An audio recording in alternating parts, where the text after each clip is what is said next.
All right, I want to say Hannah DeSoto looking good. Rider 803, Hannah DeSoto, riding for Liza Coaching.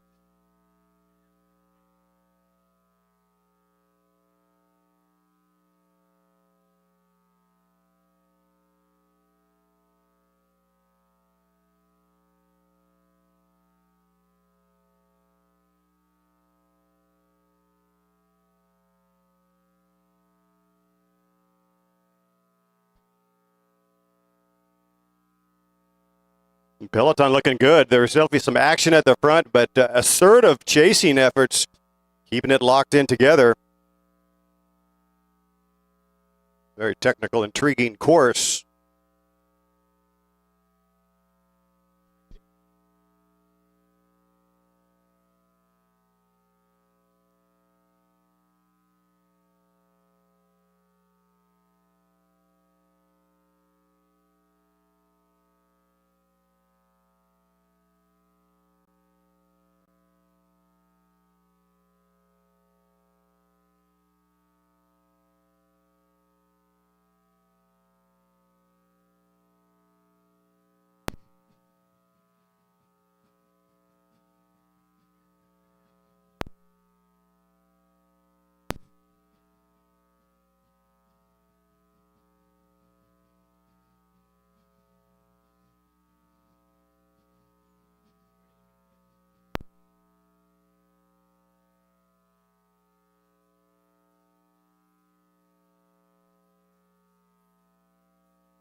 On the front, driving the pace.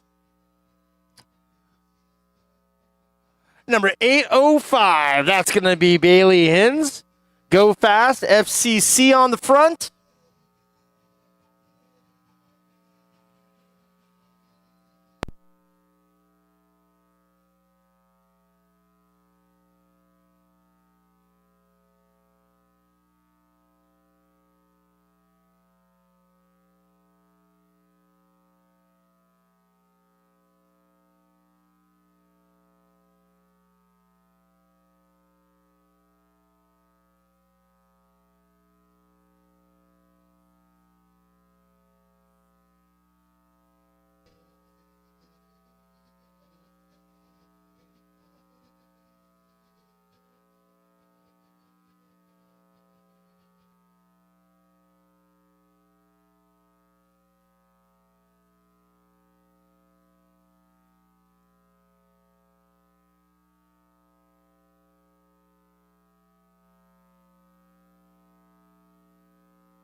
Grupo Compacto, riders together, a little lull in the action.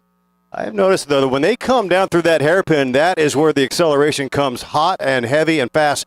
Every time they're taking turn number 2, it is at speed.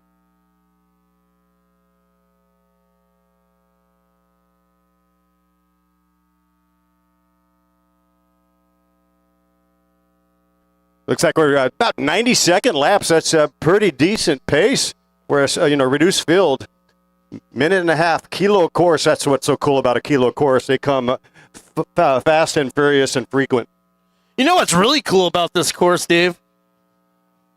It's not a bunch of 4 right-hand turns in an industrial park. It's in downtown Glendora, and it's got a hairpin in it and 3 left turns, brother, with a right. Very cool. I see. This is the village. We're in the Glendora village with these beautiful ficus trees that are shapes of gumdrops, giant gumdrops. What a atmosphere indeed.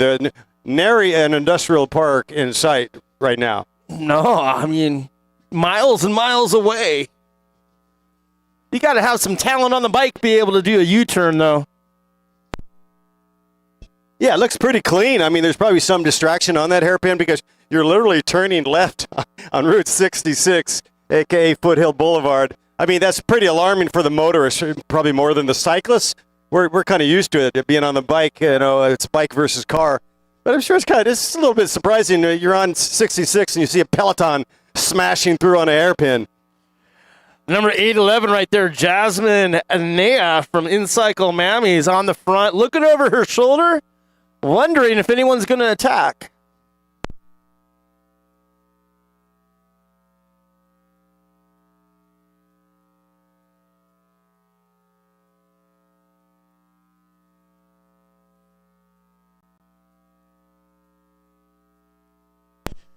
The next race on the schedule, men's category 4s and 5s at 2:50 p.m.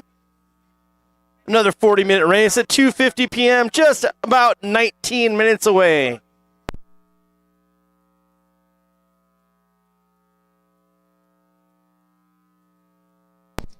Didn't Depeche Mode do a Route 66 song? Is this it? Oh, wow. No, it's not it? Oh.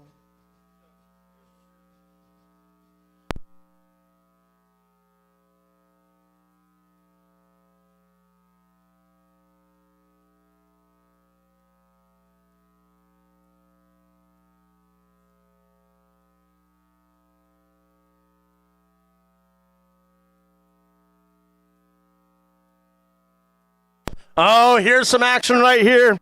Jasmine. It's 8:05. My apologies. Bailey Hins at the front trying to drive the pace, make it a little animated out there. It's all thinned out. They're not quite all together. They're spread out going into that hairpin left-hand turn right now. A little bit of gaps between the riders.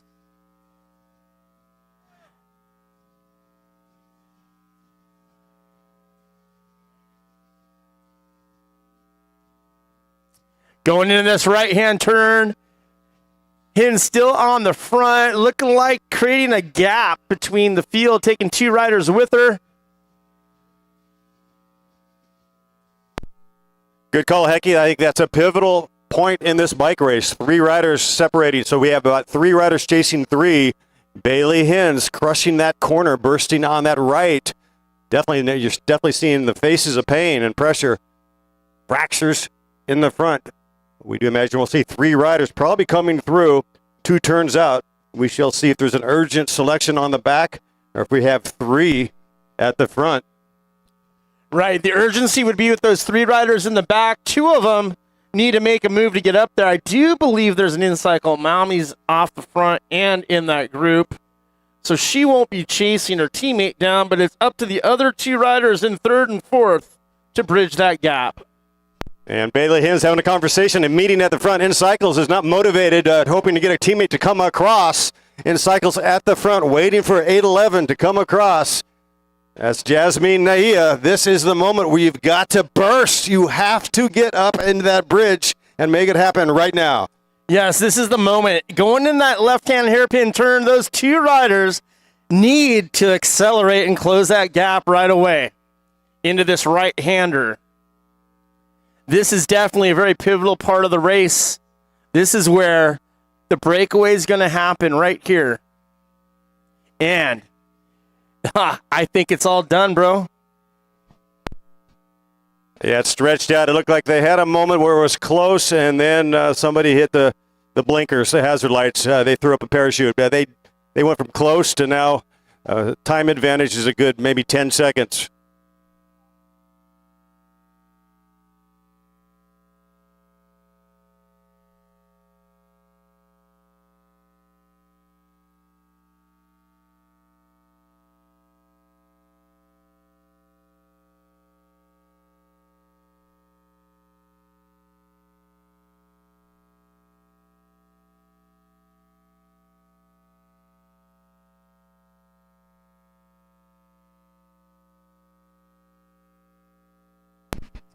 .805 driving the pace. Bailey Hins at the front. Rebecca Nishide is also in that move. And Courtney Sullivan is in there with Cycle Mommies. That is definitely the podium right there. Those three riders coming out of the hairpin already have about 15 seconds over the chasers.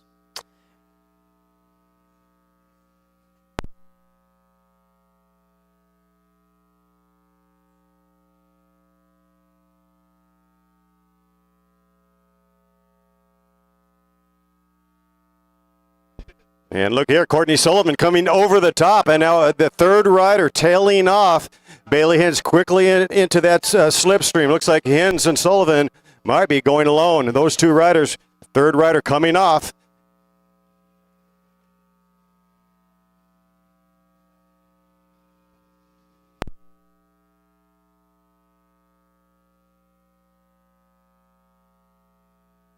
These two riders working well together, 809 and 806.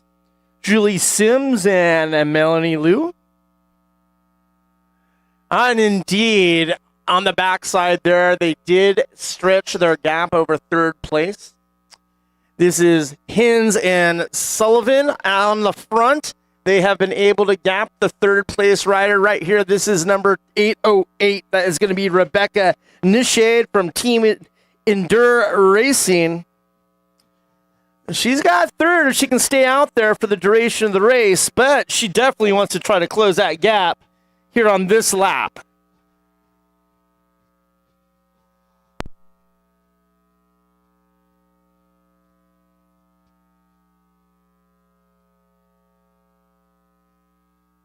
Nishade, she's actually not giving up the ghost, scratching and crawling, trying to get back on terms. Doesn't look good, but she is definitely digging. Got to pedal through those corners. Oh, boy. Yes, got to pedal through those corners, bring all the speed you can into every corner, go wide, cut it narrow, go wide on the exit. Speed right now is what is needed to close that gap.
So Evelyn Gessling is rider number 4 on course.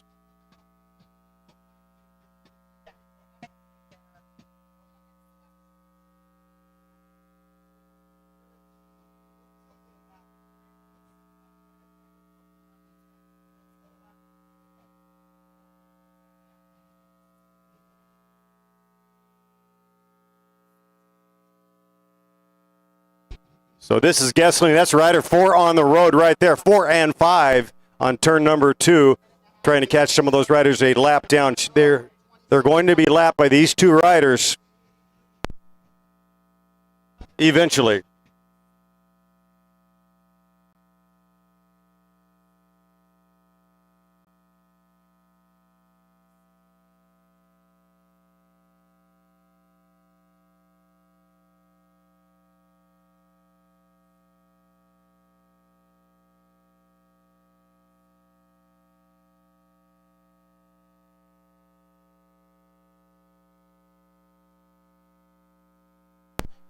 third place rolling through right now.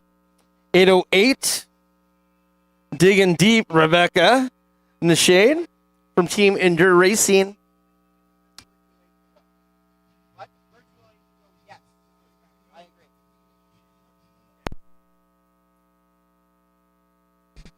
Fourth and fifth on the road right here as they captured, lapping those two riders.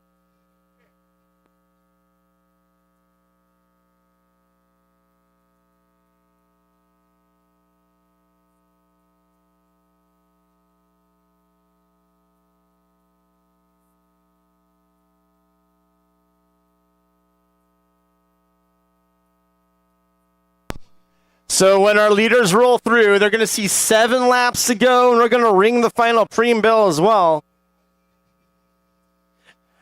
No riding on the course if you're not racing.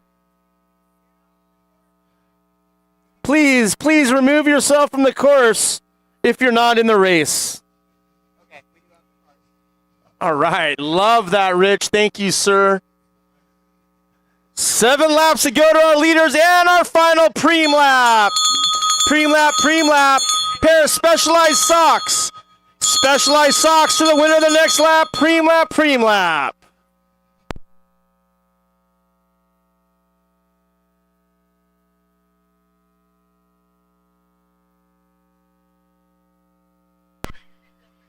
This is a preem lap. Pair of Specialized socks to the winner of the next lap.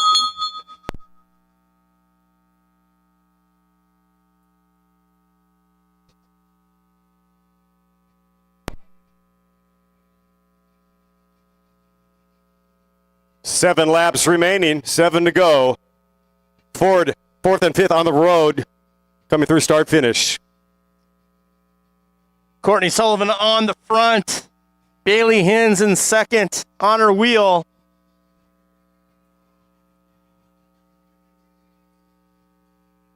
Seven laps to go, racers, 7 to go.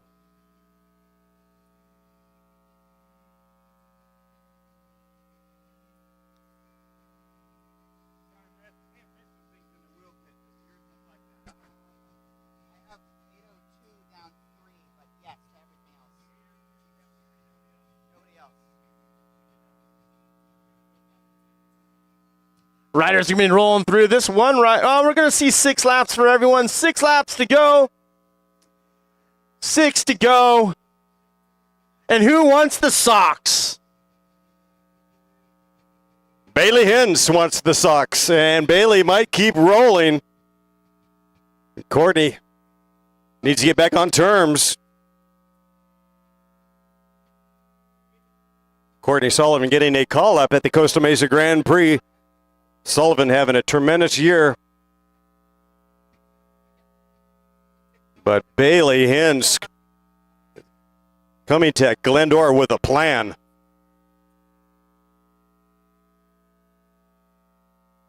And Hins hammer down, trying to get away from Sullivan. But you know Courtney's going to dig deep to try to close that gap, Dave.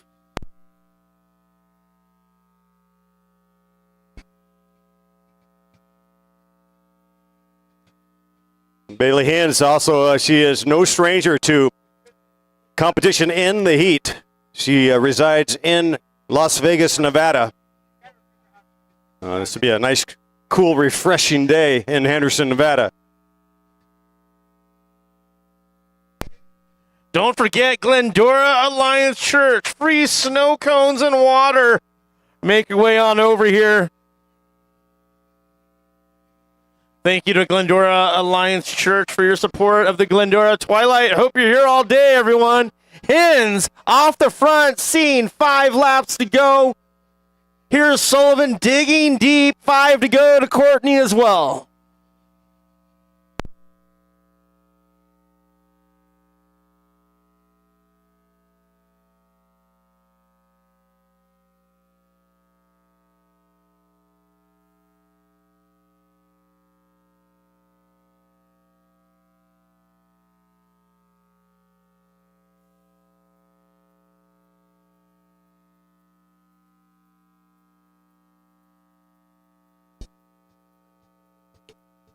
Bailey Hins on a solo dolo mission.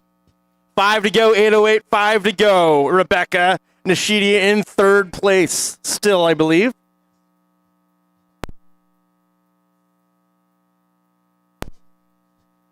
Five laps to go, racers, 5 to go.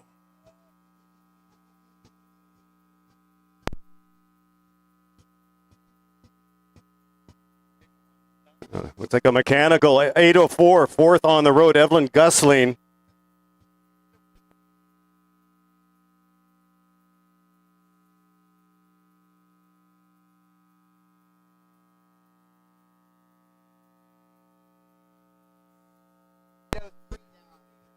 Look at this. Bailey Hins, head down, hammering, focused, time trailing away from Courtney Sullivan right here in the lead of our women's 3-4-5 race. Here's Courtney Sullivan rolling through in second place, seeing 4 laps to go, ladies, 4 to go.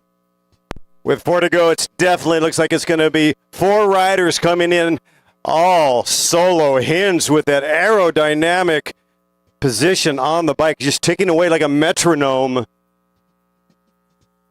All the power in that drivetrain as she takes that corner and she pedals through with confidence through those corners.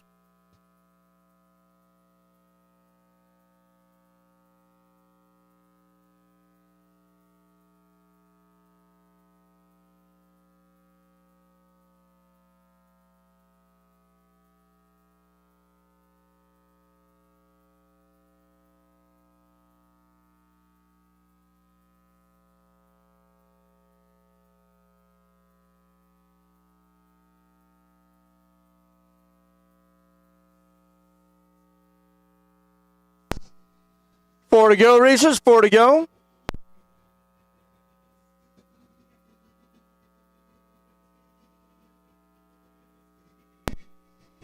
Lap cars just turned to 3. 3 laps to go, 3 to go, Bailey, 3 to go. Bailey Hins an animal as she's putting another log on the furnace. There is no heat attrition from the young rider from Nevada. She loves it out here in SoCal. Absolutely shredding the field is Bailey Hins. 3 laps to go, 3 to go. Courtney Sullivan in second place for In-Cycle Mammies.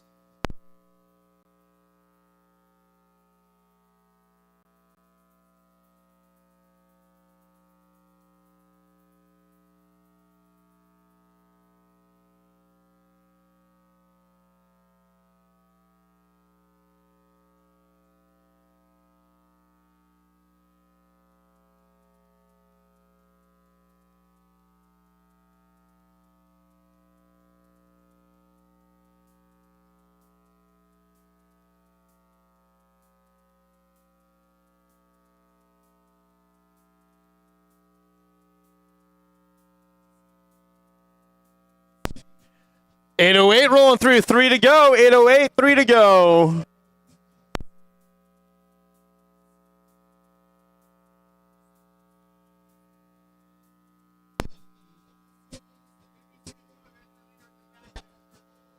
Two laps to go, Bailey Hins. 2 laps to go. 2 to go. Here comes Bailey Hins as she travels northbound straight up into the San Gabriel Mountains, which tower over this course today. And Hins is going to win this race unless she's abducted by aliens or something. She's got it in the bag. In-Cycle Mammies rider right here, Courtney Sullivan. 2 to go, Courtney, 2 to go.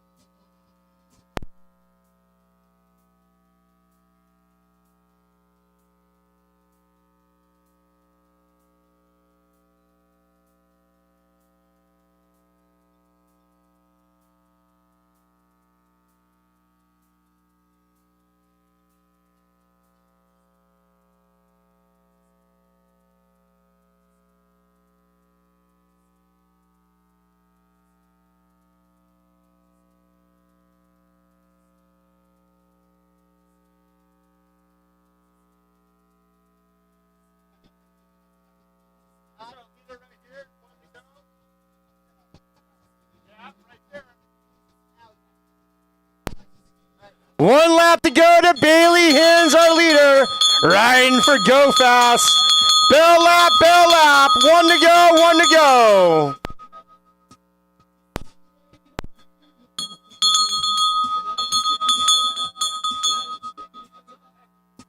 Hey, Steve, what up, buddy? How are you? All right, man. Just can't seem to.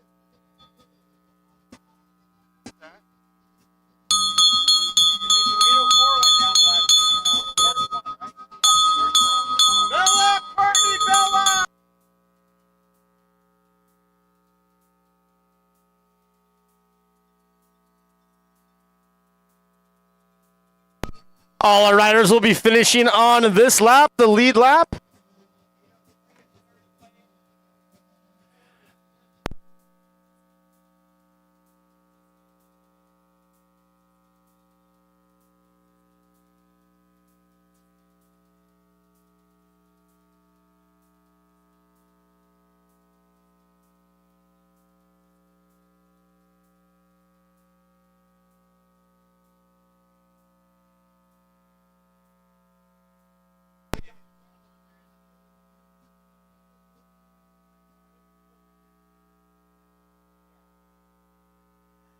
Ladies and gentlemen, let's get ready to welcome in our first ever winner here at the Glendora Twilight Criterium. This is going to be riding for the home team, Go Fast FCC, Bailey Hins. All right, Bailey Hins, your queen of the road today here at Old Route 66, a historic win, the inaugural Glendora Twilight.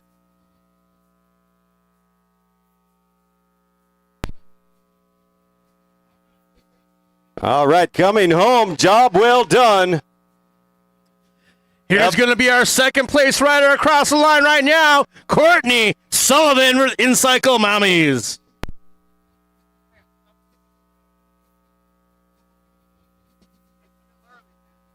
I know.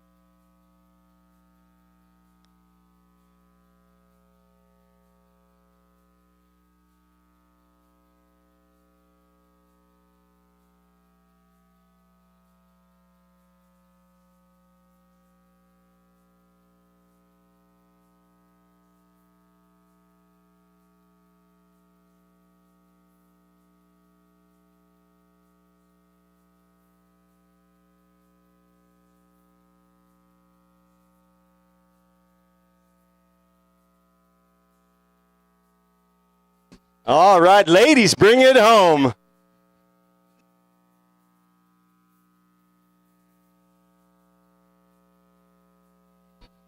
On a hot day, sometimes you got to bring back the PSI on those tubes. They will blow.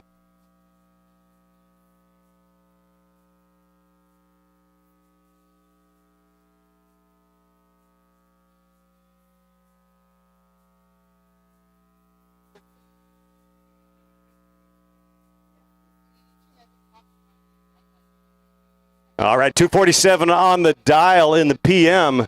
Imagine that, folks. One race done and dusted before, well, it's 2:43 p.m., so recalibrating first race at 2 o'clock. All in the setup for the Twilight tonight. Signature Race Men's Pro going off at 7:50 p.m. But next we have our Men 4-5 scheduled to go at 2:50, riding for 40 minutes.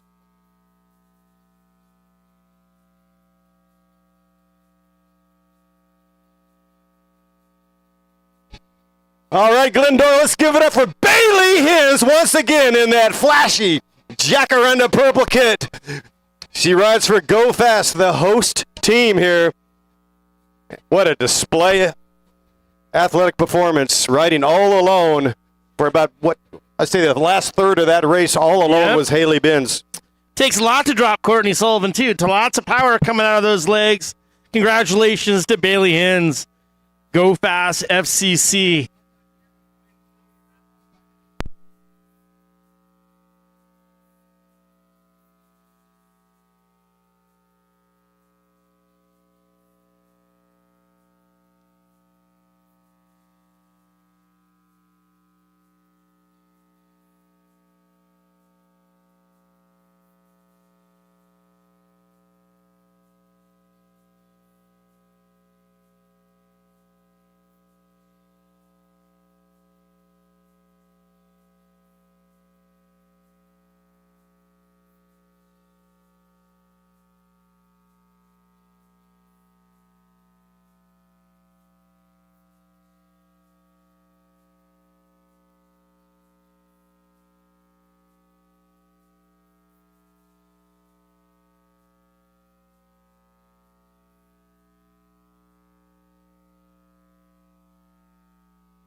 All right, so we're about 4 minutes away from the next race.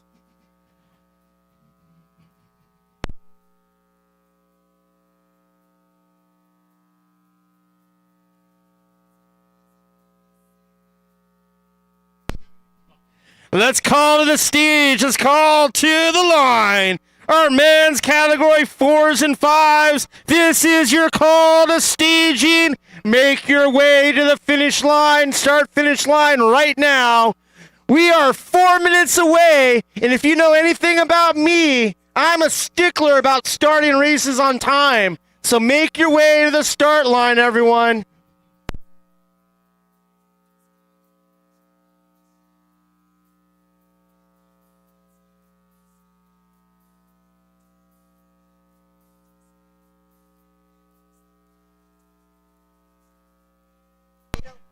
Oh, there's Luca Dietrich.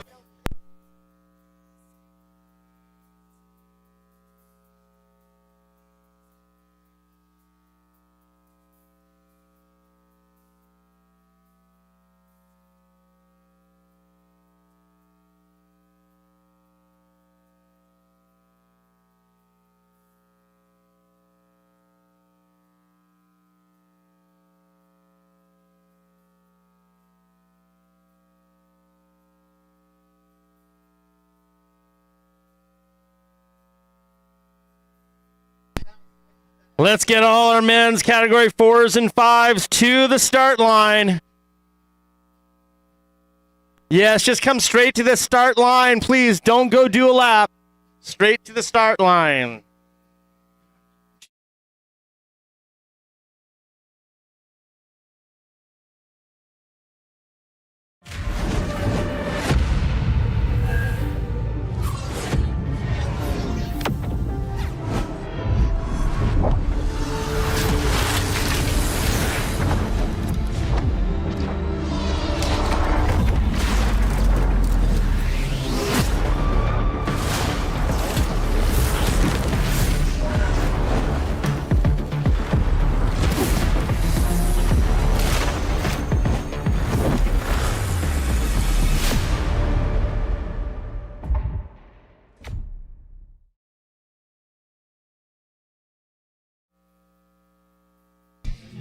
Check, check, check, check. 1, 2, 1, 2, 1, 2.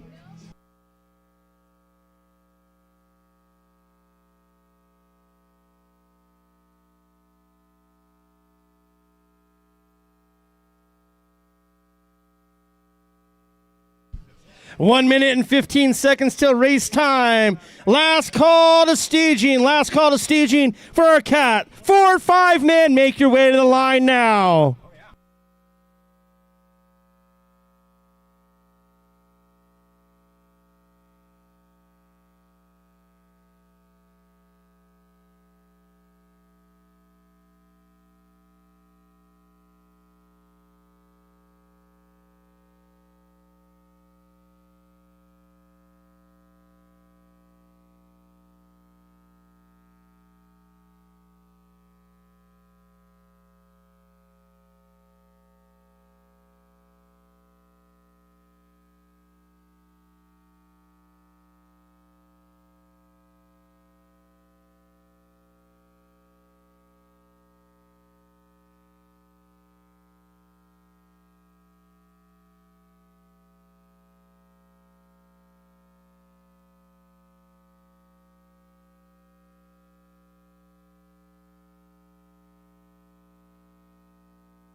A plethora of preems, a cornucopia of cash, and merchandise on offer. There's no cash. Otherwise, cornucopia. Thank you.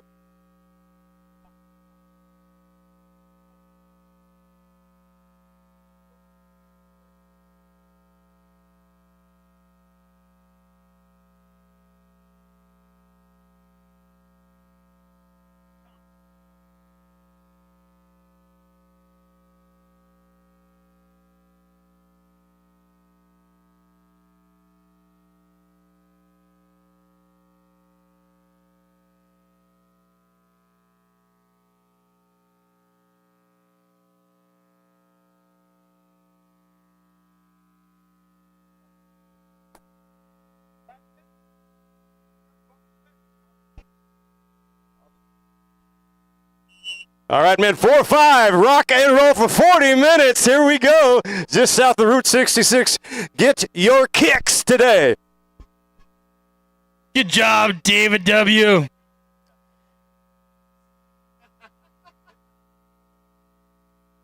All right, ladies and gentlemen, just to give you a little bit of information about who's talking to you all day, I'm joined in the announcer booth by none other than David Worthington. He's a legend of SoCal announcing. I'm privileged to be here. My name is Mike Hecker. I'm just doing another bike race announcing gig this weekend. And we're being joined on the microphone by Steve Core. Steve, give us a little lowdown about you.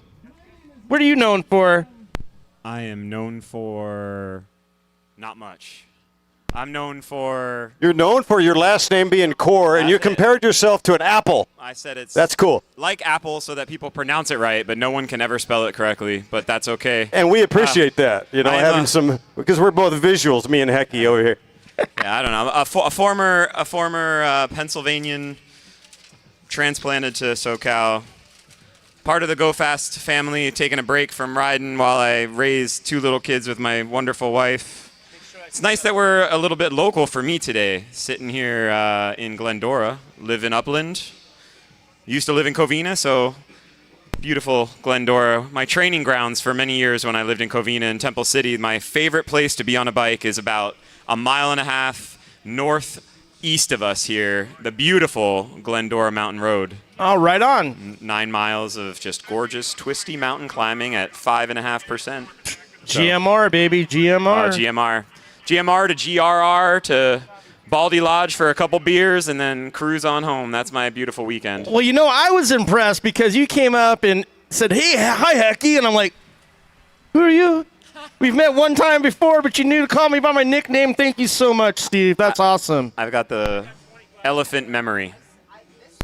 Right on. Well, hey, I've been up since 4 o'clock in the morning, driving down here from San Ynez with this trailer. I'm going to take a little bit of a break and let you two do a little something for a half hour or so, and then I'll come back, all right? You do what you need to do, man. If you got up at 4 a.m., you do whatever you want at this rate. 105 degrees out here. Somebody bring this man an ice sock. Yeah. Hecky, thank you so much for the introduction, man. Snow cones You're over there. the Yeah. legend amongst us, the Oh, actual stop. legend. I'm going to go get a snow cone over there at the Alliance Church. Just don't drink the yellow snow cones. That's what they told me growing up in Pennsylvania in the winter.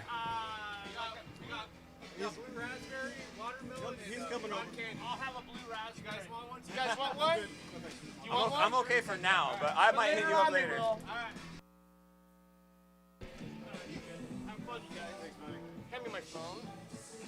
All right, we want to take a second and thank all of the locals here in Glendora for allowing us to come in and take over and have a bike race here right next to beautiful Route 66.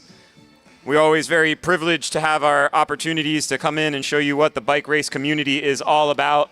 It's all about fun, competition, sportsmanship, building a community of cyclists and those who love cycling and love to watch cycling. So thank you, Glendora. That goes for all of those in the legislature of Glendora that let us come in here and all of you locals that live here letting us take over for a day. Come on out and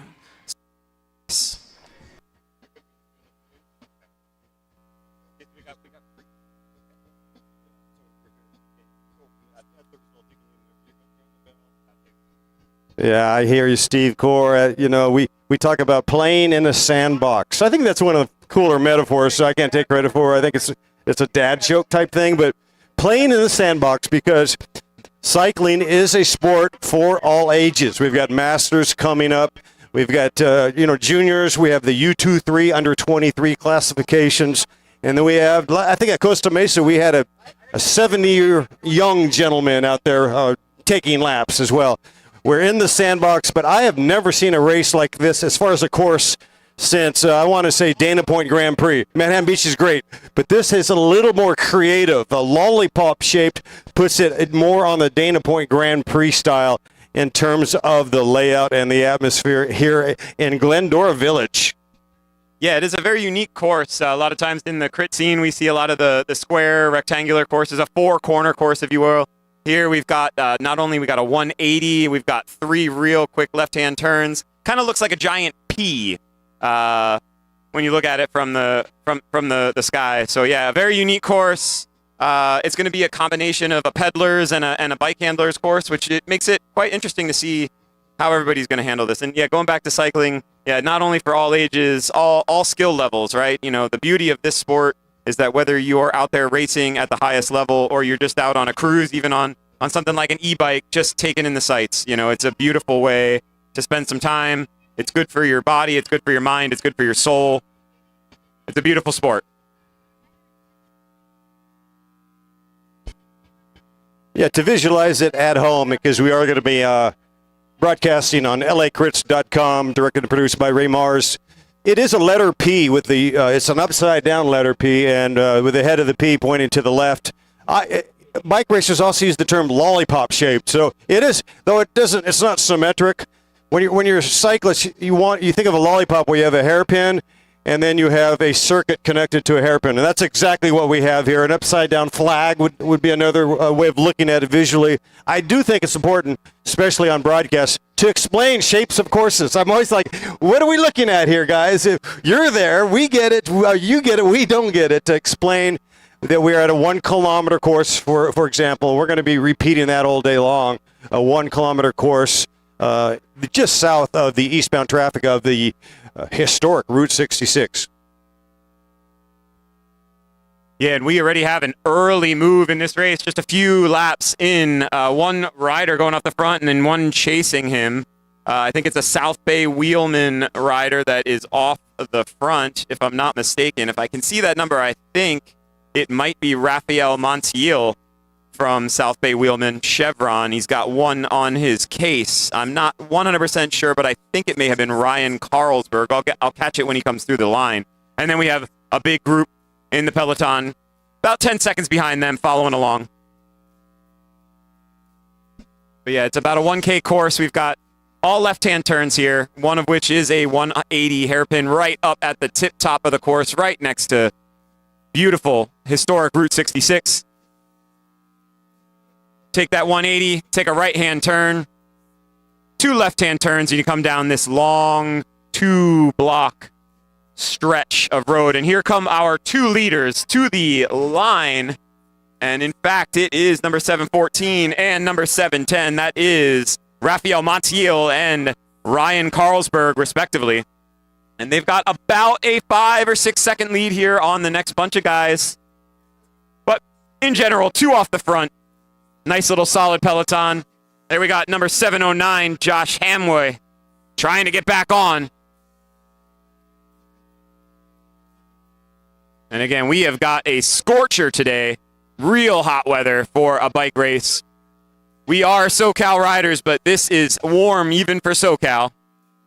Pushing triple digits today here in beautiful Glendora, right at the foothills of the San Gabriel Mountains, the beautiful, beautiful San Gabriel Mountains, where most of these riders probably train on the regular all year round, except for maybe a tiny little bit when we got snow up on Glendora Ridge Road.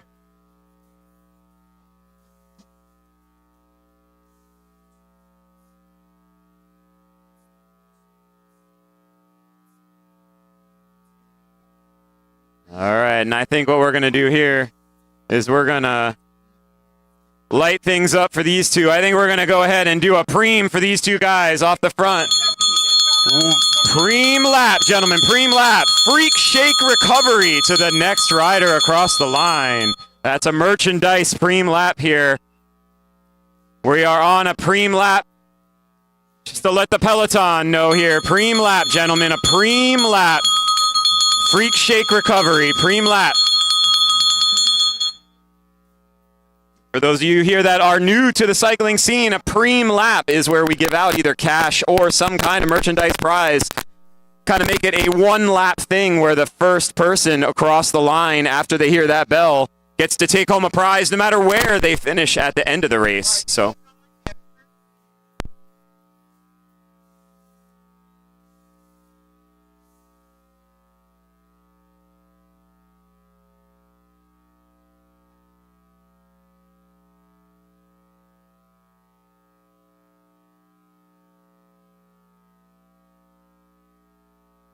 All right, so just listening to our official talk there, we had 2 people re-enter the race on the lead lap from the pit.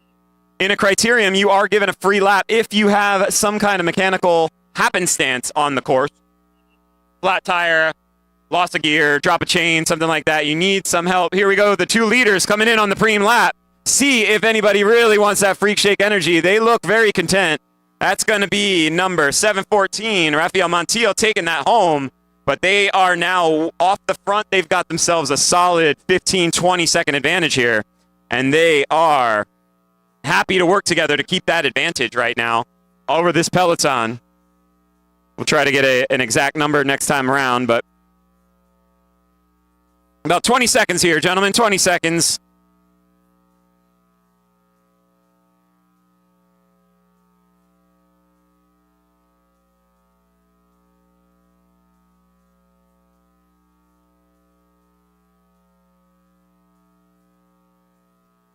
So again, back to that preem laps, we give out our prizes. It can be cash, it can be merchandise. Again, no matter where you finish at the end of the race, Ryan Montiel is going home with a freak shake recovery package, courtesy of that lead on that lap. You will also notice that our official will be taking people out of the race. This is to keep things safe. Some riders that just don't have it in that day, they get pulled out just in case anything catches up to them. That way we don't have any issues.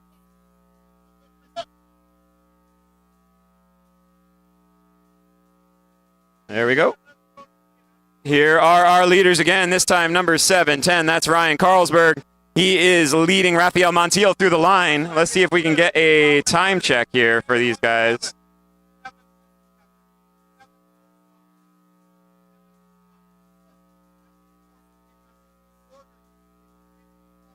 And we can see a big gap forming here. We are sitting at about 30 seconds now, gentlemen. That gap is 30 seconds.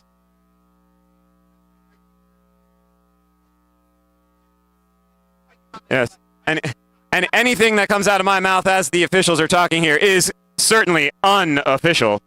I'm using my lovely Samsung Galaxy phone to get my time checks. But yes, we are about 30 seconds. Leaders have about 30 seconds on the group, which is a pretty solid lead this early in the race.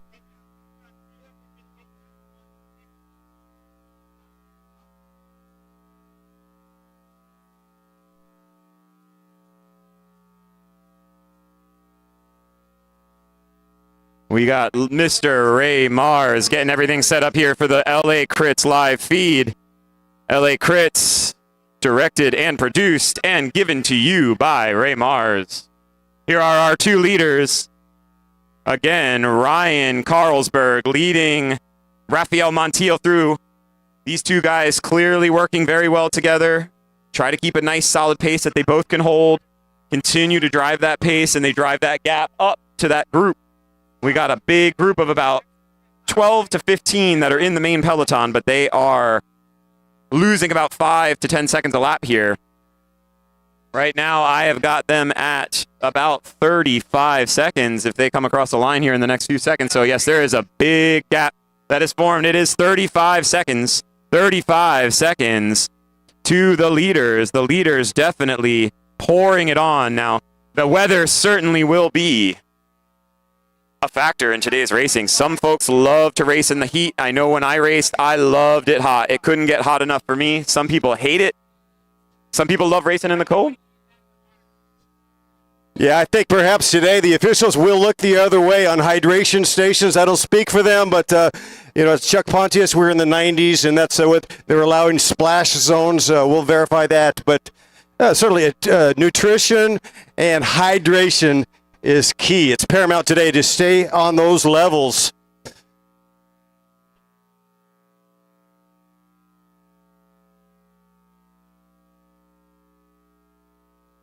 So our leaders again coming through, Ryan Carlsberg, Rafael Montiel, same again as they did the last several laps. They seem like they probably know where each other's strengths are already.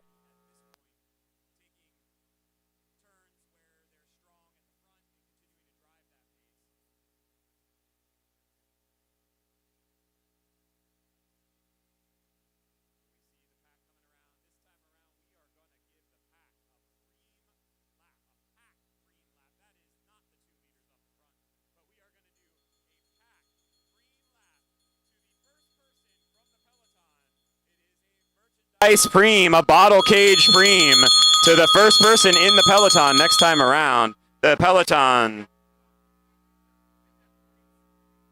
So we're going to give the peloton something to race for here now that there's two guys well off the front, about 45 seconds off the front now. Again, about 5 to 7 seconds every lap they are putting into this field. And we are doing about 2-minute laps, roughly 2-minute laps.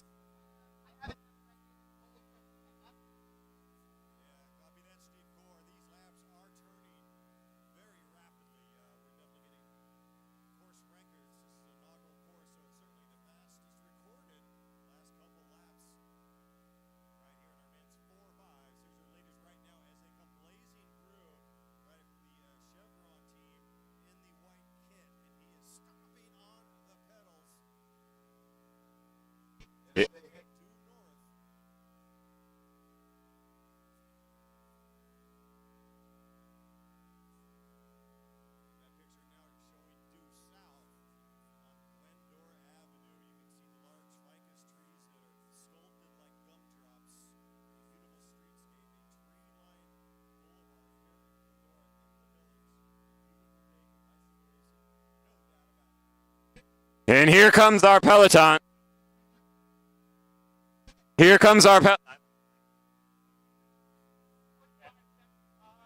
All right.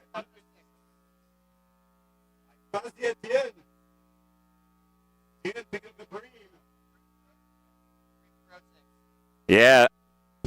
I don't think. Test. Yeah,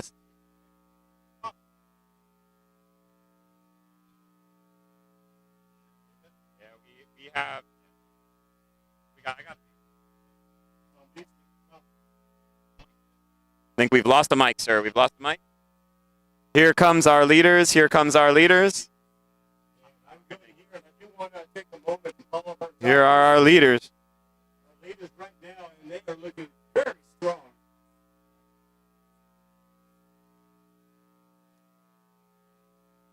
And we'd like to take this moment to call up our top 3 women in the women's 345. In third place, Rebecca Neshaide.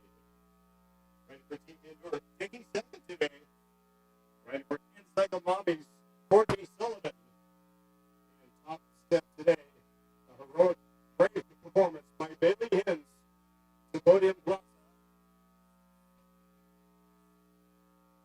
Yeah, congratulations to Bailey taking that first race of this inaugural race on 66, brought to you by Go Fast and InCycle, and Bailey rides for Go Fast InCycle. So congratulations to the Go Fast team taking one home right at the first start of the day.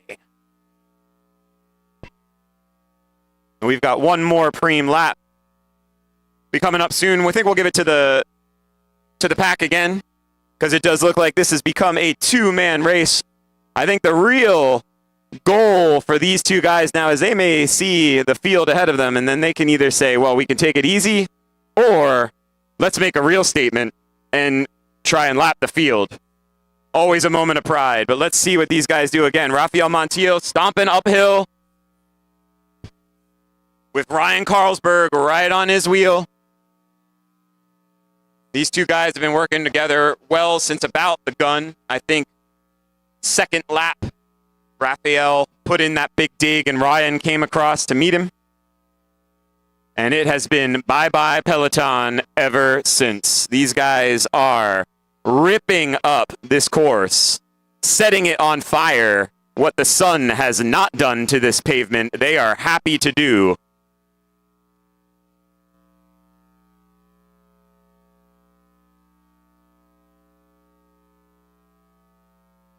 We can see the main field now coming up the hill. You guys trying to put in a few digs here. There is still third place here to be racing for. A very, very realistic chance that there is a podium that is coming out of this main peloton. Again, these guys are racing for 40 minutes. 40 minutes. We are about 25 minutes, 30 minutes into this race. So these gentlemen will be coming to cards soon. Once we get within 5 laps of the end, all of our wonderful officials will be doing a ton of math, trying to figure out at what point we show them the cards, how fast are these laps going, and they will see cards. There are our leaders, Ryan and Raphael, R and R. That is the furthest thing from their minds right now, is taking a little R and R. They are off the front of this bike race and making a statement, giving us the opportunity to see what looks to be a 1v1 sprint for the victory today. Again, going back to that, once we have ourselves inside of about 10 minutes, 7 to 10 minutes, the riders will see cards, and those cards will tell them how many more laps they have to race every time they come through, all the way down to that bell lap. When you hear the bell and we say 1 to go, that means it will be the end of the race. That will be the last lap for everyone. But here comes our main peloton coming up the hill with the leaders hot on their tail. The leaders are going to have them well in sight at this point. Again, third place is still in that peloton, so there is a lot to race for here. We may see a 1v1 sprint and then a big group sprint. Yeah, we could have a lap. We could have a lap filled today, and we do want to direct the attention back over to Podium Plaza. Our top 3 women, Cat 3, 4, 5. What a beautiful top 3 indeed on the pyramid. Taking third today, Rebecca Nishide. And in second place, a heroic performance, making that selection. She's had a tremendous year. We called her up at the Costa Mesa Grand Prix. Talking about Courtney Sullivan. Courtney Sullivan with Encycle Mommies. And our winner today at the inaugural, the first race of the morning, the first victor, the first queen of Route 66. Let's give it up for Bailey Hins, riding for Go Fast FCC. Congratulations to you, ladies, for a race well raced and a podium well earned. Again, the inaugural race on 66. You ladies had the first race at the inaugural race, so quite special. And we have one rider now who's kind of moved himself off the front. This is a USC rider, number 704. That's Alexander Kahn racing for USC Trojans. He has moved himself off the front of this peloton, looking to take that third place. They are 1 minute and 5 seconds behind the leaders, and the leaders have come out from that last turn, and they have these guys well in sight. And we're going to see that these leaders have eased off of their lap times a little bit, about 5 to 10 seconds slower these last couple laps, but they are still cruising with a 1 minute and 26 second lap there. They have about 20 seconds to that front group to try and make this lap happen. As I said, it can go 2 ways when you're in that position. You're in the lead group and you see that you're about to lap. You can either sit back and save your energy for the end, or you can make a statement to everybody in the bike race. So we'll see what these two do. Raphael Montiel and Ryan Carlsberg off the front of this race, stomping the men's 4-5.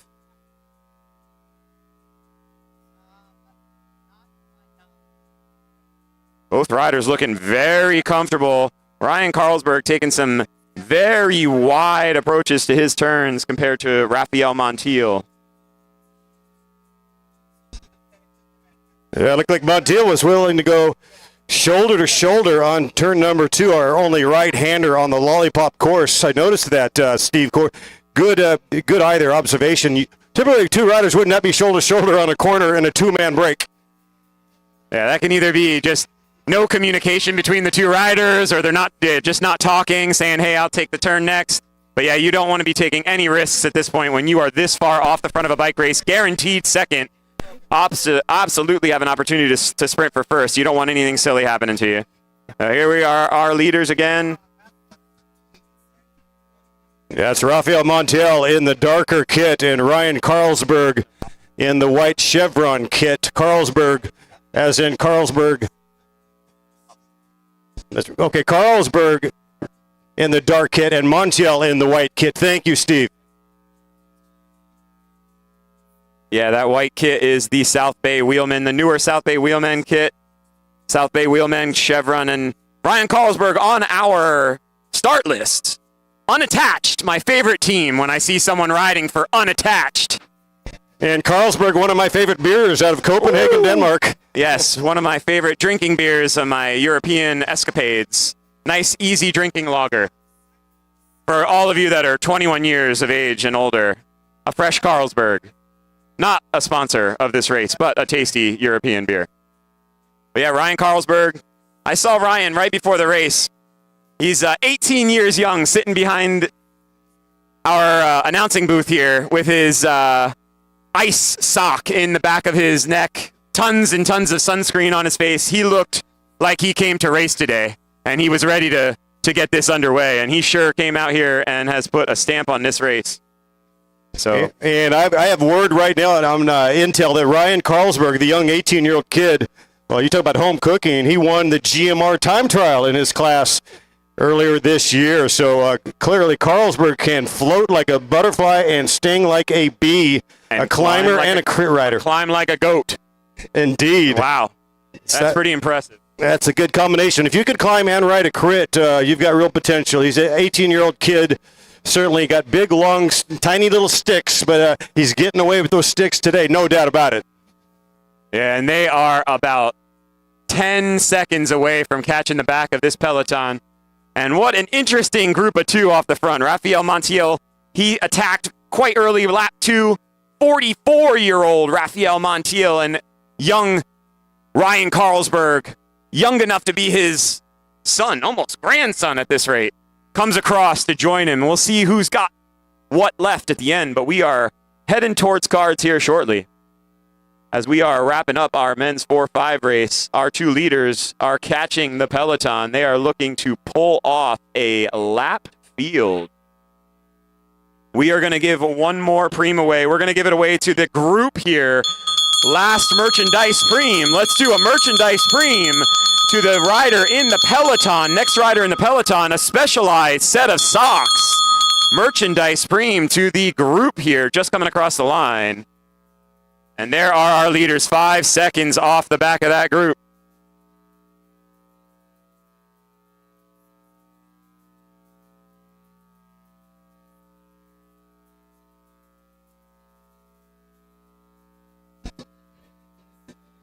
And it's a gorgeous day. We've actually been blessed with some cloud cover. Had a slight, believe it or not, a little bit of rain this morning on the way up from Costa Mesa. And these riders taking that corner number 2 with confidence and panache. 2 riders about to lap the peloton. Montiel and Carlsberg can now see the rear end of the peloton floating just about 5 seconds ahead. I imagine on start-finish they may be fully lapped.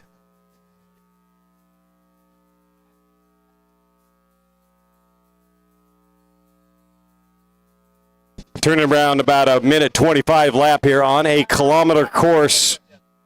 So we have our third on the road here, USC. He is still about 10, 15 seconds off this group. He is making his podium push, and that is Alexander Kahn, 21-year-old riding for USC Trojans.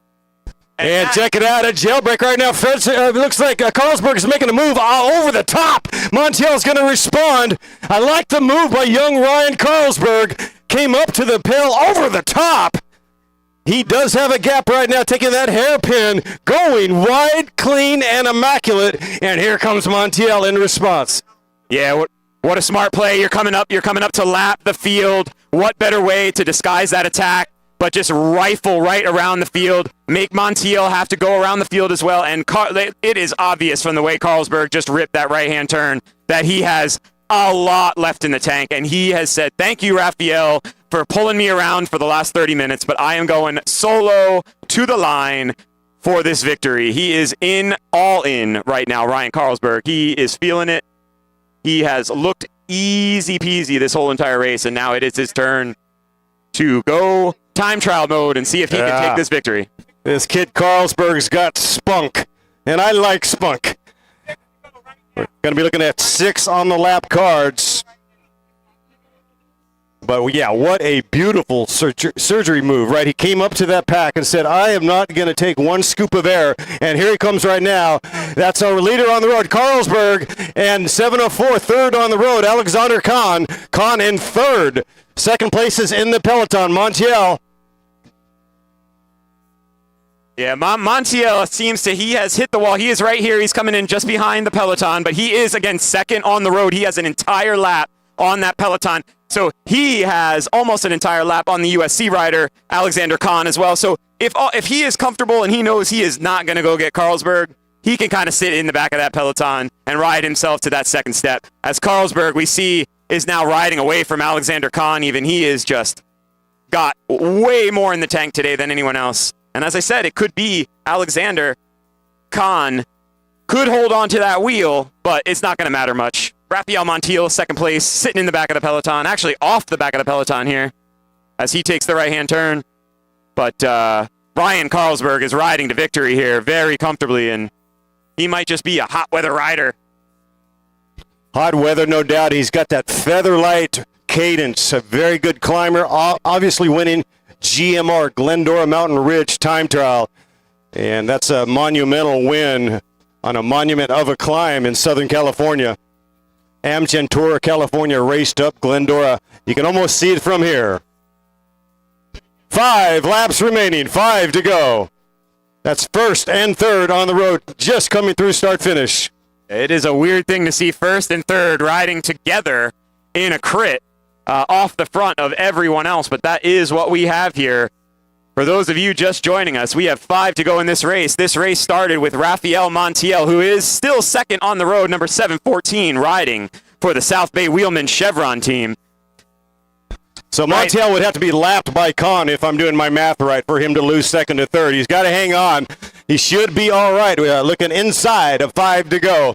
But if he completely detonates, and he does look like he's got that face of implosion. Ooh. I mean, it could happen where he gets fried, dyed, and laid to the side. He is definitely feeling it right now. I think he is fried, dyed. I just hope that he does not lay to the side. It is a hot race out there. There is very little shade for these riders. But yeah, we've got Raphael started this. Ryan Carlsberg came across from the peloton to meet Raphael. They rode around and almost lapped the field together. And then Carlsberg attacked.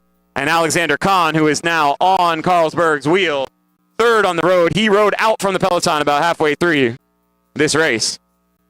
We see 4 laps to go on the cards here. There are no more preems. The next time you hear the bell, that will be the bell tolling. But right now, 4 to go, gentlemen. 4 laps to go for first and third on the road right now. Ryan Carlsberg, number 710 in the black kit, and Alexander Kahn from the USC Trojans in the red kit there. Again, first and third on the road.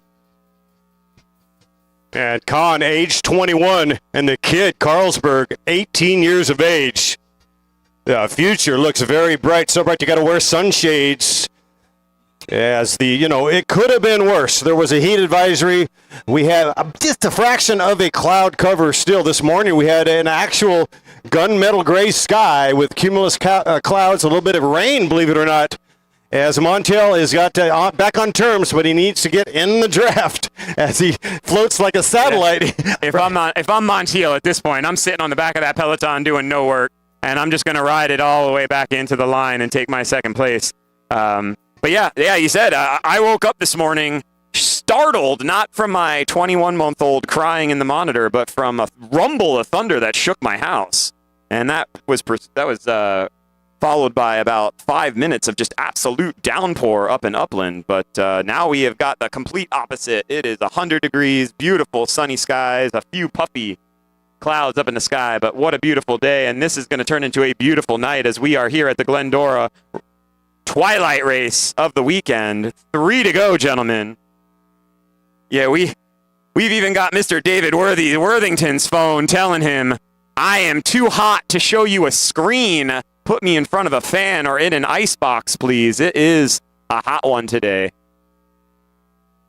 But yes, we are here on the Race on 66, brought to you by Go Fast, Andiamo, the ice cream shop, ACE Elite Services. We want to thank all the sponsors for helping Pat Caro put on this wonderful race with the Go Fast team. I know they have been working towards this for weeks and weeks and weeks. 3 to go for the whole group coming in here. Rafael Montiel, it seems like he has found a second wind here. He is off the front, and the peloton seems to have pulled the plug. They are happy to just easy puddle this one out for the rest of time. 3 to go for the whole race.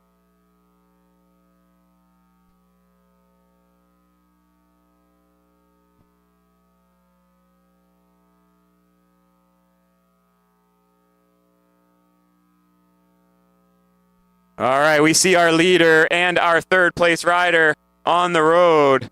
That is Ryan Carlsberg in the black kit and Alexander Kahn in the USC Trojans kit riding together again. Very rare to see 1 and 3 on the road riding together, but that is what we have here today, folks. Indeed, 1 and 3 together with 2 to go. That's roughly about a mile left. 1.2 total, but they have already finished that hairpin. What a day indeed. You can see the mighty San Gabriels to the north. Mount Baldy, elevation 10,000 feet, about 10 miles north of here. An iconic mountain range. It's a traverse range. The east-west running mountains go about 100 miles as a couple faults got together and like a bumper cars. One went left, the other one went up to the San Andreas. You don't see a lot of east-west running mountain ranges in the United States, but we are hovering just to the south in the shadows of the towering San Gabriels to the north. As Montiel, he's separated from the pack, so he wants to show his wares. Yeah, we got 2 to go, gentlemen, 2 to go.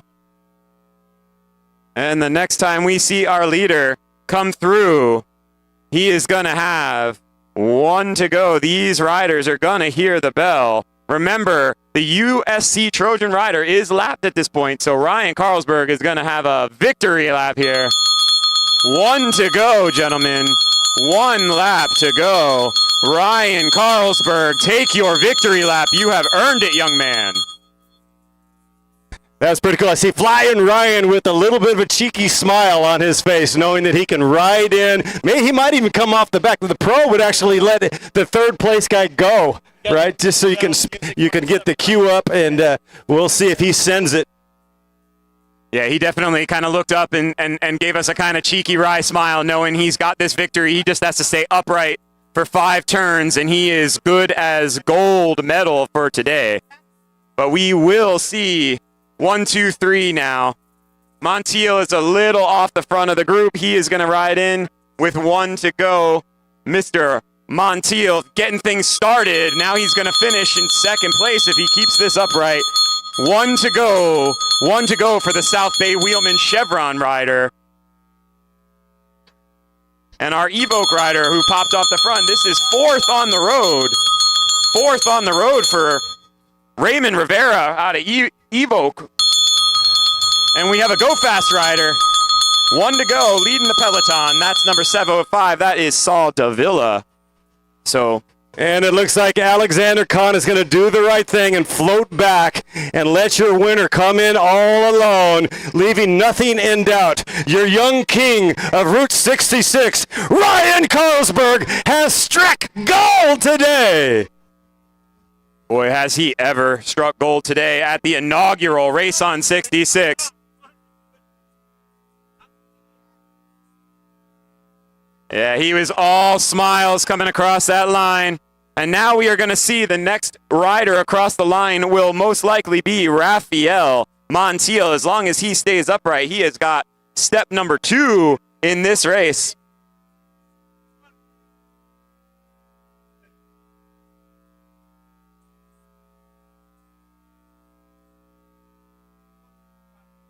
Here we go. Raphael Montiel comes out of the final left-hand turn. Let's clap him in. South Bay Wheelman, second place, and he's got an Evoque rider on his wheel coming in for 4th place. And we're going to see what the peloton does, see if they all are going to be splitting for those minor places, 5th and below. There's Raphael, 2nd place. Congratulations. 4th place, Raymond Rivera. And here we go, a full-on sprint for 5th, 6th, and 7th there.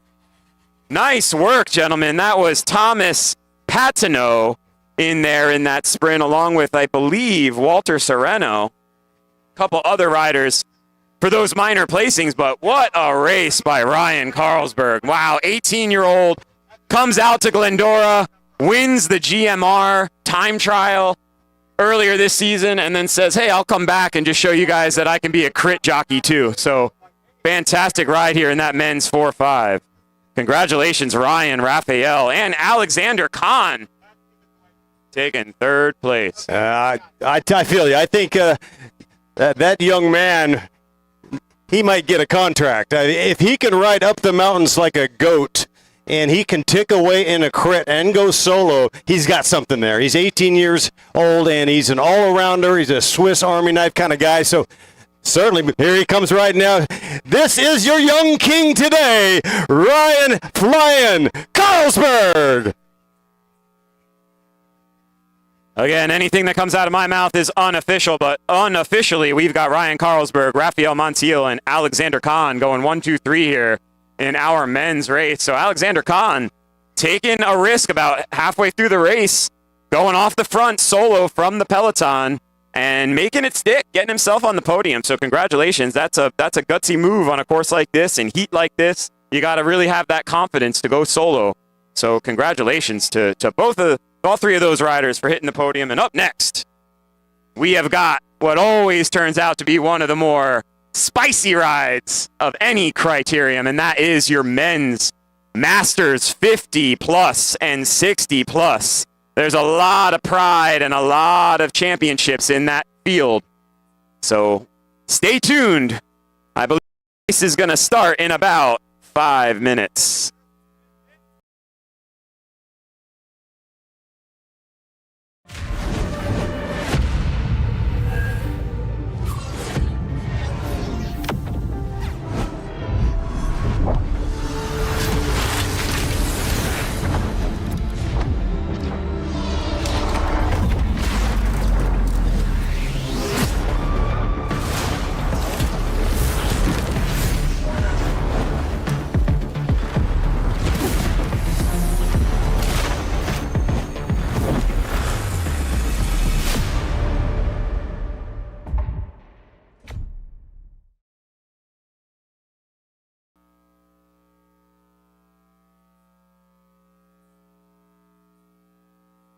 And once again, we have Elite Racing here, professional support. Some riders like to bring their own wheels. Elite Racing, thank you to Courtney and the entire team taking care of business, calm and cool. We call them the no panic mechanics with Elite Racing. Courtney running the team on what is going to be an electric day, racing into the darkness. It's going to be fantastic. Racing into the dark on Saturday and into the park on Sunday here at the race on Route 66, a historical 2 days of racing in beautiful Southern California. Yeah, what a unique race. There are no Twilights that I know of down here in Southern California. So Pat Caro and the Go Fast Andiamo crew trying to bring you something a little bit different, especially in the summertime when it's really hot. We're going to bring you that Twilight racing into the evening. It's really popular in the Southeast during that crit scene. One of the famous ones, the Athens Twilight in Georgia, one of the more raucous and rowdy criteriums in the United States. A lot of the pro guys can tell you about that one. But here we are today Glendora Twilight race on 66.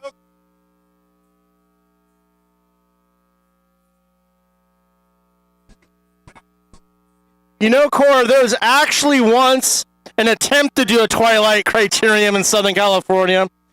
It was a Friday night Criterium in Lompoc as part of the 805 Criterium series that some totally cuckoo race director back in the day decided to do. And, you know, it was fun. It was on an oval race course for it was a police and fire training course, and it was awesome.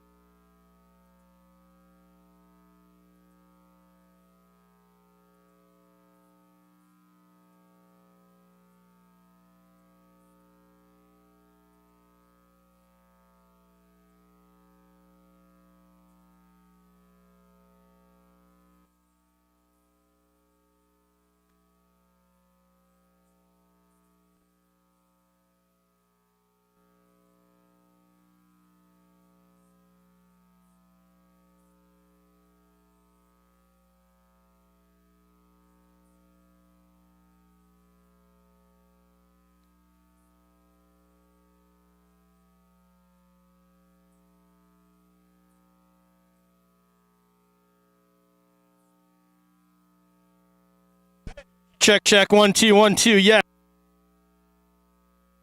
Aspen Kateris, Norwegian Wood is in the house. Good to see Evoke always supporting these races.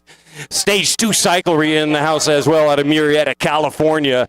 We're going to have our riders to the line. Patrick Fetzer is here in the house. Evoke definitely coming here with one of the stronger teams, a stellar team indeed. This race is going to be a little bit more challenging. Kevin Phillips is a good rider who can really dose out his efforts. Phillips winning at the Upland Park a couple years ago, an all-arounder that also can accelerate on the track in the Velodrome. John Niss, also a former state champ, won many races, including Upland. Hopefully we'll see these cats tomorrow in the park. Yeah, I see a mountain biker rolling up. Bryant Likes just rolls up, starts chit-chatting with Kevin Phillips like he's a roadie or something. Yeah, we've got a 3:40 start time, so if there are any 50 and 60 plus riders, please report to the line for your final instruction so we can get you off on time so that Hecky doesn't have a fit. Yes, I'm a stickler for starting races on time. I'm known for that. If I had a 3-hour drive, I'd want this all to be on time as well. But I do not. I actually am very excited for this race weekend. Not only was it a 30-minute drive for me to come down here to Glendora, beautiful Glendora, downtown Glendora at the foothills of the San Gabriels, but tomorrow, ride in the park, Uplands Memorial Park, just down the hill from my house. I am very excited to be able to drive there in 10 minutes and also bring the call tomorrow morning starting at, I believe, 8 a.m. That is correct, 8 a.m. at the park. Another tree-lined course, pretty cool, very technical. I talked to Corey Williams. I go, what do you think about that course? He goes, it was hard. I go, what do you mean? He goes, it was hard. Yeah. The thing is, it's a little bit like a time trial, and we're going to see Justin Williams there tomorrow as well. Some of the heavy hitters like Tyler Williams will be here tonight.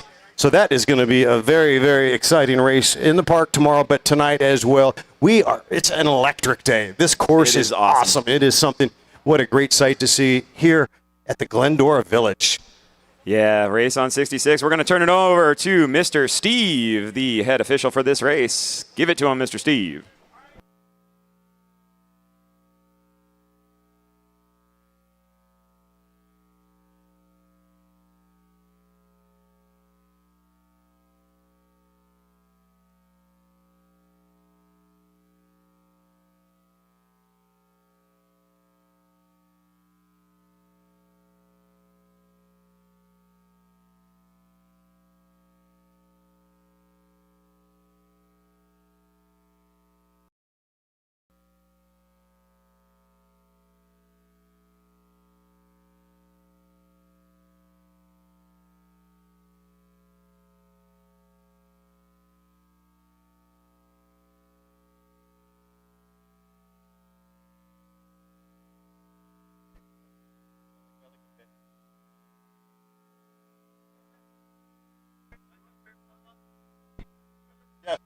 Yes, we have preems indeed. Merchandise preems galore and a cornucopia of glory up for grabs.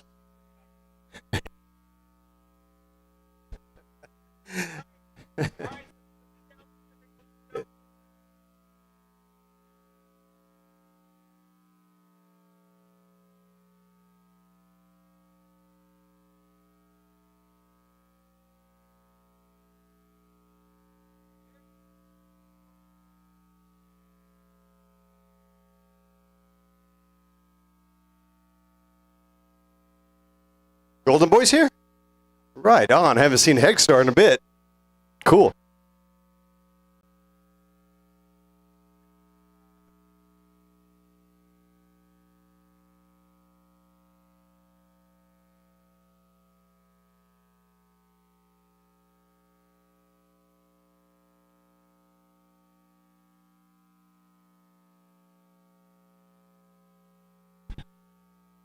Moments away. All right, Eric Ice Cold Beer Man is also in the house. You guys riding for 50 red hot minutes. Here we go, Glendora Twilight. Yeah, I heard them on the start line say, "Come on, Steve, let's go. I'm getting too cold out here." I think everybody from their warm-up was cooling off in this 95-degree late afternoon Glendora sun. But strap in, because these 50-plus and 60-plus riders are bringing it. Always, again, one of the most competitive races of the day. Most of the riders in this start list are 50-plus riders. We've got two of the host riders in here, Hans Wilhelm from Go Fast and John Garbo, new to the 50-pluses. 50 years young, Johnny Garbo. So many of those Go Fast riders in this 50-plus field. We're out here this morning setting up this race course.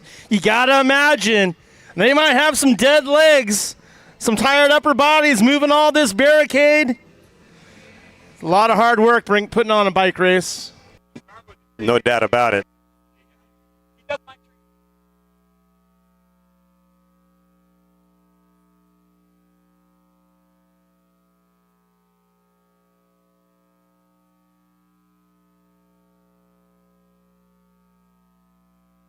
All right, here we go. The neutral car has got the green flags out. This is going to be the start of your bike race, and right away, Johnny Garbo out of the saddle, lighting it up. Lap one. There goes Garbo. He's trying to get some credit for cutting the trees, right? He's looking at these giant ficuses and going, I can do that contract, as he goes and lights it up. Now, if he's going to try to go solo from lap kilometer 0, that's a very tall tree to trim. Yeah, it certainly is. And yeah, John Garbo, Johnny's Tree Service, a long-time supporter of the Go Fast squad. Long-time rider in the Go Fast squad, 40-plus, now 50-plus rider. Has a lot of Masters accolades. I've spent many races racing in the 40-pluses, doing the dirty work for John Garbo, hoping that he can clean it up and win in the end. And 9 times out of 10, he would come through. Johnny Garbo, a fast finisher.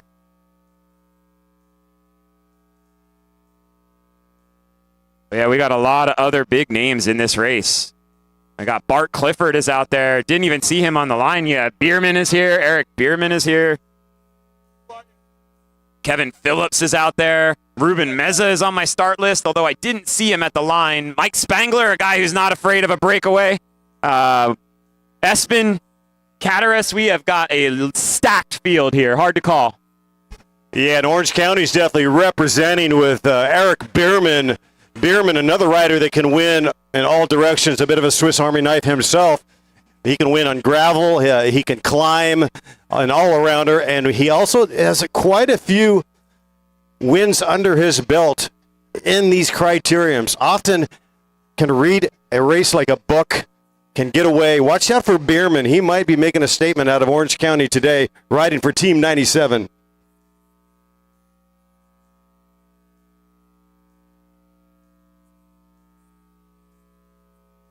If I am not mistaken, I think that's Kevin Phillips making a move coming down the hill. coming into this one and only right-hand turn. The whole entire peloton still together going around the left-hand turn. We'll see them pop out, but it looks like Kevin Phillips jumps off the front, gets a few bike lengths. Yeah, you can kind of see Phillips with his, it's not puppy paws, but he kind of has a certain silhouette on the machine, a classy rider. He's kind of sits on a stool a little bit, and that's how he generates his power from the velodrome. A multi-U.S. national champ. Phillips is an all-arounder. It looks like this move is a flail, but it's not. If riders come up, you never know the winning move until you rewind the tape as Phillips is rolling. Yeah, we saw it in the first race. Montiel going off the front. It looked like it maybe was nothing, and then all of a sudden, Flying Ryan comes up, and they form their group, and they just never are seen again. I'm going to use puppy paws, though. I really like that. That's good. They are illegal now, I believe. Puppy paws are illegal, deemed unsafe. And for those of you out there, puppy paws is when you'll see a guy who rides with his forearms on the bars and not his hands on the bars, and his hands are just flopped over the front like a cute little puppy popping up to take a look at something. And that's where they got their name from. But yeah, they've been banned by UCI now. Yeah, Phillips is doing more of the tiger in the tank paws. This is not an actual puppy. This is a tiger in the tank, and he's a diesel rider rolling right now, sussing out his gap, monitoring that time advantage. What do you say? What do you say we give them a preem lap as they roll on through here? I think that's a beautiful idea. Let's see if we can entice these guys to go catch Kevin Phillips.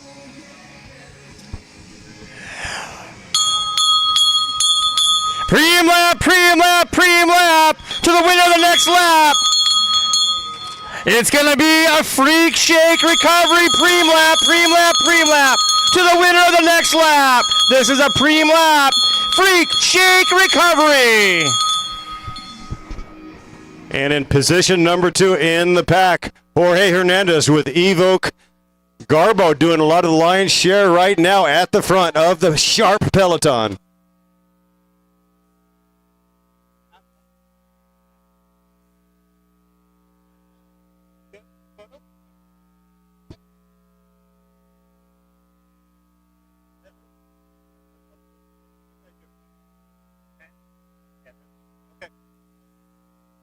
All right, we still got Kevin Phillips just dangling about 3 seconds off the front of this group. And John Garbo, after an initial massive attack on lap 1, is now about 5 seconds off the back of the peloton. Let's see if he can recover and tag back on.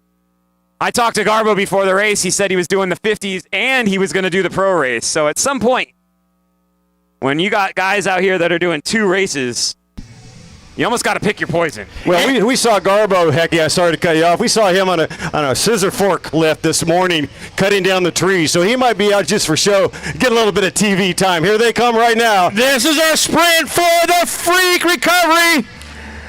Shake, it's going to be Kevin. Holding on to take it, Kevin Phillips. And Eric Bierman, rider number 3, behind Espen Kateris in that red kit. Bierman sporting the white and black two-tone kit, looking to pounce. Right now, this is the moment. You can see this field absolutely strung out. Looks a bit like the Champs-Élysées taking that hairpin right there. A beautiful sight on a boulevard that is tree-lined with these humongous ficus trees. They look like giant gumdrops. They do look like beautiful gumdrops. I have to say it's making me hungry. I was actually talking to John Garbo Sr. about the contract on these ficus trees earlier today. Because, I actually own a tree care company back home in Santa Ynez, and it's kind of funny. Right? More in common with the Garbos than you knew. So you know how they trim these trees? They use a bucket truck and a hedge pruner. All right, we had our 4-5 results go official.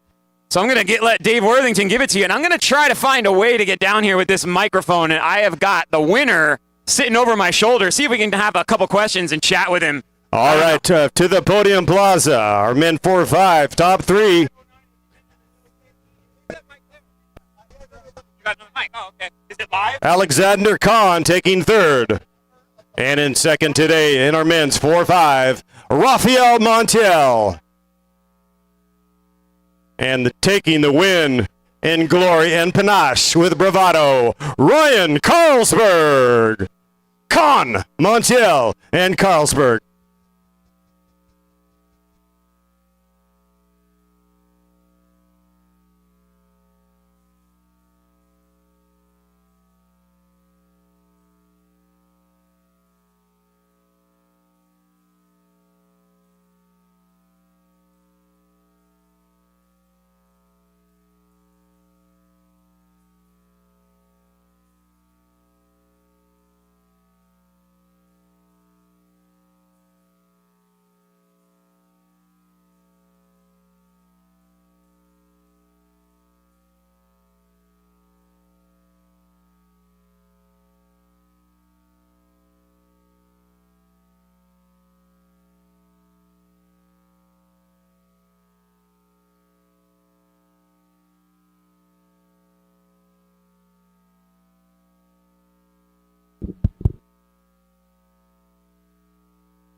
Strong out right there, like angel hair pasta at Spaggy's Restaurant, another one of our sponsors. And remember, go over to Expo Row right now and get yourself some ice cream, some vittles. Check out Expo Row. Absolutely lit right now.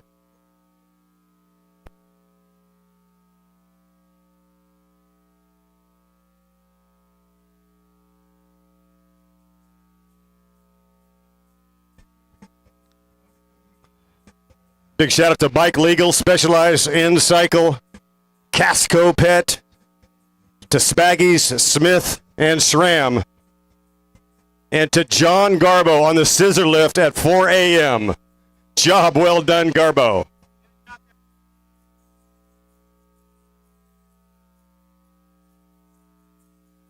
And at some point, we're going to throw the mic over to Steve Core. He's going to have a brief word with Ryan Carlsberg, who won solo dolo in the men's 4-5, having won the time trial at GMR, Glendora Mountain Ridge, a famous monumental climb here in Southern California.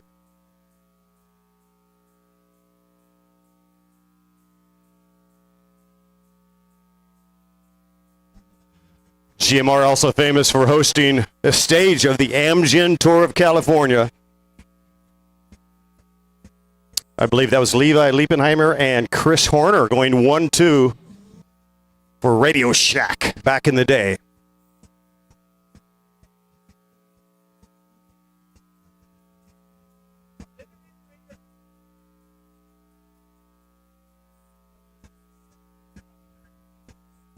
Riders now coursing southbound as they make that one only right-hand turn clean, unscathed, strung out like a street poet in Amsterdam. Everybody, let's throw it over to Steve Core down there at start finish. He's going to have a brief interview with our man, Ryan Carlsberg. Yeah, thanks for tossing it over my way. I am here with the winner of the men's 4-5, Ryan Carlsberg here. Ryan, congratulations. Is this your first crit victory? It is, yeah. All right, yeah, the rumor has it that you won the mountain climb on GMR. Is this true, Glendora Mountain Road? It is true. All right, so how do you feel about the difference between a mountain climb or a crit? What would you rather do again? 100% I'd rather climb a mountain. All right, that's interesting for a man who just dominated. So early in the race, Montiel went out off the front first, and then you had to make a decision. What was going on in your mind there when you went across to him? I was just testing it out, seeing if we'd be able to go and get a gap. I don't know. All right, and once you realized you were getting 10 seconds a lap, what was going through your mind then? I'd just try and bring out the gap as much as we could, But yeah, I kind of could see them giving up a little bit, so that was a big confidence booster. Yeah, absolutely. And then eventually you guys caught the back of that group and we saw you attack real quick. So what was going on there? Were you trying to make that move at that moment, thinking I have enough to go solo? Yeah, I was feeling pretty good, so I knew I had to eventually make an attack to win by myself because I didn't think I was going to be able to win in a sprint there. So I just picked what I thought was a good time and made a move.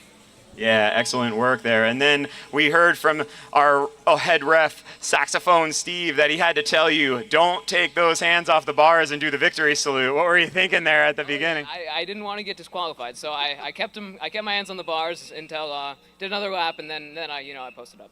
Yeah, absolutely. Very, very good. Congratulations to you, Ryan. We hope to see much more of you. It looks like you have a bright future in SoCal cycling, so congratulations and all the best. Thank you so much. Absolutely. All right, how cool was that? 18 years of age. Thank you, Steve Core, and thank you to young Carlsberg. I would say that the future looks very bright with these juniors. 18-year-old kid, congratulations.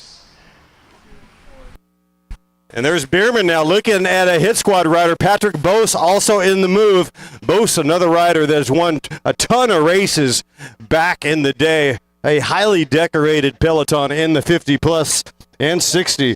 In the 60-plus, I like Alan Flores out of Newport Beach. Flores, a solid rider indeed.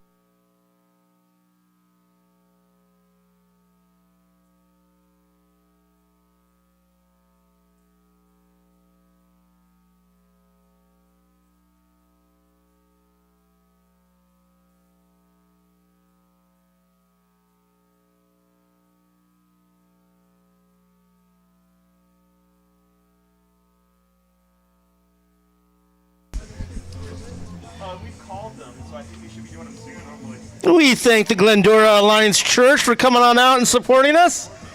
Hopefully you guys got rid of all your ice for your shaved ice treats, and thank you for the water. We really appreciate it.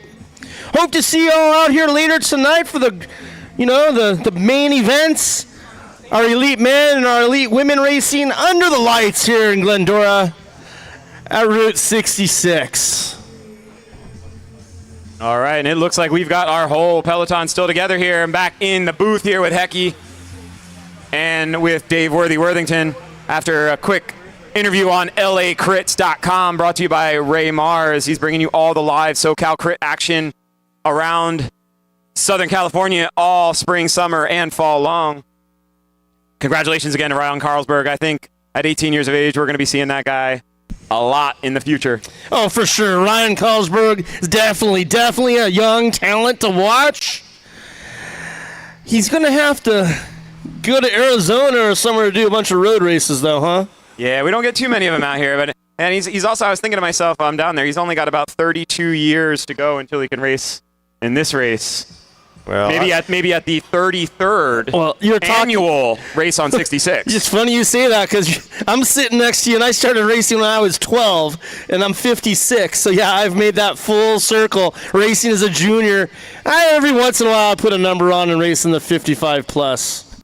Yeah, we all raced during the horse and buggy era. But I'll tell you what, Carlsberg Boulevard Road Race is back, Jack. I announced that race, and it is a real road race. I want to see Flying Ryan Carlsberg at the Boulevard Road Race. It is a great race, and there's attrition there. It is an old-school Euro-style gnarly climb. You can't be a faker if you're going to win at Boulevard. And San Luis Rey. I could see him really enjoying San Luis Rey Road Race as well. Kind of that big old out and back with that brutal climb every time you come up to the start-finish line. There was road stakes were there like 2 or 3 years ago. Sure, there was a time in San Luis Rey. You got to back up. I mean, it went way. There was 3 times the amount of climbing that they do now at San Luis Rey. Now they do a hairpin. It was a real deal. We finished at the top of the freeway back in the day. But yeah, road races are scarce. That's really the point here. We're losing them to population. That's what it is. And thank goodness that Patrick Carroll's decided to do this race in downtown Glendora. It's a criterium, yes, but it's a technical criterium with a hairpin and multiple turns in a downtown setting. That is so refreshing and awesome to see. Yeah, and following it up tomorrow with another very technical course in Memorial Park. It's almost like when you watch the guys race there, they only go straight for maybe 100 or 150 meters at a time. There is always another turn coming. Very, very technical. So the real big bike handlers are going to have a lot of fun tomorrow. That's a figure 8, right? Something like that? I have to look at the map. It kind of looks like a squashed 8. Okay. But you don't cross. Obviously, you don't cross. Oh, but yeah. It's squished. But I think it's like 6 or 7 turns. It's very unique. You mean he didn't build a flyover? Now we're talking cyclocross, Okay. that is deep in my soul and heart as a New Englander. I miss the cyclocross days. It actually resembles a paper clip connected to an upside-down ficus gumdrop. I'm serious. It's what it looks like. It's kind of Salvador Dali as well. Now, the crew wants me to announce the location of podium. The podium is located next to registration. That would be northeast of start-finish. That would be on the southern end of the parking lot. You'll find a beautiful white backdrop with all our sponsors, Podium Plaza.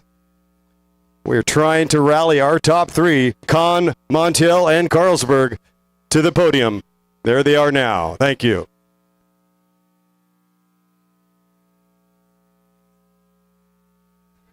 Okay, I think we're ready. Thumbs up. In third place today, riding for the University of Southern California, Alexander Kahn. This next rider with bravado, riding for South Bay Wilman, Rafael Montiel, taking second today. And this young kid, 18 years of age, won the TT at GMR. Let's give it up for Ryan Flying Carlsberg. Kahn, Montiel, and Carlsberg. Congratulations to those gentlemen, the men's 4-5 podium at Race on 66, Glendora Twilight Race, brought to you by Go Fast Andiamo and all of their sponsors, the Ice Cream Shop, Bike Legal, InCycle, Specialized, Shram here in the Expo. Come down and visit the Expo. It is hot. We are racing the 50-60 plus men's masters right now out on course. It is a 50-minute race. We're about approaching halfway. We are about 25 minutes in. We've given out one preem. We've got two more to go. We'll do that shortly. Right now, we're still all together. I don't know if it's the heat or it's just cagey out there. But, you got to start thinking, hey, if this does come down to a big group sprint, who does that benefit the most? And I see him sitting right on the back of the group right now, and I would say that's Bart Clifford. If this stays together all the way to the end and no one is going to break this group up, Bart Clifford quite possibly has the quickest pop winner at Manhattan Beach in the 50-plus category earlier this season. Did he take Costa Mesa as well? He won the Costa Mesa. He is now your current California Crit 50-plus champion, so probably getting his new jersey made for next season. Yeah, that's right. And Bart Clifford won at Upland as well last year. He's the only guy I've ever seen to actually pass in a sprint. I'm being serious. In all the categories, nobody's passed at that corner successfully other than Bart Clifford at the Upland Memorial Park. All right, Bierman, maybe a lap or so. We're going to give a big prize. There we go. It looks like that could be That's a Mesa. That's a Mesa. That's a Mesa going up. Lighten it up. You see that elbows out, just driving out of the saddle. Ruben Meza trying to ignite this race. As we were just saying, if this stays all together, the person that this most benefits is probably Bart Clifford. So those that are not on the Evoque racing team are going to want to make this race a little more dynamic. Whoa, is that Steve Haig in the announcer's booth? It is Steve Haig in the announcer's booth. Wow.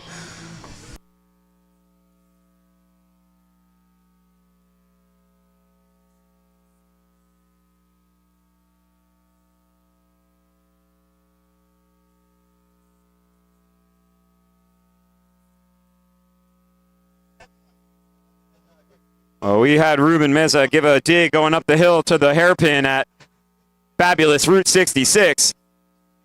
But everybody all together going into the left-hand turn that I can see. And we will see when they pop out.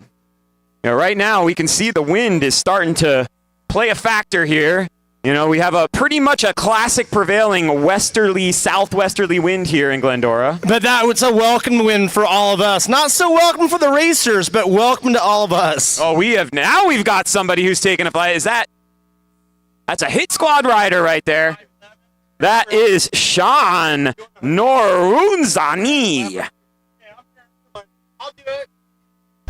Hey, this is pretty exciting. We have an Olympian medalist with us right now. This man back in the day could rip your legs off, show it to you, with it still beating, and drop it on the road. This is Steve Haig, man. It is so great to see you. It's been a minute, man. How have you been? This guy came from Alpine skiing world and then dominated in the time trials and also in Criteriums and all around her. What do you think about this Glendora Village Criterium atmosphere, Steve Haig? Well, I'm glad I'm not racing because this is a short, tight course, and I was a power rider, so I would probably be pretty frustrated with this one. But for the good, the guys with the high cadence, the fast pedalers, they're going to love it. Well, I remember racing against you in Spokane, Washington. It was a day kind of like this, downtown Spokane for the Nationals, and you won that race. It was a bit hot that day as well, so I call bullshit. I think you could ride any kind of course. I'm just saying this one would be more difficult for me than the others. That straightaway is a little bit longer, and the turn's not so tight. So, Steve, you like me, people go, Worthington, you still ride? And I go, that's all I do. I used to train. Now I ride. Are you getting out, turning the pedals? How's life for Mr. Haig? Everything's great. I just rode 50 miles this morning, so, I'm riding. It's beautiful to ride. So you don't get cranky, right? Like, you guys, dial it up here. What the hell's going on? Remember back at Como Street, man? Those were back in the day. And you were the Capitan a lot of those rides. The Ziggurat was another one. Well, I had something to prove, I thought, little fish, small pond. You were what I call pugnacious. You were a fighter. You were a boxer on the bike. Definitely brought a little bit of attitude to Orange County. I had to find something to motivate me because, this sport is hard. It is very hard. It is very hard. People look at seconds and thirds like it's a flail. Man, it is hard to get top 10 at these races. It's hard to sometimes to finish these races. Remember the famous Mark Whitehead said, so long as you're touching the wood, it was a successful day. So that's a good way to go about it. I like that, Steve, because often bicycles are really meant to fall over, right? There's no kickstand on these things. We keep them up. We keep them vertical, theoretically. We hope to keep them up. Brian Hodis is here as well, the Velo News Hall of Fame photographer. Good to see Brian in the house as well. We are going to get back to the action pretty soon. Get back to the action. You got a breakaway, and you got Kenny Rogers at the front towing the group. Oh, what's new? Kenny Rogers, the gambler, is towing everybody at the front. That's awesome. We got hydration here for Steve Haig. It's great you came by. Maybe we can do another session later on when we race into darkness. Yeah, Steve, definitely. Please come back for the the elite men and women's race. We'd love to have you. Absolutely. Thank you. All right. I have a Steve Haig story too. I'll wait until I see you later. Oh, okay, cool. I can't wait to hear it. All right, so back in here to the racing here, the 50-plus, 60-plus Masters. Right now we've got David Morrison, a real strong rider. He is in the pit. He is in the pit right now, getting some attention by the Shimano neutral support. We also, during this time, had a hit squad rider. That was number 511, Sean Nauruzani. He went off the front, and he has about 15, 20 seconds on the peloton right now, so there is a lot going on.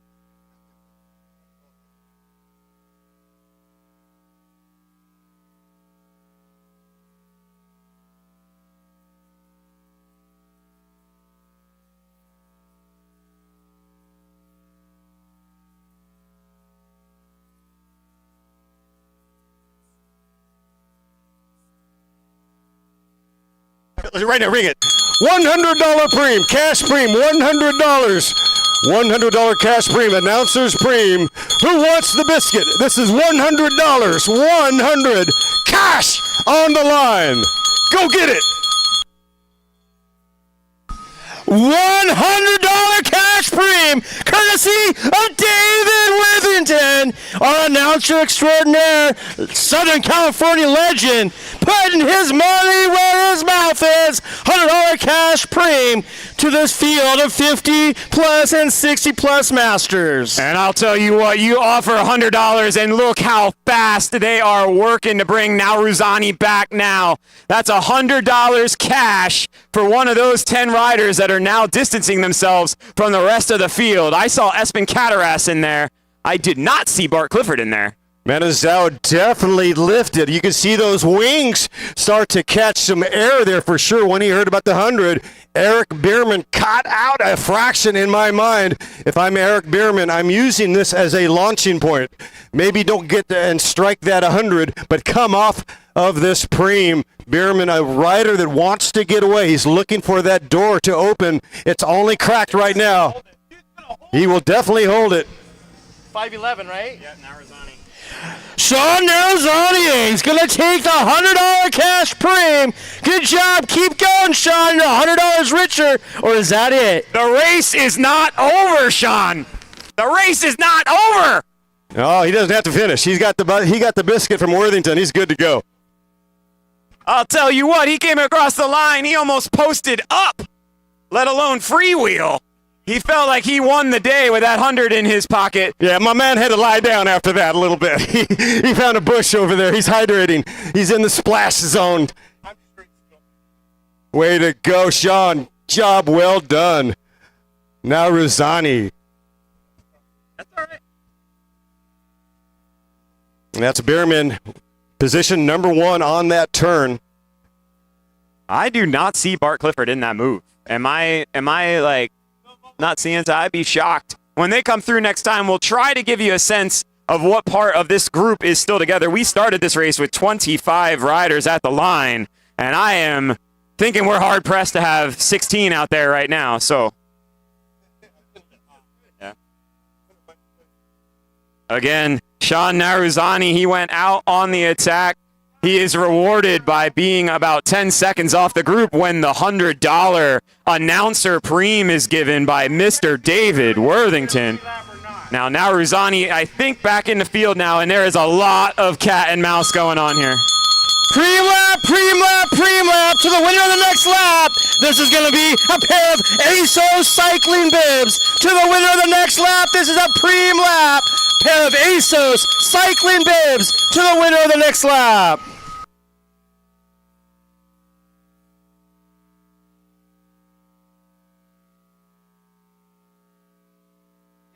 Espen Katera still at the point, doing the lion's share of the work.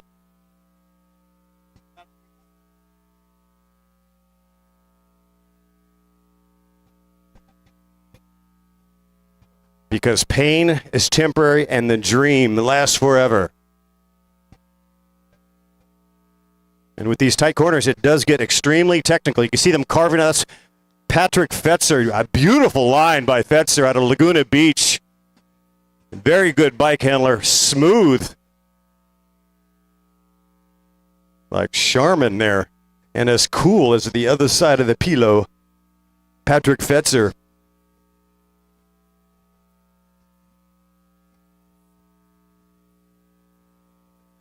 And We a little have bit of got- helter-skelter out there. It's kind of chase, attack, strung out, and two big words right now, hydration and attrition coming out to play.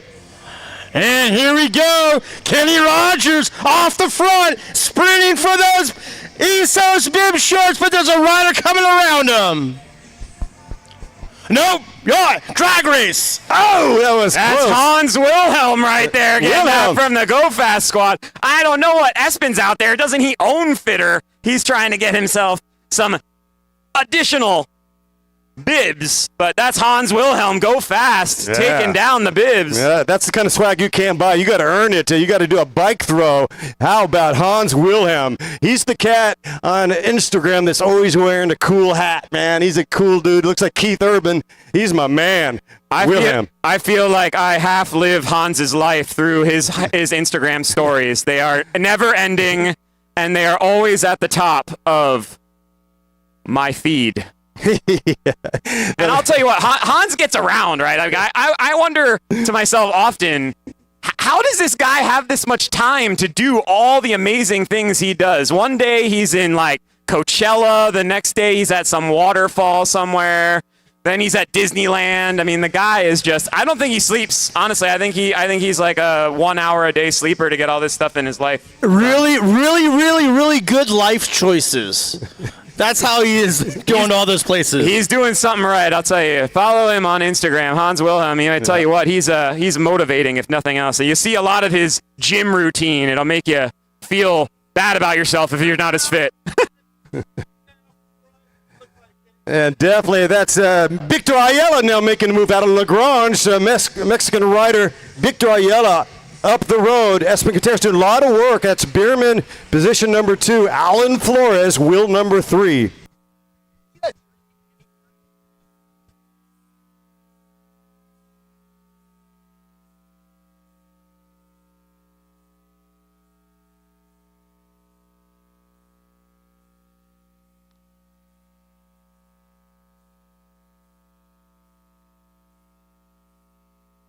Victor Ayala, he also can carve these corners like a holiday turkey. He's got a little bit of a gap. Bierman at the front, then Flores. Titan rider, wheel 3. Wheel number 4 is Espen Gutierrez.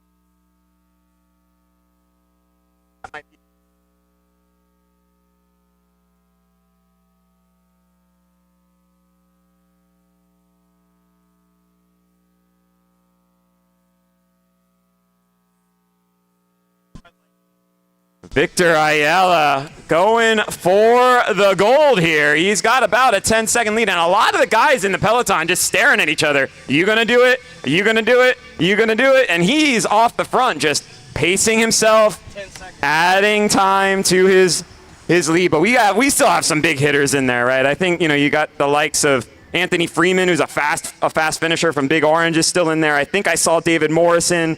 I can definitely tell you that Ironfly's Kevin Phillips is still in there. So there are still some heavy hitters that can close a 10-second gap pretty fast. Yeah, well, looks like Phillips wheel number 4 or 5 in that dark kit. Eric Bierman still towards the front as Victor Ayala takes that one right-hand turn. Very clean, unscathed. This time it's Espen Gutierrez once again at the front. Kevin Phillips with Ironfly, wheel number 2, and that frothy chase. The chase is on.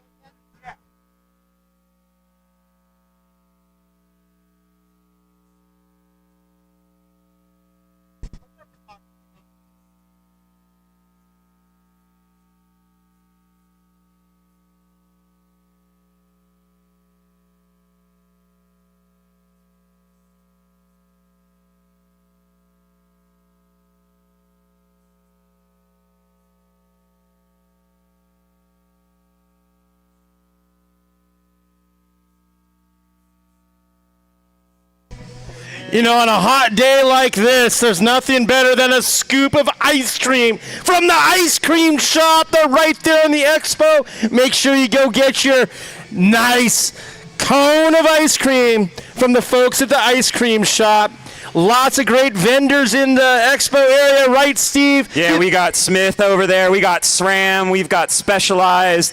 And we've got InCycle bringing you all of the kit, all of the mechanical pieces you need for your bike. We also have other sponsors of not just the race, but the Go Fast cycling squad, like Spaggi's. Spaggi's is an amazing Italian restaurant. Chef Henry always cooking up something really lovely for you. And we also have Casco Pet, who's been with Go Fast for quite some time. So again, the expo, it's just north and east of us here at the start-finish line. Hop in there, visit everybody, see what they've got for you.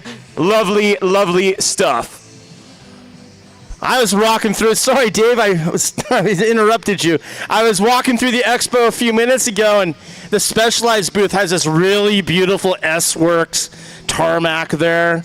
Oh, I can't tell if it's a root beer or a red. I kind of wanted to take it out of the stand, but I thought maybe I might get tackled or something. So I wanted to put it in the sunlight to see if it sparkles. I think I'm still going to go do that.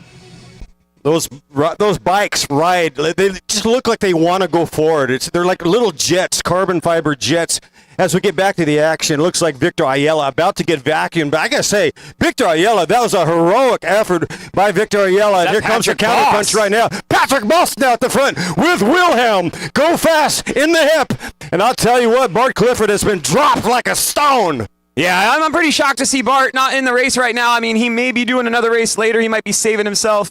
But yeah, it is hot out here. And I said this earlier. There are some riders that just love the heat. They live for it. You get out here. I know I'm one of them.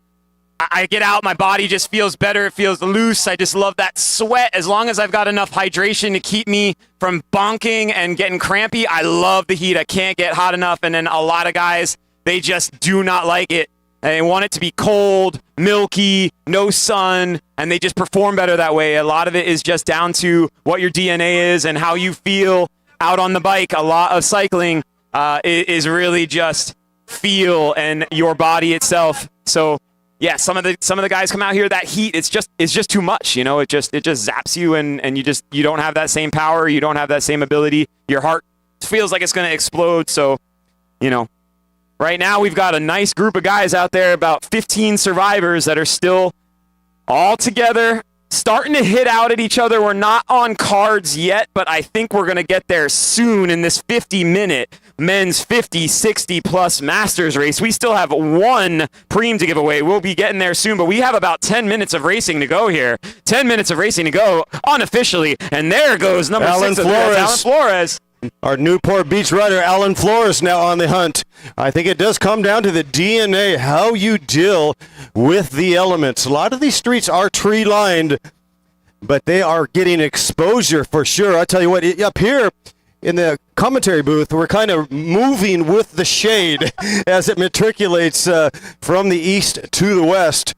And what a thrill it's going to be tonight as we race into darkness. We got stadium lights up and ready, queued up. These three riders now, not quite together, but Flores having a tremendous day with good legs. And there goes Bierman with Anthony Freeman, Big Orange, on his wheel. Yeah, this is a move. This is a legit move. These three guys off the front, they are trying to put some distance between them and the players, trying to do what we like to call make the selection. That is, you just don't want a bunch of guys sitting in, taking a free ride. Everyone needs to do their job. And these guys that are feeling good right now are making that selection, trying to get down to who is the legit contenders and then work together and see if they can take something to the line. We can see these three guys. They're going to see 6 to go. We are on cards. 6 laps to go here in the 50, 60-plus Men's Masters race on 66, brought to you by Go Fast on Diamo.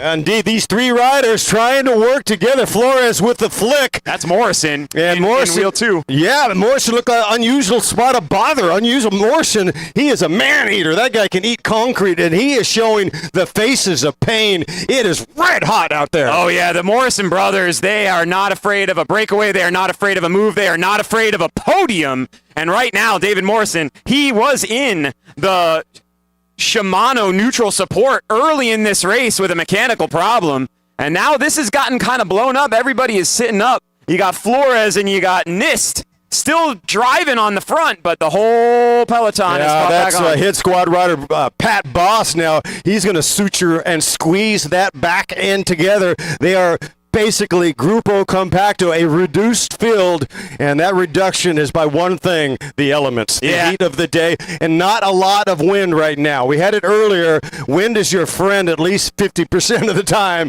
We're starting to feel it just now. The wind's starting to dance. It went from the east, and now it's starting to maybe come from the west. Prevailing wind, the big mighty blue ocean to the west. Yeah, let's cool it off a little bit. And I also got to say, I like a little bit of drama in turn 2. Ayala giving the business to Michael Spangler about something. I don't know what it was. They were already 5 seconds off the back of that peloton, but he was giving him the business, talking to him about something. But you always like a little bit of drama in a bike race, you know? My boy Ayala, he can get a bit loquacious. He's a good dude. Tranquillo, tranquillo. We need to tell him, tranquillo. It's okay. It's and okay. now 2 riders now pressing it, and Victor is back on this move.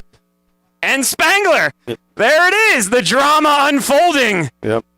Yeah, so he was able to seduce Spangler to get to the front, whatever those words were. It worked.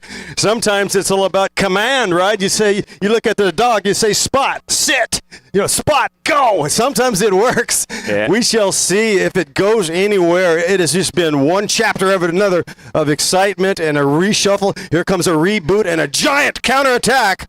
Oh, it's a dummy attack as he sits up. Ayala trying to get some motion, some stirring of the pot.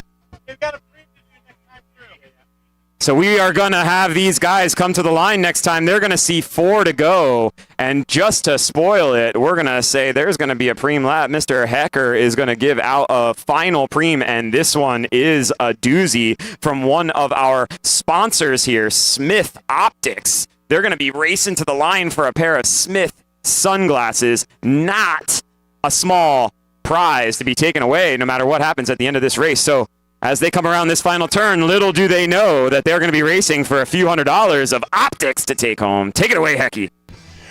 All right, racers, here we go. Preem lap, preem lap, preem lap. To the winner of the next lap, a pair of Smith glasses. Preem lap, preem lap, preem lap. Pair of Smith glasses on the line to the winner of the next lap. Preem lap, preem lap, preem lap. All right, with 4 laps to go, this is going to be nuts. Fasten your seatbelts and cinch your cleats. We are about to get our kicks on Route 66. Man, David Morrison was off the front of that group. He sat up coming to the line, looked over his shoulder, and just kind of gave a hand wave. I don't know if he was expecting someone to come with him or what it was, or he just doesn't feel like he's got it in the legs to just do 4 laps solo. But they are all just playing cat and mouse right now. It has been hot. It has been hard. This race has been fast, and these guys are really feeling it, and it is going to come down to what person is willing to take the risk. Are you willing to finish 15th for the chance to win? For a pair of glasses. Because they're going for that preem right now, right? That might cook you with 3 laps to go. I don't know if now Aruzzi is still in there or not, but he's going home with that Hyundai Spot cash from Mr. Worthington. But we'll see next time around who's going to be sprinting for those Smith Optics. Now Ruzi's over at the tavern right now sitting on a bar stool, but he's good. Sorry, now Ruzani. Yeah, he's probably 3 beers in at this point. We have Dave Worthington's tab. We have 2 riders off the front going for the Smith sunglasses, but also trying to break away. So that means that whip between turn 3 and turn 4 looks like Pat Boss. And Wilhelm right there taking the glasses, number 515. And Wilhelm had to dig very, very deep. A stellar effort right there, but at what cost? Well, let's see if Boss and Wilhelm can get together and team time trial. The field's not in any hurry to chase them down. Yeah, that is shocking. Those 2 off the front just continue to go at that pace, drive a slightly harder pace, and everyone is cat and mousing with each other right now in the peloton. If you guys can put that 15 seconds in, get 1 turn out of sight. A lot of times in these crits, it's out of sight, out of mind. And there goes Boss. This is like 2 heavyweight fighters in the 11th round. They are swinging above their pay grade, just trying to get oxygen through a cocktail straw. Bose looks good. Patrick Bose is riding today for his life, for the glory, and he wants to be crowned king of the road right here at Glendora Village.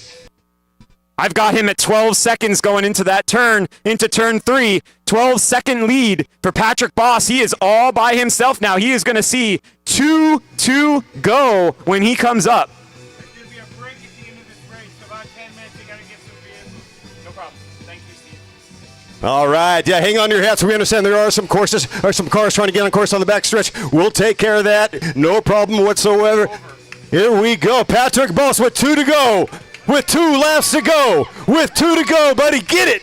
Don't look over your head, Pat. Just go. Dare I say it, but I think Patrick Boss is riding away with this race right now.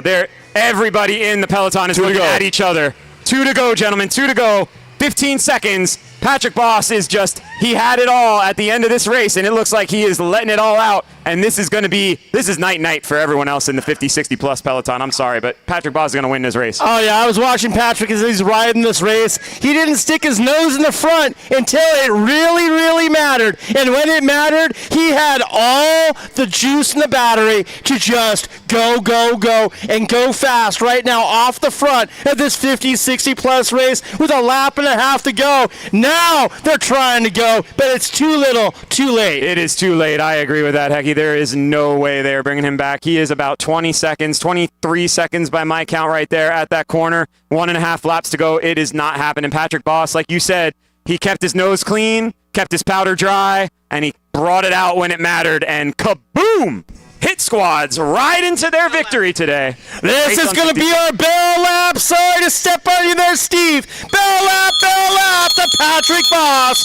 1 lap to go for the Hit Squad rider. Bell lap. This is 1 to go for Patrick Boss. And Patrick Boss, welcome back to the fray. Welcome back to competition. He is absolutely flying. 1 to go with 1 lap to go. With 1 lap to go. 1 lap to go. So I think we know who the winner is here. Patrick Boss is going to have a nice little mini victory lap here, but I am telling you, there are some people that can really finish strong that are still left in this peloton that are going to want that podium. So second, third place, we are going to have a beautiful sprint finish to see who's going to round out this podium with Patrick Boss as he is going around the only right-hand turn in this course with about 25 seconds to have in his back pocket, folks. And they are all just looking at one another, waiting for that person to take that flyer. Because you know somebody's going to hit out. Patrick Fetzer moving up on the outside of that right-hand turn, but they're all looking at each other. Who wants second place, they're saying. And here we go, ladies and gentlemen. Looking back, this man taking the checkered flag today, riding for Hit Squad, as he takes in the glory. He takes the checkered flag, unscathed, immaculate. What a finish for Patrick Boss, winning like James Dean on that sexy machine. And here's our sprint for second right now. And it's Anthony Freeman, Big Orange, taking silver. That was Kevin Phillips for Ironfly, taking the third step of the podium. Again, anything that comes out of our mouths is unofficial. But unofficially, Patrick Boss just rides it to the end for Hit Squad with a beautiful 3-lap performance at the end of that race. Anthony Freeman, best of the rest, taking second spot. And Kevin Phillips of Ironfly coming in third in that fantastic men's Masters 50-60 plus race. Excellent work out there, gentlemen. Yeah, it's safe to say that Mr. Patrick Boss is back. It's also safe to say that Patrick Boss is acclimated to this condition. He comes from the foothills. He comes from the valley. He knows about when the air gets thick and hot and warm. Woodland Hills has got about 20 degrees Fahrenheit on us right now, ladies and gentlemen. Patrick Boss, fully acclimated. Congratulations to the big dog riding for Hit Squad.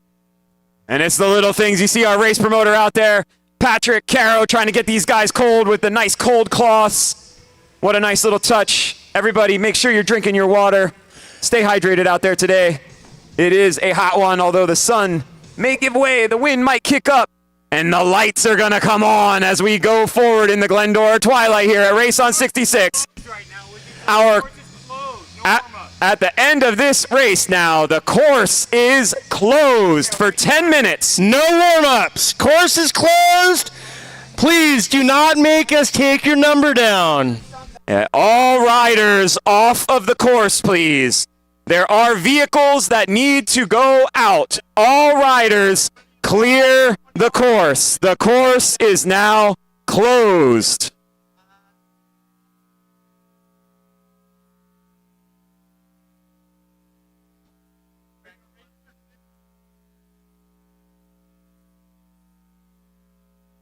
So again, that is the end of our third race of the day. The Masters Men 50-60 plus gave us 50 scintillating minutes. Down to the end, Patrick Boss rides away. 3-lap solo, taking the victory. Again, I want to say, all riders, I know it's hot. I know you just finished. Please exit the course. The course is closed. No pre-riding the course for the next race, please. Everyone stay off the course. Keep yourselves safe. Vehicles will be coming in and out for the next several minutes. Please stay clear off the course. Next up will be our men's threes. Again, stay off the course. We got 10 minutes. Men's threes will be our next race. Here at Race on 66, presented to you by Go Fast Andiamo and all of our wonderful sponsors, the Ice Cream Shop, ACE Elite, Smith, Spaggies, SRAM, Bike Legal, specialized in cycle Casco Pet.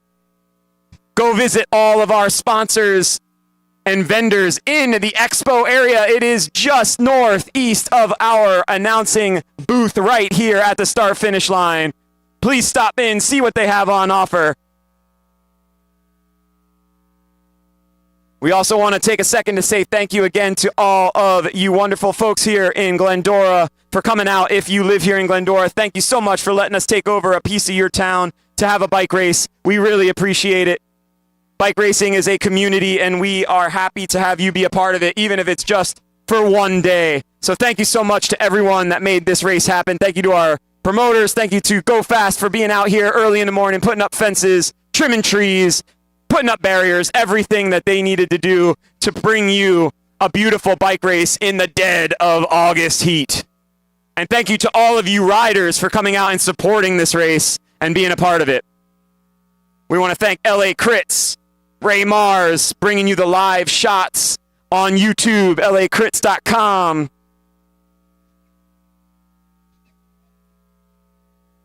Our course is closed. Another reminder, our course is closed. Please, riders, stay off the course. Please, riders, stay off the course. Cars will be entering and exiting. Be safe. Stay off the course, please. Once again, we'll be up in about 5 or so minutes with the men's threes. Men's threes is our next race at 4:40 p.m.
And again, one more big thank you to the town of Glendora for letting us come in and have a bike race. This is really special to the cycling community. That can be seen in the turnout we're going to see in the pro men's race tonight. Some very, very big names coming out to support this race. Having a Twilight crit is a big deal, and we want to thank you here at Glendora for making it happen. And hope that we can see you all tomorrow in Upland at Memorial Park for the Upland Park crit. There goes Patrick Boss, our winner.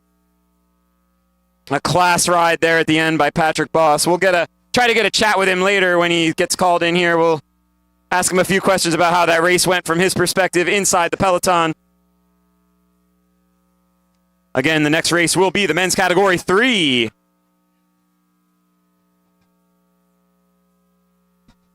All right, our course is now open, but we are going to begin staging soon for our men's Cat 3 ride. So men's Cat 3s, please be ready for staging. Your race will start shortly.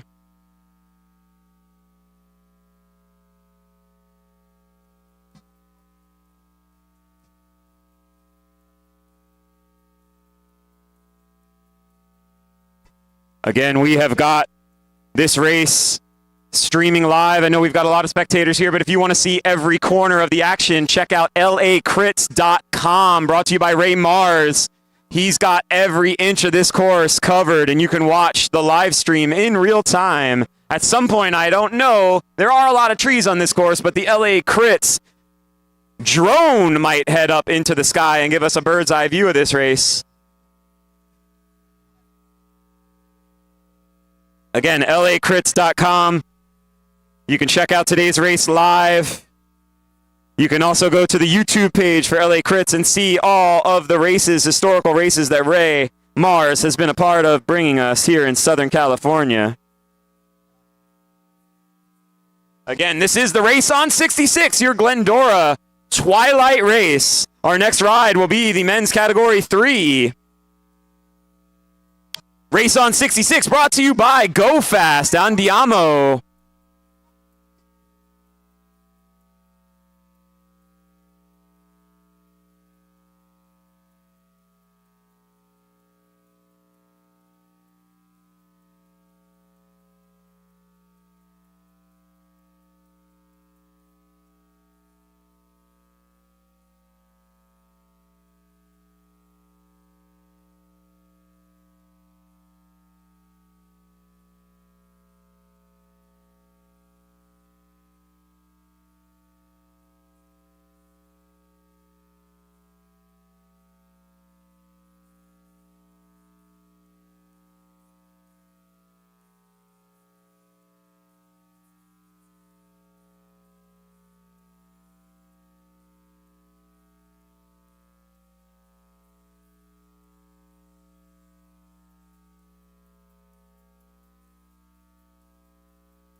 Steve Sachs, just let us know when you're ready.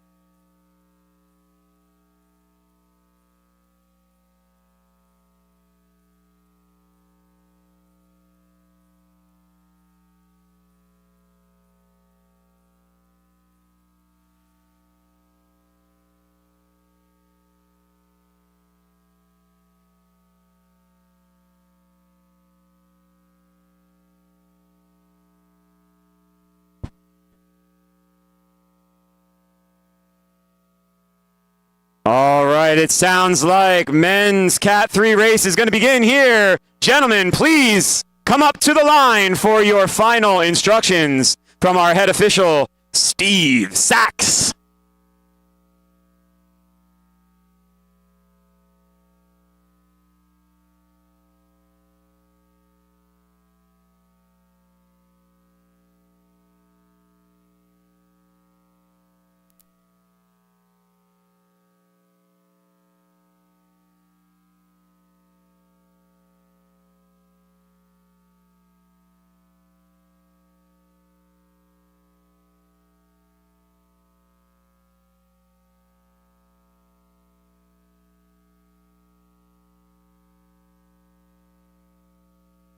Again, any men's 3 riders, make your way to the line. You are getting your final instructions. Your race will begin imminently.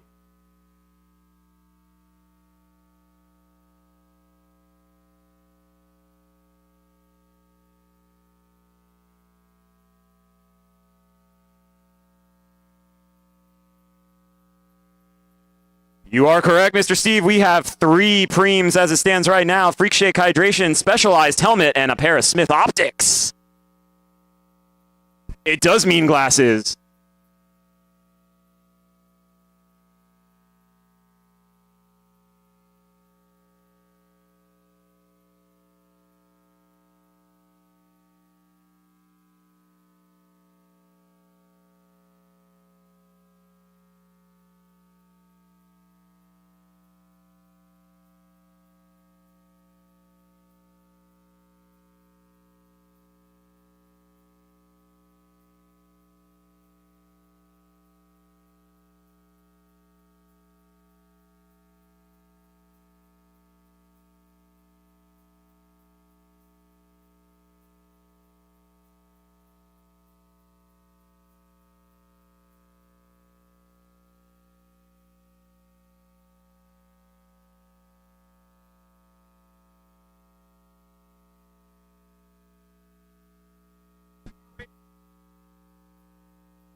All right, Glendora, here you go. Men's Category 3 race is underway. They will do 1 lap under neutral. That meaning that car in front of them will cruise around. They cannot go in front of the car. When the car comes out of that final turn down at the end of the road here on Glendora Avenue, they will wave a green flag, and that means game on. Game on indeed, and a half a lap, 1 kilometer here. It looks like a letter P. We all call that a lollipop-shaped course. And our killer 3s riding for 50 minutes. Yes, this is a 50-minute race, and we can see our home team here, the team of Go Fast, came with a thick crew of Cat 3s. Almost always the biggest category for the men's Go Fast squad, the 3s and the 4-5s, but there are 5 Go Fast riders out there, and they have a sprinter in Alex Rodriguez, who is a fast finisher. Alex is almost certainly going to be the guy that they're going to be doing their work for today. So watch for the Go Fast squad to really try to put in some work, make all those other riders work. They have numbers, and as we know in cycling, the power is in the numbers.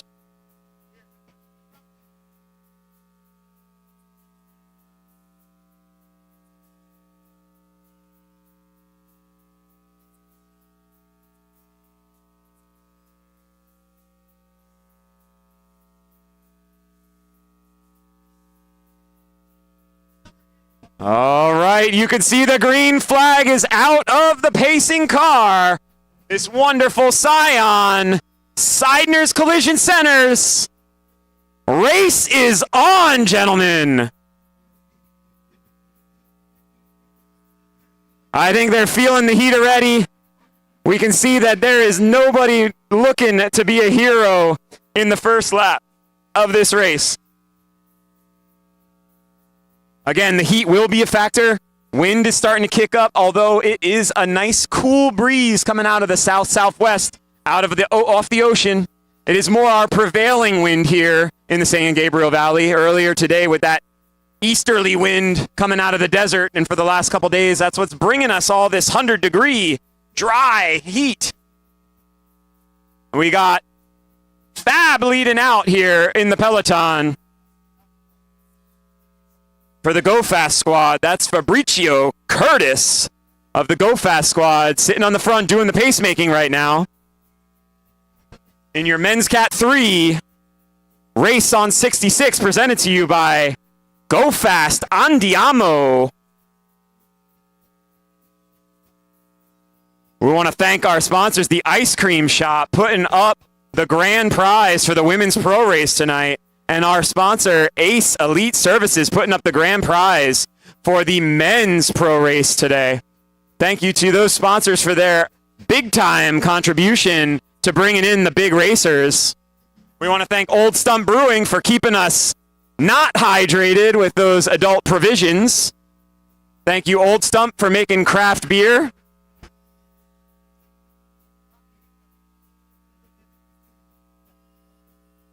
Got a big win kicking up here as our Peloton rolls through to finish their first unaccompanied lap by the pace car.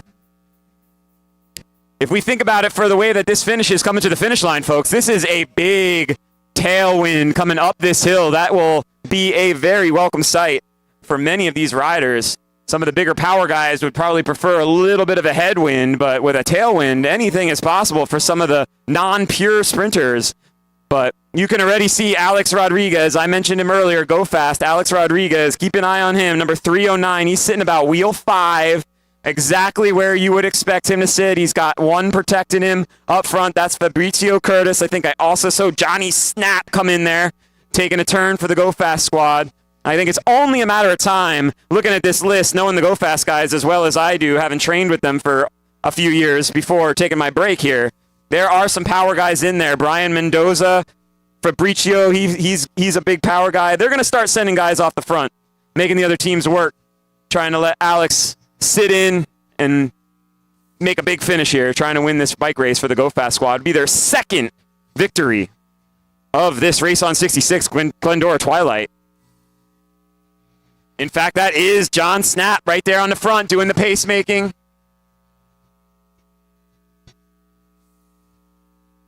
Got a couple big orange riders in there. Roberto Martinez, Will Patton, Bernard.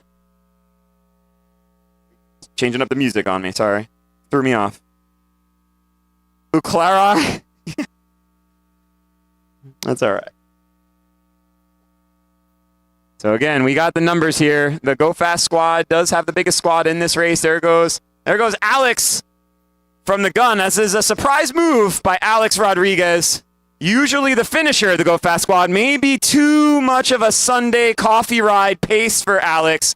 Doesn't want anyone in there messing with the Go Fast plan. So he's going to try to thin them out, maybe shed some dead weight here early on. Make an early selection. Definitely intriguing to have that Go Fast rider be the one that's doing the first big, strong effort.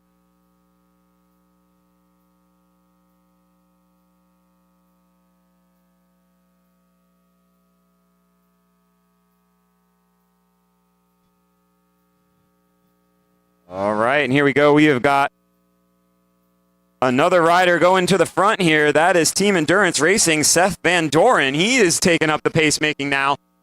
Looks like maybe Alex has ignited this race a little bit. Everybody's going to try to kind of test the waters, see where everybody's legs are. A few guys going to hit out.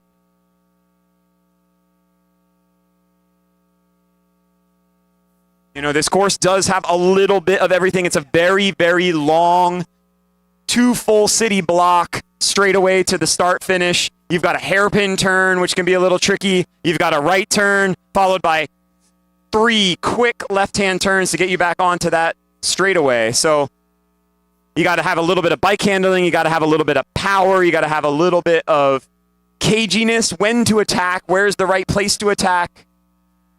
And since it is a big P, you're getting a little bit of headwind in some places, getting a little bit of tailwind in some places. So picking your place to go here, very, very, very intriguing part of this race. We do have the men's 50 and 60 plus finishing official results. We're going to go ahead and announce them and get them to come down to Podium Plaza. As soon as we get our Cat 3 men to come through the finish line, we're going to go ahead and announce the podiums for both of those men's races, those men's masters races, and soon to be followed by the ceremonies themselves. Go Fast, back to the front. That's Hans Wilhelm going back-to-back today. He's going in 50 plus and then Cat 3. So here we go. We're going to go ahead and... Luce. All right, here we go, gentlemen. I understand all you guys are here, but let's announce this here for the men's 60 plus. Third place, Michael Araluce from Davis Finney Foundation. Second place, John Nist. And first place, Alan Flores. Please, gentlemen, Podium Plaza if you are not there already. Our 50 plus masters, Kevin Phillips, finishing third today. Getting eked out by Anthony Freeman, second from Big Orange. And your winner of the 50 plus men from the Hit Squad, Patrick Boss. Podium Plaza, please, gentlemen. That's in the expo, just to the northeast of the start-finish line, please.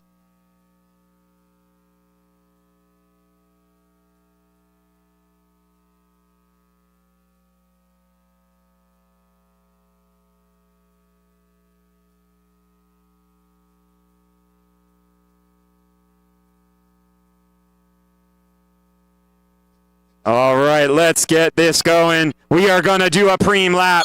First preem lap to these Cat 3 men. Freak Shake Recovery. Freak Shake Recovery to the finisher on the next lap. Merchandise preem, Freak Shake Recovery to the first finisher on the next lap.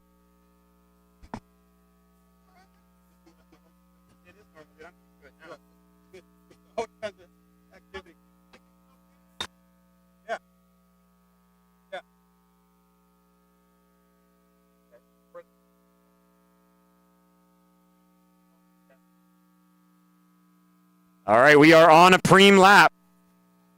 First finisher on this lap is going to go home with the Freak Shake Recovery. We will have the first of 3 preems here on this lap. 50-minute race here, these men's Cat 3.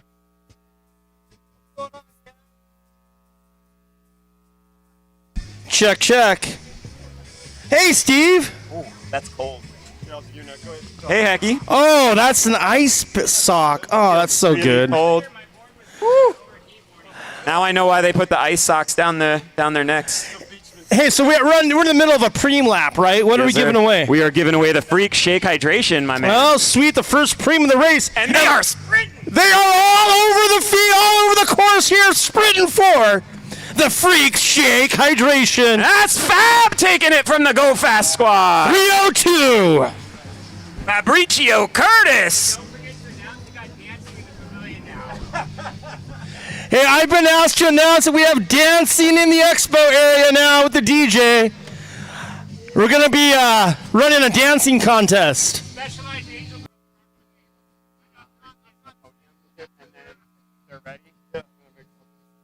And then all right, we're going to have Dave Worthington give you the 60 plus and 50 plus podiums. And then we're going to try and steal Patrick Boss for a quick interview on LA Crits if he doesn't mind. So take it away, Dave.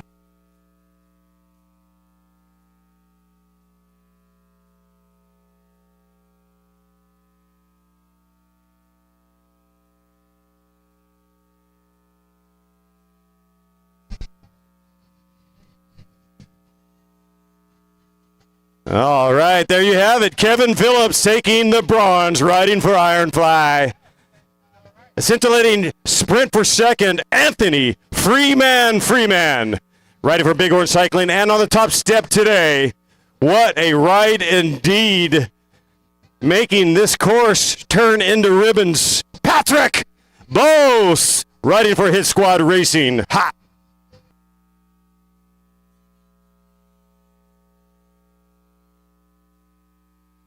And then next, our 60 plus. Good, let's get that photo up. If we had the belt, you'd have to show that belt high. Got to win the pro and women men's race to get the heavyweight belt to later on.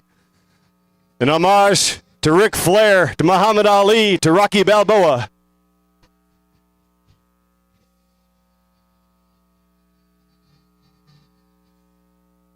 Tremendous ride, Patrick.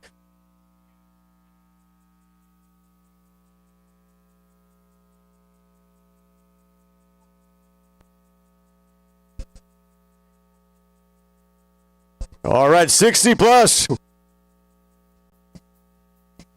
Taking third, A tremendous ride indeed. Riding for Davis Finney Foundation, Michael Araluce. And this man, don't call it a comeback. He is a stud. Taking second today, riding for the Titan Racing Cadence Cyclery, John Nist. And from Newport Beach, California, my neighbor, Mr. Alan Flores, your winner today. Araluce, Nist, and Flores.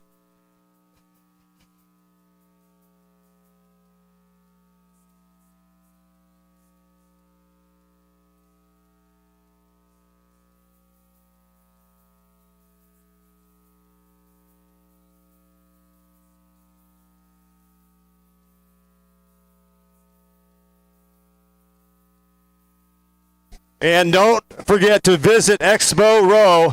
I just talked to my guy, Mike Hecky, my colleague. Hecky says it's going off right now at Expo Row. Say hello to our sponsors. Our friend is Spaggies, Smith, SRAM, Bike Legal. They will fight for you. Bike Legal. Also, Specialized Cycling, InCycle, and Casco Pet. And don't forget the ice cream store.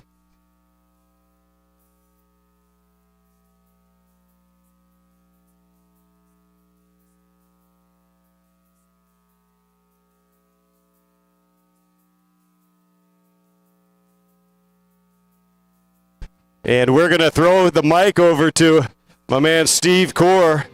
He's talking to Patrick Boss, our winner in the 50 plus. All right, Steve, let's throw it down to you, sir. What you got? All right, I have got the winner of the men's 50 plus, Patrick Boss, standing with me. Now, Patrick, that looked like a pretty cagey race. You guys were together almost the entire time until you decided it was time to dip out. Why don't you tell me what it was like from your perspective? Well, John Garbo, the home team, they dropped a bomb from the beginning. They were just flame on, and they're gone. And actually, early on, I got trapped in the back because of the accordion effect. And then, like guys do, a little inexperience, slams a curb, opens a gap. But it was game on whole entire time. And my plan, I attacked it. How I ended up getting away was just to kind of keeping the pressure on in those back corners because of the multiple turns. And then I just waited. And I knew you're going to get one shot and you're going to take it. And so if I could catch them sleeping, I knew I had about 9 minutes in my legs. Flame on. Well, I'll tell you what, you all you needed was 9 minutes because it was pretty impressive. Now, your teammate, Nauru Zani, was out there taking home the Hyundai spot. He's right here off camera. Was it a plan for you guys to have him go out first and let you sit in the back and maybe bide your time and pick your time later, or did that just happen? Well, all year, I got to thank Randall Coxworth for this because he had been dropping me 3 crits in a row from the breakaway. And so he didn't show up today, but we did have a plan because we knew who was the dangerous team. We knew that we're from Santa Clarita, so we're used to riding, in the oven here. And it was keep the pressure on. I personally, I'm old school. Pat can attest to this because Pat's been a great competitor, and thank you, Pat, for putting this on. This is awesome, a tough man race, but it was keep the pressure on, right, and keep them on their heels. And then once you find the weak link, one of us has got to get across. So one of us is going to get to the box. We just got to weld it together. Great, man. So you forced that war of attrition, and it certainly paid off. Congratulations, Patrick Boss from the Hit Squad, winning the 50-plus men. Congratulations. That was fantastic. Yes, indeed. Congratulations to Pat Boss and his teammate, picking up the announcer's preem as well. Definitely fruits of your labor, indeed. I like what Patrick said. If you're listening, young riders, bide your time. That's definitely a stratagem that can pay off. Doesn't always pay off, but sometimes you wait, you holster, and then you show them something that you got that they did not think you had. We had a lot of riders working a little bit too hard. Patrick Boss picking his time.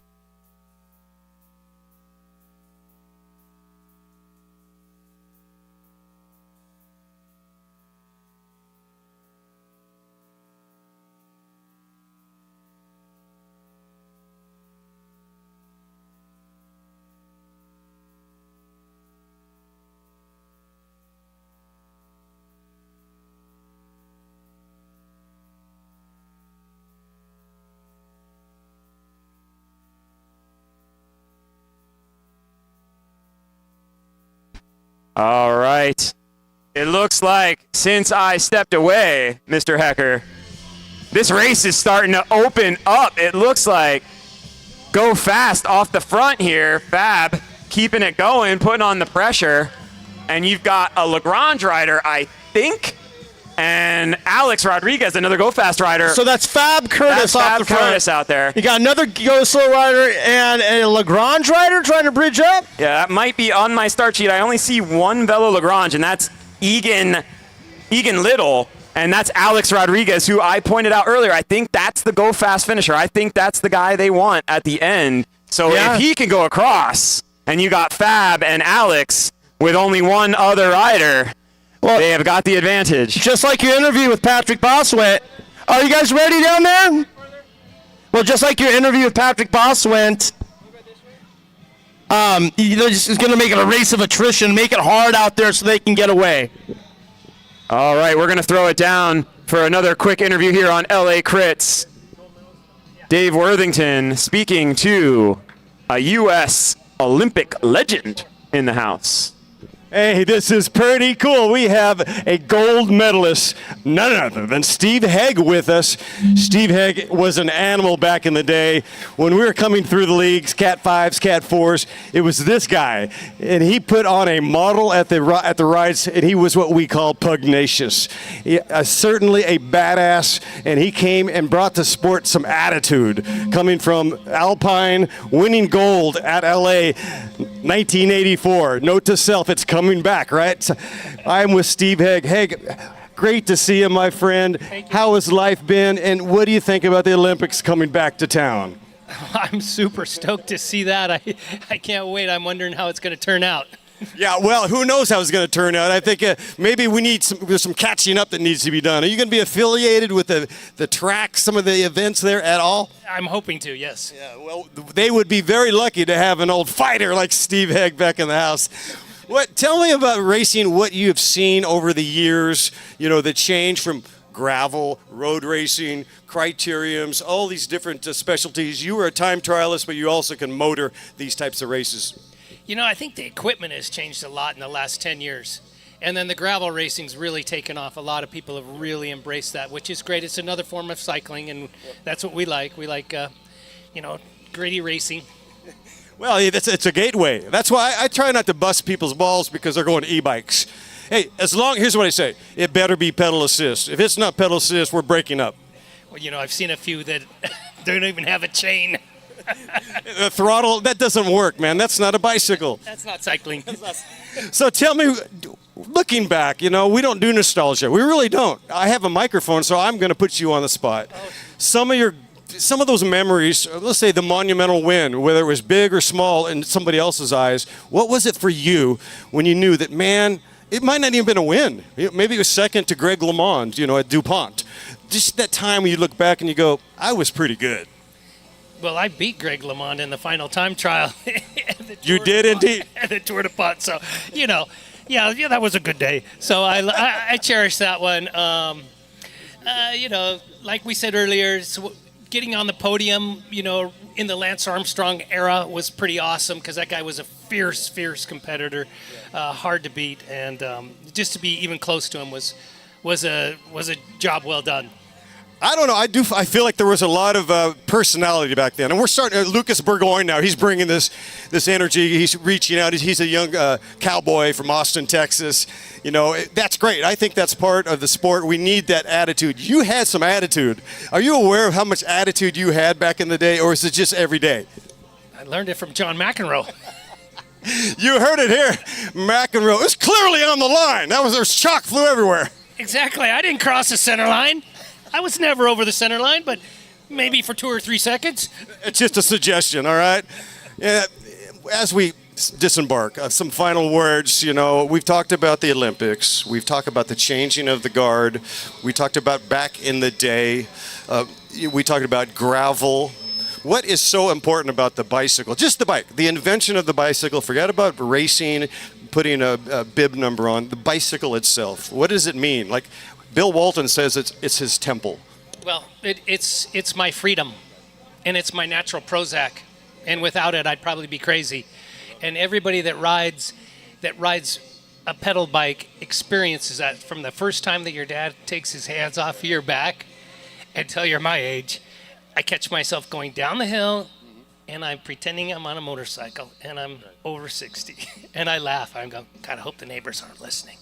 That's what it's all about. You heard it from Steve Haig. It's really about the sensation of pedaling, the freedom of the bicycle. So that's what we're about today, is celebrating the lifestyle, celebrating the bicycle. It's great to have you, Haig, here. It has absolutely been a pleasure to have a moment with you, Mr. Haig. Thank you. Steve?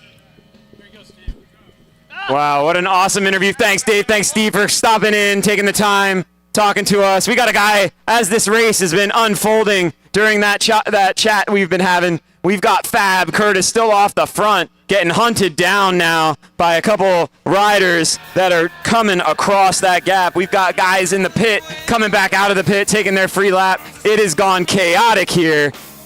And hecky, we got 2 more things to give away before this race is over. We do. But hey, look at this. Fab Curtis has been out there for 7 laps or so, solo off the front. Finally, the field's decided we're going to show some impetus here and get it all strung out and try to bring them back. And what's happened? The field has shattered. But I hate to be, Nostradamus here, but early in the race, I said, Alex Rodriguez, watch that guy, watch go fast. Somebody's going to go up off the front, make them all work. That's Fab right now, off the front, doing the work. Alex is sitting right behind every one of those attacks. He just has to follow a wheel. He doesn't have to do any of that work himself. He gets the free ride, right? So we're going to come to a preem lap. Preem lap, merchandise preem. It is a Specialized helmet going to the first rider across the line in this next lap. Mesh merchandise preem, Specialized helmet. That is Seth Van Doren, who is sitting at the front of the peloton right now. Again, with Alex Rodriguez firmly planted on his wheel. He is not going to chase down his own teammate.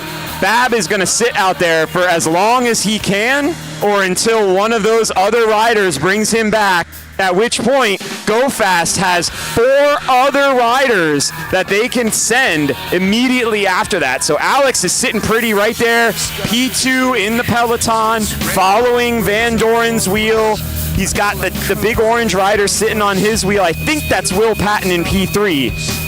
For a second there, it looked as though they were going to catch Mr. Curtis off the front. But as he pointed out, his teammate went up into the front and caused a little bit of a slowdown. And all of a sudden, that gap is opened back up.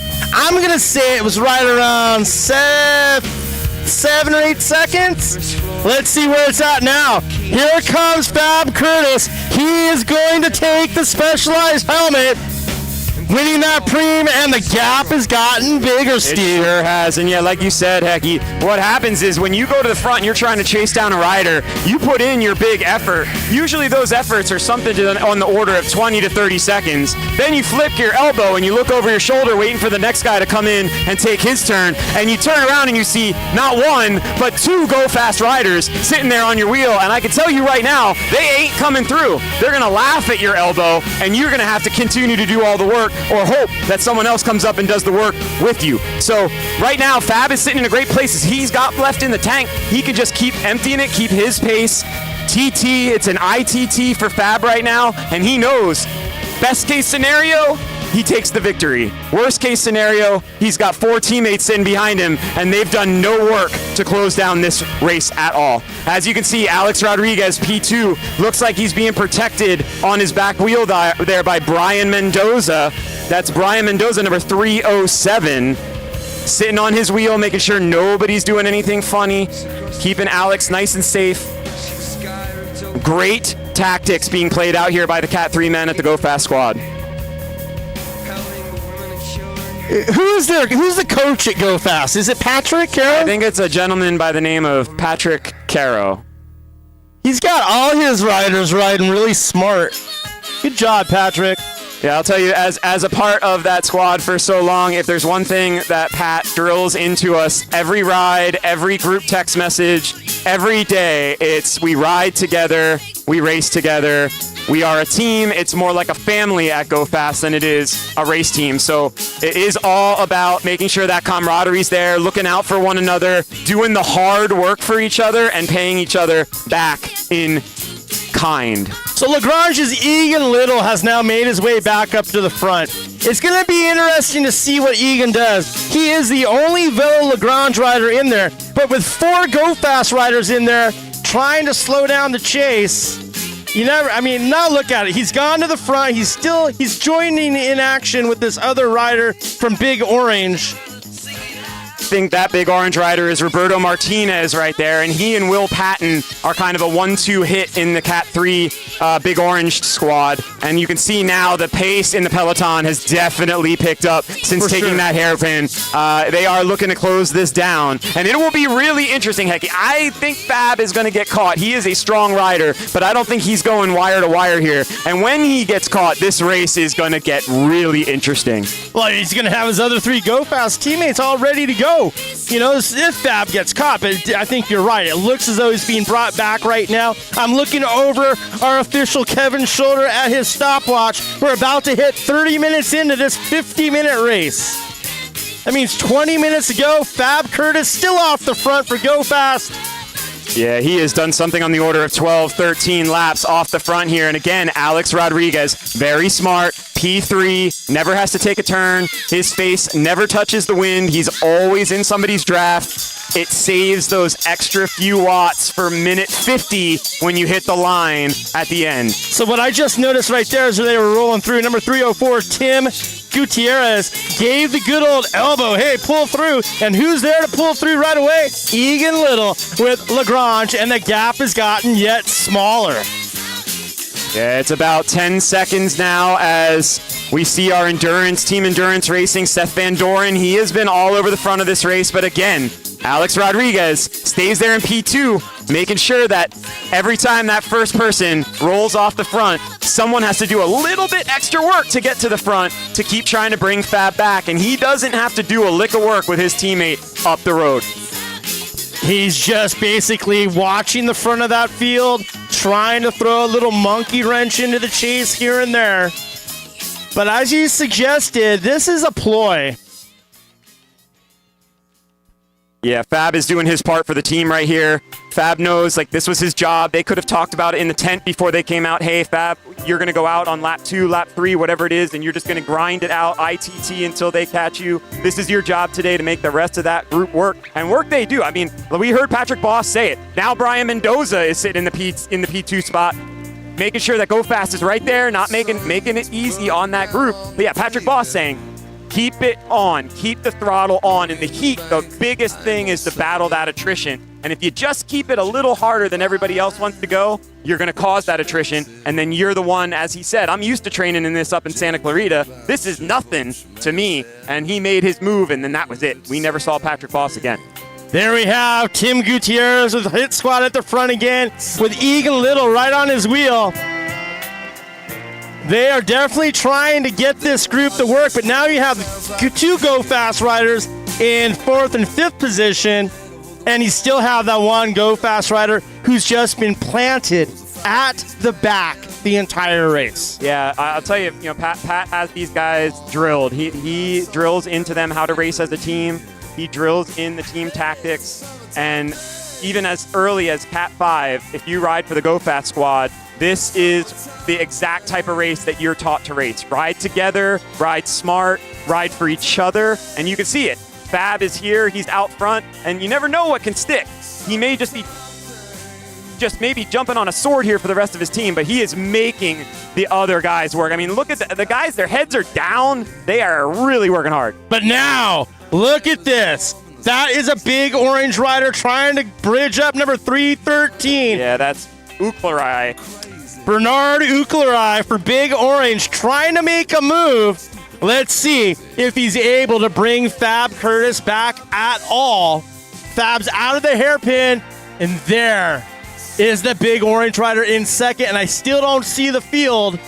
Oh, this might be a move right here. If this big orange rider can bridge up the Fab Curtis with Go Fast, they might have enough. Yeah, I would dare to say that the Go Fast squad has maybe made an error here, letting Uklarai go away without a Go Fast rider on his wheel.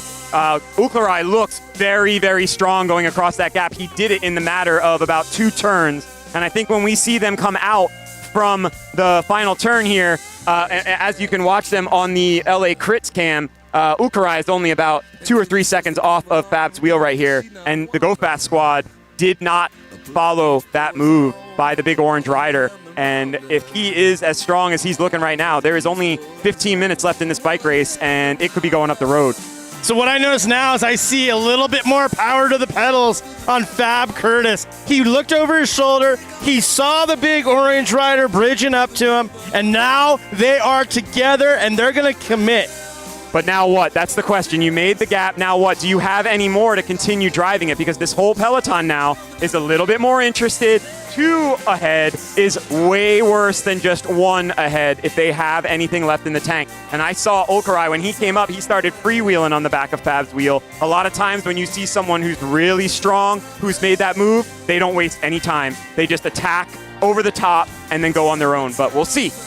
You know, we're watching a Cat 3 race. They're all works in progress. So the young man rolling on up there had to probably catch a little bit of his breath, but that gap has gotten smaller, Steve. It has, and I can tell you this, Fab, if he was out there to die on the sword, hit that grenade for the rest of his team, if Uklarai does not have the juice to drop him, he is not going to work for him. No. He is not going to do any more work, because if he is not the one that they're racing for, which the guy on the front, off the front, never really is, Nope. then he knows, okay, my job is done. I can just sit in and I don't have to take a turn. I got 4 guys coming. The cavalry is behind, and we will make it work in the next move. Judging by the workload that the Go Fast riders have been doing, I'm going to go out on a limb.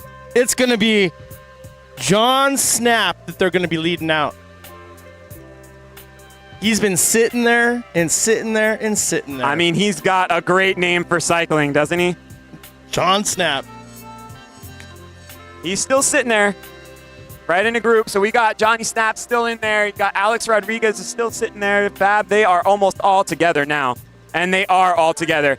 Just before we hit the hairpin, it is all back together. Just like that. And there is Alex Rodriguez. He hits out. There it is. He took the inside line around that hairpin, and there he goes. Full sprint, coming down to the only right-hand turn. Alex Rodriguez might be, this could be the jailbreak. He might say, I'm going solo. Will Patton is on it, followed by Van Doren.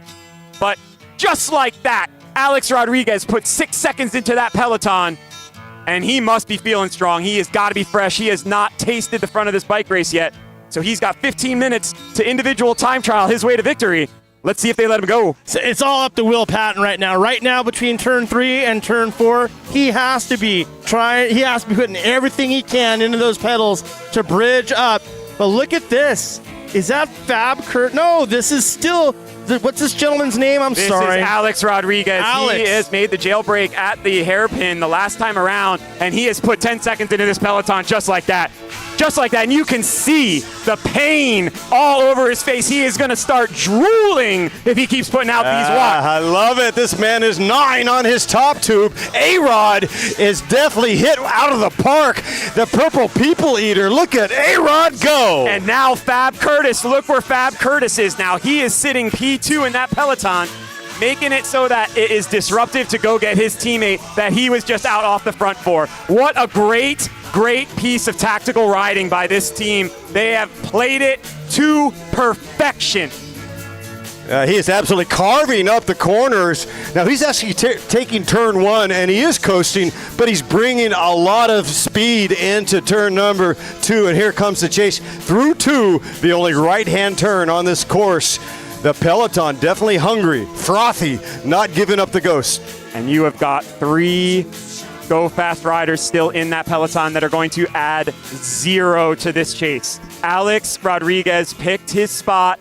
Everyone went wide at the hairpin. He shot the inside corner all alone and sprinted out of it like he was sprinting to the finish line. He has got at least 20 seconds at this point. He is going to get into individual time trial mode, get into that rhythm that he can be comfortable with, that he can push for the next 10 minutes as he finishes this race out. And thank you all for coming out to the Glendora Village. 20-second time gap, a 20-second advantage, and it appears to be growing. And Fab Curtis just sitting on the front of the peloton, looking like he's rolling into Euro Cafe to have a cappuccino and a pastry. He is doing zero, and all the while, Alex Rodriguez is just blowing this course to smithereens. Yeah, Rodriguez, when he did that stretch where he went due west, you could not see his helmet. He was so aerodynamic. We got a great shot where Rodriguez is going due west, and he looked like he is stomping on the pedals. And Fab Curtis at the front for Go Fast, just slowing them down. Not going very fast, just slowing them down. Yeah, some would say blocking. I would say being smart. What an amazing ride by Fab. I'll tell you what, domestique of the race, 100%, maybe even ride of the race, is Fab Curtis for his work. And for some of you that are new to the sport, when we talk about blocking, what it is the art of non-cooperation. Sometimes it's about scrubbing some speed through the corner. 20-second time gap on A-Rod, number 309 in that flashy home-cooking purple kit. Yeah, and I think 20 seconds was the last time through. I think we're talking 30, 35 seconds at this point. Alex has got the benefit of this P-shaped course. He gets to see where the peloton is as he's coming south on Glendora Ave. He can see exactly how much space he's got, and he has got almost 2 city blocks at this point. Getting a 25 on the drone cam. LACrits.com, 25-second time gap. He added a nickel to the bank, and he looks so good. Absolutely on the pedals. We're going to have carbs when they come through. Be looking at 6 laps to go here at Route 66. We have just been informed by our head official we are going to the cards when Alex Rodriguez comes through on his own. He is going to see 6 laps to go. At a clip of about 1:20 a lap, we are looking at a little more than 7.5 minutes of racing here. 7.5 minutes for Alex Rodriguez to take the inaugural Cat 3 men's race on 66, the Glendora Twilight. 6 laps to go, 6 to go to Alex. And I have been looking at these laps, and if I see the group at the corner when they turn this line, that's about 20 seconds, and I just counted about 12. I think we're going to have 32 to 35 seconds of a gap here when they hit this line.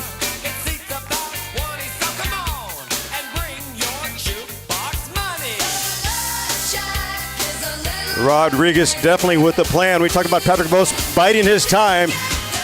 6 laps to go with 6 to go. 28 seconds time gap. 28 now. Added 3 pennies. We are now inside of 6 laps remaining. I will tell you what, he can give away 3 seconds every lap at this point and still sit up comfortably for this win with his hands on the handlebars, mind you. Right. You guys realize he has the entire dog leg. The entire dog leg is his lead from here. He is not just 1 out of sight, out of mind. He is 2 turns out of sight, out of mind at this point. And I can tell you this right now.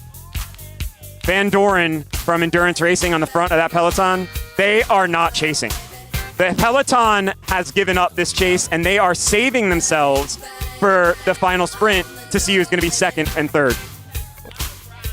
30 seconds as of this moment. 30 seconds, and he's coming in to a preem lap. This is a preem lap for you, Alex. A pair of Smith Optics to the winner of the next lap. Preem lap, pair of Smith Optics. Smith Optics, one of the sponsors of the race. They are over in the expo. Go check them out. We're going to have Smith Optics come up and have a chat about everything Smith Optics is about on LACrits.com in a little bit.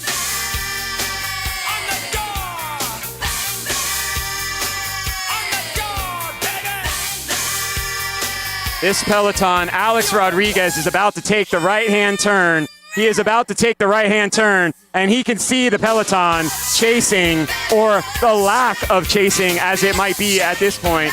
He is 4 to go when he comes to the line. He is about 5 minutes and 15 seconds away from winning this bike race, winning his team's home bike race. First of 2 races on this Go Fast racing weekend.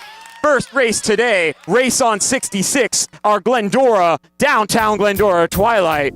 And tomorrow we hope to see all of you again at Uplands Memorial Park for the Upland Park Crit starting at 8 a.m. Be there or be square.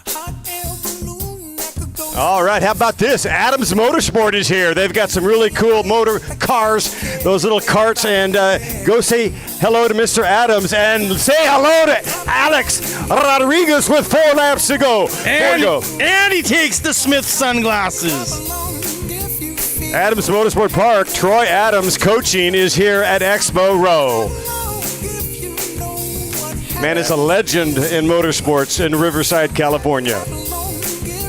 Sure is. He sure is. And another legend that is being made right now, as we can see on Ray Mars's LACrits.com drone footage showing Alex Rodriguez with about a 40-second lead. That is almost a half a lap of this course. And he has 2 of his soldiers sitting on the front of the peloton, making sure that it is game over. Alex Rodriguez is riding away with the inaugural Cat 3 men's race on 66. Just up the road, out of sight and gone. You never know. There's a few more laps left. He might be finishing on the finish stretch as the pack's making their left turn. And he's here. making a left turn right now. Talking about A-Rod, what a beautiful sight that was. That is a technical double corner. That dog leg you spoke of earlier is technical. I'm getting reports from the riders. It's clean, it's awesome, but it is compressed. Looking at 3 laps to go in this bicycle race with 3 to go in the Killer 3 Bs. Killer Bs on the loose. I'll tell you what, Alex Rodriguez, he picked his spot. I said it earlier, when Fab gets caught, that's when the race is going to get interesting. Alex Rodriguez waited for that moment to happen. It was about a half a straightaway, and he immediately ducked that inside line on that hairpin, and he has not looked back ever since. And he is not going to have to. He is going to look forward to a top step here in Glendora. There's Alex rolling through turn number 2, making that right-hand turn into turn number 3, a left. And here's our field. They're seeing 3 laps to go. The field, remember, 2 riders come out of this to make our top 3 podium. Could it be a Go Fast sweep for the podium? Oh, the Go Fast. So Fab has done a lot of work, and I think it would be unfair to expect him to be able to outsprint the field after he's done this much work. Johnny Snap, he is a fast finisher. He does have a bit of snap. That's not just his last name. And Brian Mendoza, big diesel engine, but he also has a good snap. So again, Go Fast is your host for this race. They are very motivated. They've been busting their humps all week, getting ready for this race, out here early, putting everything up, and they want a showing. A showing indeed with 2 laps to go. This is our hero in the Killer 3s with 2 laps to go. This man leaving nothing in doubt with a 45-second time advantage on the peloton. I'm getting news that it is very difficult to pass after the right-hand turn in a bunch. It is very difficult. It is about line choice. Guess what? When you're riding it alone, you decide line choice. It is not a factor. The solo rider, again, needing, giving, leaving, nothing in sight. No quarter given, none drawn. A-Rod is the man today. Yeah, and he's got the benefit now with 1.5 laps to go. He doesn't have to take any risks. He can just sit in a nice, solid pace. He is at such a huge margin. You just make sure every line is clean, every turn is clean. You come out of it upright, and you just ride your way to victory. 2 laps to go in the field. 2 to go. 2 laps remaining. On the front, John Snap. 2 laps to go.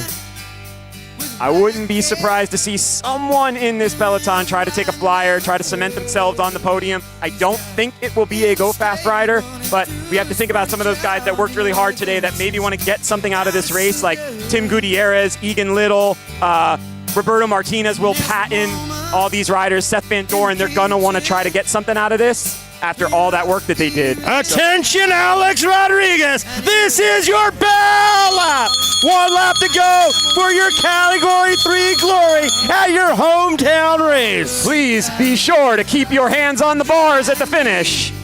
Wow, what a great performance by Rodriguez. There's nothing like winning a bike race alone. Ask Steve Hegg. He is basically doing a Hegg right now, riding alone in TT fashion. What a beautiful ride for Alex Rodriguez as he finishes up. Only 4 corners remaining.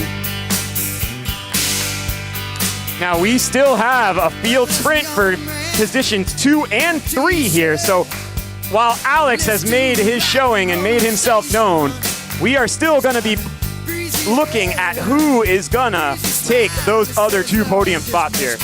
All right, attention field. This is your bell lap. 1 lap to go in the bike race. Bell lap, bell lap, bell lap. We should see Alex coming around that final turn to take his victory. We are going to let Dave Worthington call him in to the finish line as he takes that last left-hand turn onto the finish straight. Let's hear it for Alex Rodriguez, everybody. Wow, Glendora Village. Let's give this man a welcome home. He will be crowned the king of Route 66. Alex Rodriguez strikes gold, takes the checkered flag today.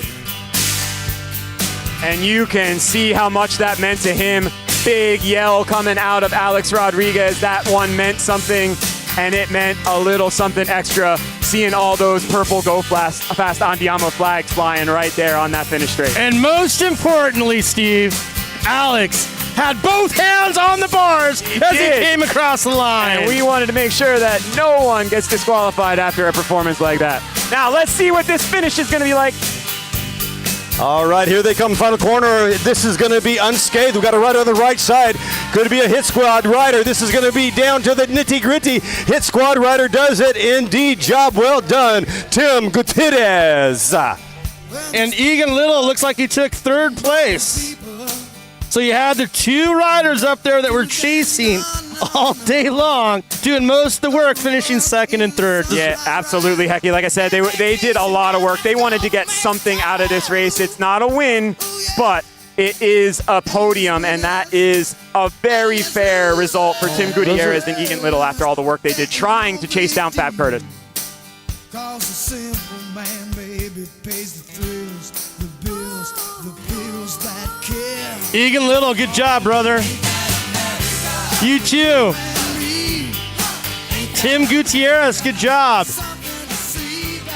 And dare I say it, I know Alex is the winner here, but his teammate, Fab Curtis, I have got to give the ride of that race to Fab Curtis.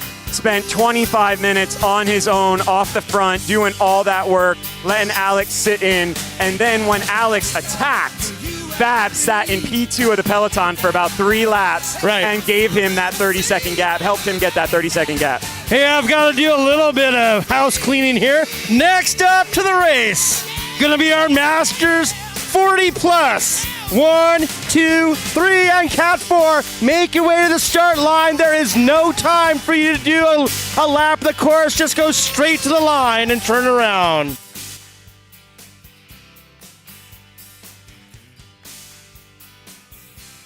Yeah, there will be a neutral lap with the car. But again, this is another one of those very highly competitive races. The Masters 40 plus men. We can see some big names out there. I see Mr. Max Hernandez representing the Go Fast, the home squad. I see, let's see, I think that's Kale is there. Is there Mr. Anderson in there? There is a Mr. Anderson in there. I'm still trying to get, I see a good 3 Shockwave riders. We got the current California Masters 40 plus state champion, Kyle Cooper. I think that's Dr. Kyle Cooper to all of you out there. He is in that beautiful Golden Bear shirt for the Shockwave team. We can see Sharon has shown up, Mr. Positivity, former national Masters men's champion. Man, yeah, this is going to be a barn burner, going to be electric. My goodness gracious. So stoked to be here. What a beautiful day indeed. And the weather is starting to get even better. I'm feeling a little bit of cool breeze coming through the West Coast. If you can believe it, you can achieve it.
All right, let's put on a show, you guys. Rock and roll, everybody. Here we go. This is the Glendora Twilight rolling for 50 hot minutes. Our Masters 40 plus. They look like they're about 28. They take care of themselves. It's all about celebrating a positive health style. Wow, this is going to be amazing. Eric Anderson and Sharon Smith alone are two riders that ride like six, and their teammates. Who knows where this is going to go? It could come down to a break, maybe a small reduced field, but there is so much heat out there. And trust me, hang on to your hats. This is going to be fun.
Got another celebrity, a flash from the past. Frank Schroeder of Schroeder Motor Iron is here. I think his factory's in Rialto. Is that right? Rialto?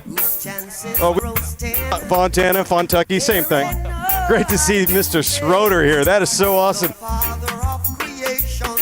But this guy has really given his heart and soul into the sport, and really cool to see his face. You still look fit, Frank. That's right. So I was telling Mr. Hegg, we don't train anymore. We ride. We just ride. So the bike is always there. It's like a musical instrument. You can play forever, and that's what we're celebrating, the joy of the bicycle. It's And we got to move right now. That looks like Sharon Smith, and he's starting up the pot right now early. And that creates and solicits a chase.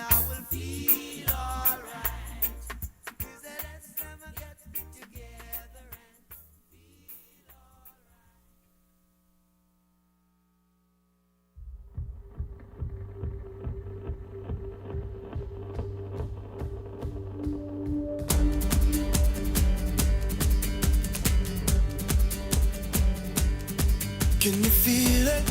Now it's coming back. We can steal it. If we bridge this gap, I can see you through the curtains of the waterfall.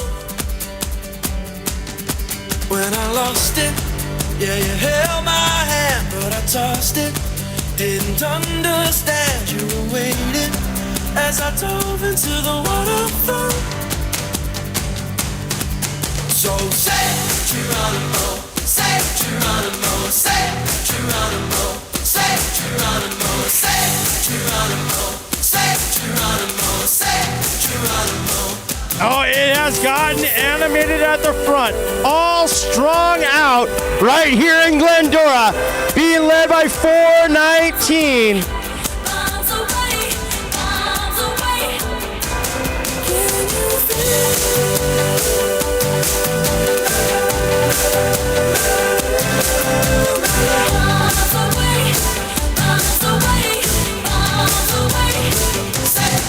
well, we rushed it, moving way too fast, and we crushed it, but it's in the past. We can make And just like that, all back together out of the hairpin.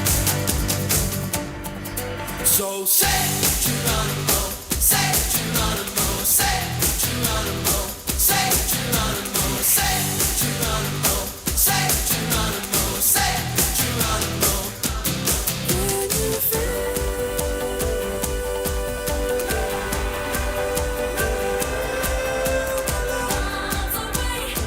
Bombs away, bombs away. Can you feel?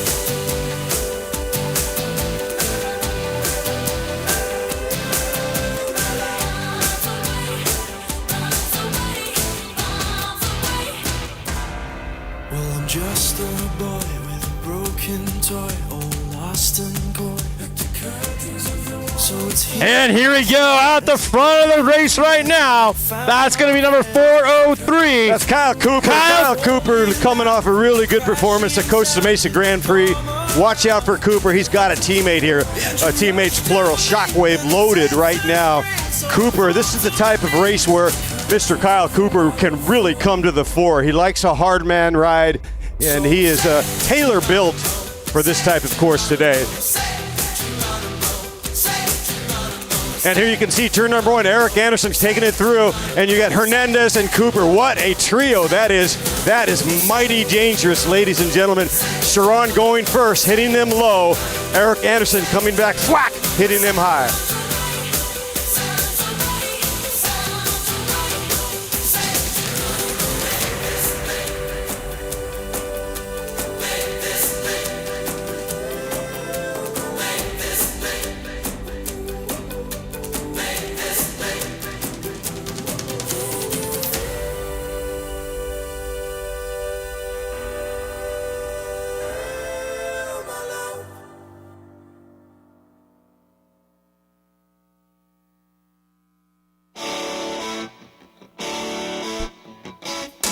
Here's our breakaway rolling through. That's Max Hernandez, Eric Anderson, and Kyle Cooper riding off the front of our 40-plus Masters race here at the race on Route 66. They look at life with such disregard. There's Ray Mars running across the start-finish line. One of the hardest workers in SoCal to bike race. Wait, we don't know who Ray Mars is. He's Kaiser Sosa. we think that's Ray Mars. There's a doppelganger, some other dude. Look at those riders rolling off the front. Yeah, Cooper, Hernandez, and Anderson working so well together, Dave. Yeah, Cooper there, though, he needs to get more tucked. He's a little bit off that wheel. I know he's got the wares. He's got good lungs and legs.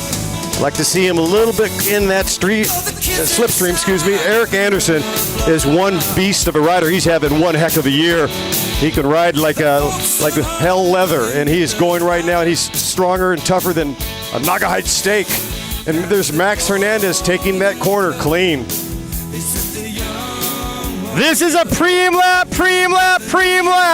$100 cash, courtesy of Mike Hecker, your announcer. $100 cash, preem to the winner of the next lap. $100 cash preem. $100 a announcer's preem, a $100 cash preem brought to you by none other than Mike Hecker. This is a $100 preem lap, $100 on the line. This is an announcer preem, $100 out of my pocket to the winner of the next lap. That's right, but you got to catch the 3 up the road. We got about 17-second time gap. Looking strong. They might relax a little bit. What a beautiful shot on LACrits.com. Every corner, every tight squeeze, every tight finish captured in Technicolor on LACrits.com on the YouTube channel, directed and produced by Ray Mars.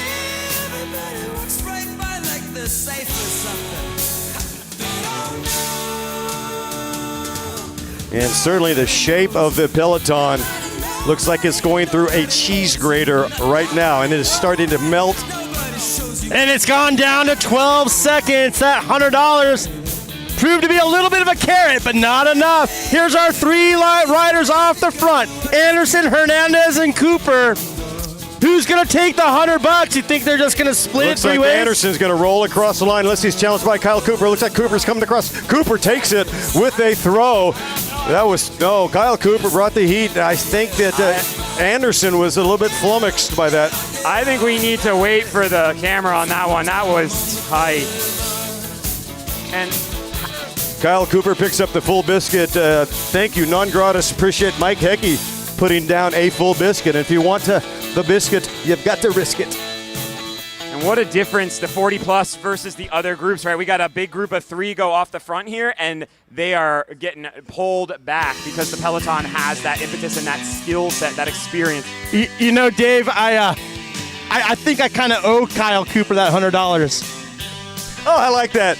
That is poetic. And we had some fun with him online. It was all good. No hurt feelings. That is kind of ironic and poetic. That is Kyle Cooper picking up the 100 from none other than that troller, my colleague, Mike Hecker. All good, having a good time. I'll tell you what, we are having a very good time in Glendora at the Village. The temperature just dropped 15 degrees. It is absolutely beautiful today. The gods, the cycling gods, are recognizing this is the epicenter of joy and life and the celebration of bikes.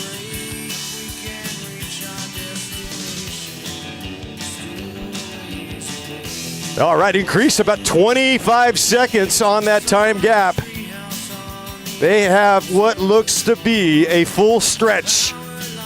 2 long city blocks.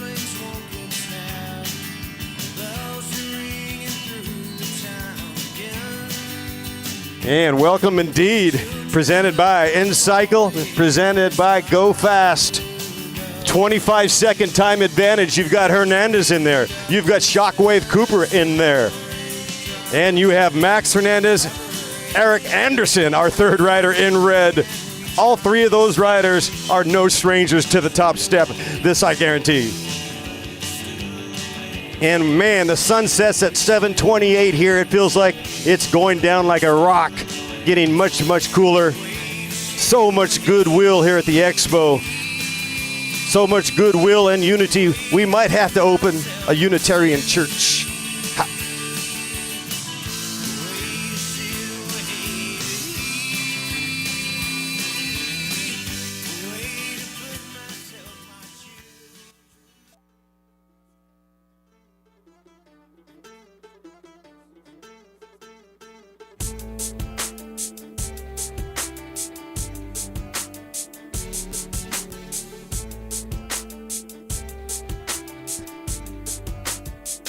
Stamping on the pedals.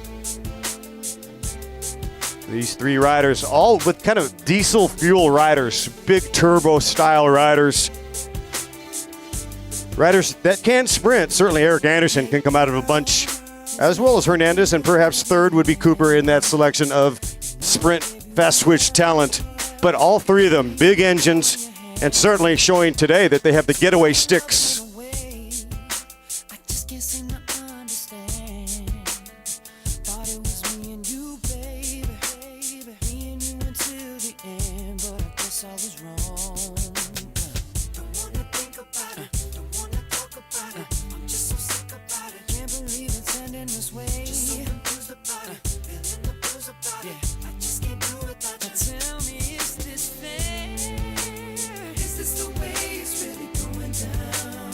I'll tell you what, again, thank you for all the volunteers. You know, the thing is, you look around at Expo, it is going off, it is cracking. The heat has subsided and everybody's coming out to play. And for those of you who think that these races go on without human intervention, well, you'd be sadly mistaken. It does indeed take teamwork to make the dream work. These three riders looking like a team effort for sure at the front. Three riders. Talking about Hernandez, Anderson, and Cooper.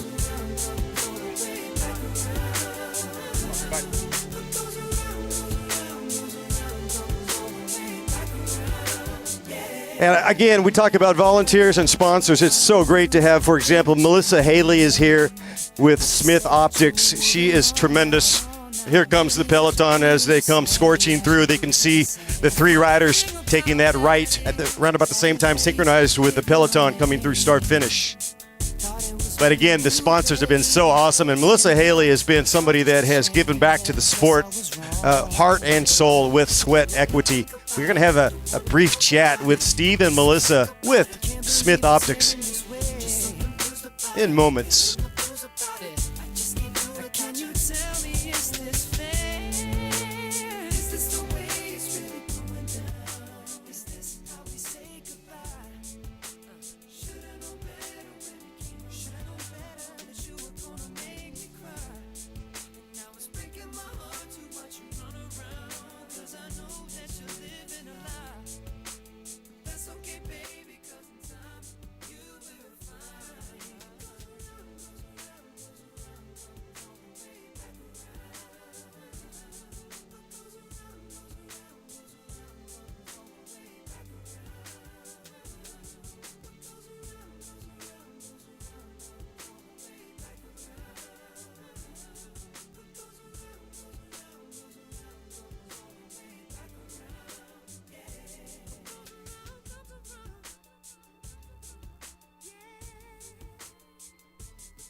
All right, back to the action. Thank you, Melissa Haley. And she just offered the hydration station at Smith Optics. Smith Optics, the best of sunglasses and apparel. They get the coolest lines. Melissa Haley, we appreciate that. We still have three riders. Let's reset and reboot. It's a It's looking like the weather is amazing. It is definitely lower, and we have a strong breakaway with a half a lap. Our 3 riders have been very simpatico. They have been very organized. They are memorizing. They're not going do-si-do. They are doing their same sections over and over. Eric Anderson at the front right now. Max Hernandez, his turn. He'll come across at the same spot a lap from now. Kyle Cooper, our third in there. 3 riders. A perfect mix because you have 3 of the powerful teams representing in that 3-man break. Yeah, and 3 riders that are very, very experienced and 2 that are very fast finishers. Eric Anderson is no slouch himself, but Max Hernandez and Kyle Cooper both known for their sprint finishes. As you can see, Kyle Cooper right now, currently the California State Masters 40-plus crit champion. So these 3 guys, very, very, very experienced riders. They have a very large gap. They can be very comfortable in their ride, taking their turns where they're strong, keeping this gap at bay, and maybe, just maybe, having already selected the podium today. That's what they're hoping. And each of those teams representing in the break have teammates representing in the chase. So we talked about the art of non-cooperation. You definitely can scrub some speed by taking just a semi-awkward line through that hairpin as our rider's coursing southbound right here on the pictures.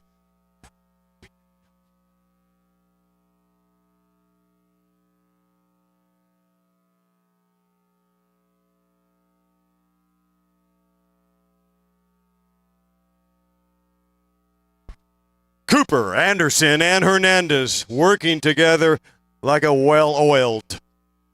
Yeah, I know Max well enough. I've raced with him, raced for him. I have trained with him a bunch. Max is the kind of guy, he works in the school system. He's a guy that's up at 4 a.m. to do his rides every single day, all year round, to keep himself in the tip-top shape that he's in. So the dedication to the sport there, to stay at the top of his game here at the 40-plus level, is paying off today, as you can see him in there with the likes of Eric Anderson, with the likes of Kyle Cooper, the current state champion in this crit discipline.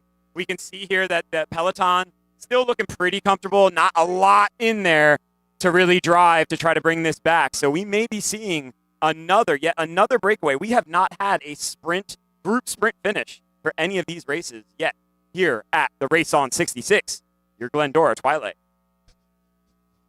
And I'll tell you what, with the cooperation of the thermometer going down a little bit, that does reduce the pressure a bit. And what we're seeing is the possibility that the pressure is decreasing. So in my mind, this is not done and dusted. If it was 2 hours ago, I would say this race is over because any kind of gap seems insurmountable when you have your head in the broiler. I'm going to do a merchandise preem lap here. Smith sunglasses to the first one in the breakaway across the line next time around. Smith Optics. We just had a nice quick chat with Melissa Haley at Smith Optics, letting us know about their beautiful glasses and their helmets, keeping you all protected while you're racing out here. Please, again, stop by the Smith tent. Say hello to Melissa. She's got 20% off coupons for Smith at InCycle or in the tent. She also has your hydration station, Coke, water, all those good things to keep you feeling refreshed in this hot summer Glendora day. Yeah, look at Max Hernandez doing a jump on that descent. That is very, very intelligent riding by Max Hernandez in that purple kit. That is the home team, if you will. They put this race on. You can see the purple banners and the purple flags festoon on the purple belt. We're going to give away for the men, pro, and women an actual heavyweight belt. Nostalgic to the heavyweight wrestling and boxing. It's going to be the first time I've ever seen a heavyweight belt adorned to our winners today. Who will win in the battle of the belt? That's later on today. Right now, we are talking about the pressure. We're talking about how pressure can turn a lump of coal into a diamond. And this is the preem lap here. This is for some Smith Optics. They are choosing to just roll through. That's Eric Anderson, number 401, taking that Smith Optics. Yeah, Kyle Cooper, wheel number 3, looks like a spot of bother with his machine. He's looking down at his drivetrain, and he's going a little bit wobbly on 2 wheels. Looks like he's done. He's off the back right now. He's definitely experiencing a situation with his machine. It could be that he ran out of tokens. Maybe he needs to put a quarter in his bike machine because the slot machine has run out, and these two aren't waiting. Cooper with a mechanical issue. He's trying to get it together. Can he get back on terms? And a half a lap. Elite Racing is here with professional support, but Cooper is off the back. Yeah, it doesn't look good. He does not look like he's able to figure it out. I can't tell if it is a tire maybe that's going soft on him, or if it's his gears or something. It's definitely bothering him. He's definitely not able to hold the pace of Anderson or Hernandez at this point. And at this point, he may be able to get his free lap, but he is going to have to come in. He's going to break that rhythm, and he's going to have to do all that work. He's going to have to join the peloton, if I'm not mistaken. And so that's right. Well, he'll get a lap, and then the judges will decide where to reposition. Whether or not he reintegrates with these two riders is not our call. I'm sure guys like Kel Leo Grande are going to be looking across the hairpin to see why is 3 now 2. Where is my Shockwave rider? Let's see if Cooper is going to go to the pit or if he's going to ride it out. It looks like it's something with perhaps it could be a me problem. It could be because here in my mind, even if it's a flat or low flat, I'm going into Elite. You're coming in. If that is a mechanical of any sort, you are coming in and getting that free lap. I think that this might just be maybe a radiator problem. I think maybe the heat may have gotten here. It's been a real throttle fest in this breakaway.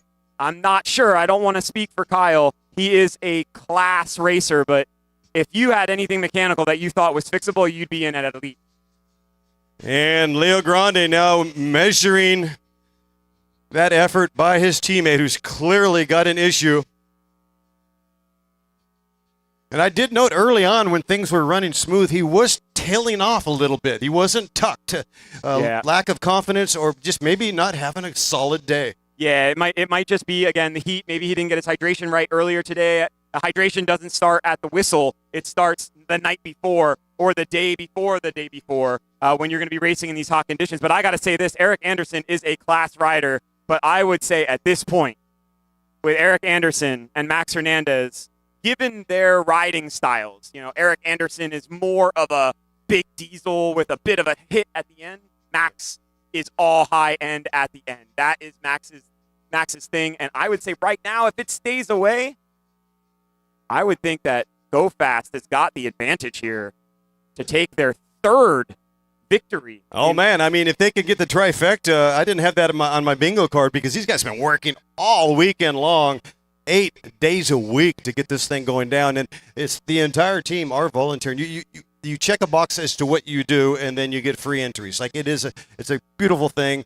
It's philanthropic, right? You give and you receive by giving.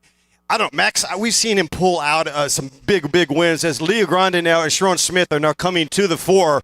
But I say it's a flip of the coin between Anderson and Hernandez, like both of those riders. But I mean, we all know how strong Cale and his pedigree, his CV in his racing days are, and we all know about Sharon Smith. But they are 50 seconds in arrears right now. That's 50 seconds in arrears to Hernandez and Anderson. Hernandez and Anderson are coming to the start-finish line right now, and they can see the third rider only taking turn 2. So there is a massive amount of work for the likes of Sharon Smith and Cale Leo Grande to make up for this race.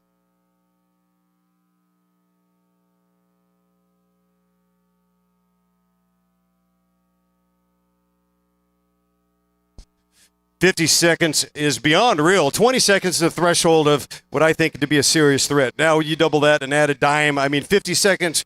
I was going to say it's a half a lap, but this is probably more like they're 2/3 of a lap ahead. We're seeing them cross, start, finish at the same time. But once again, ladies and gentlemen, this is a lollipop course. It's like an upside down P with the head of the P turning to the west. If you can picture a P upside down. We call it lollipop because you have this long stick here with a hairpin that kisses Route 66. Route 66 opened in 1926. I'm now getting double nickels, 55 seconds. So at this pace, they might lap. And I do see some conversation earlier on the pictures on lacris.com, a conversation between Anderson and Hernandez. So perhaps they're playing a little bit of poker out there. Our two riders right now, you're looking at a 55-second time advantage, a 55. And that is a big, big chunk of real estate here at the tree-lined streets of Glendora Village.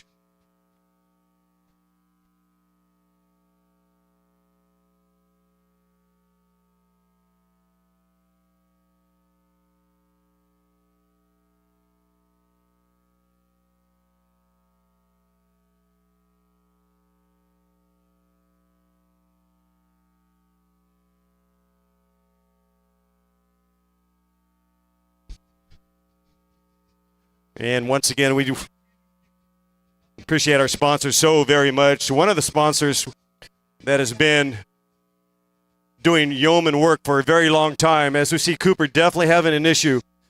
I'm talking about SRAM. SRAM has been doing a great job with their components that are second to none, a little bit more affordable, a little bit less pain. We're looking at a 60-second time gap, 1 minute on that clock, 1 minute back.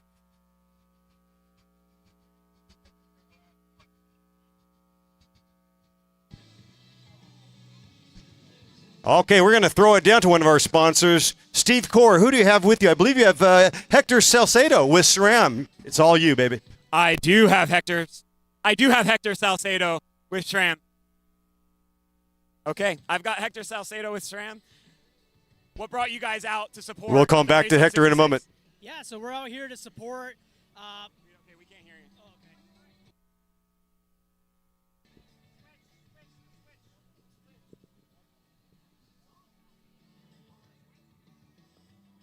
Oh, okay. Okay. No, it's on.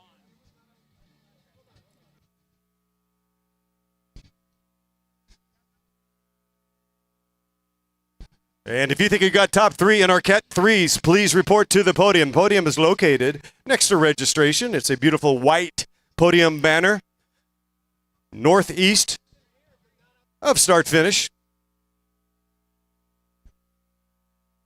Our top three, please report to the podium. I'm talking about Egan Little, Tim Gutierrez, and Alex Rodriguez.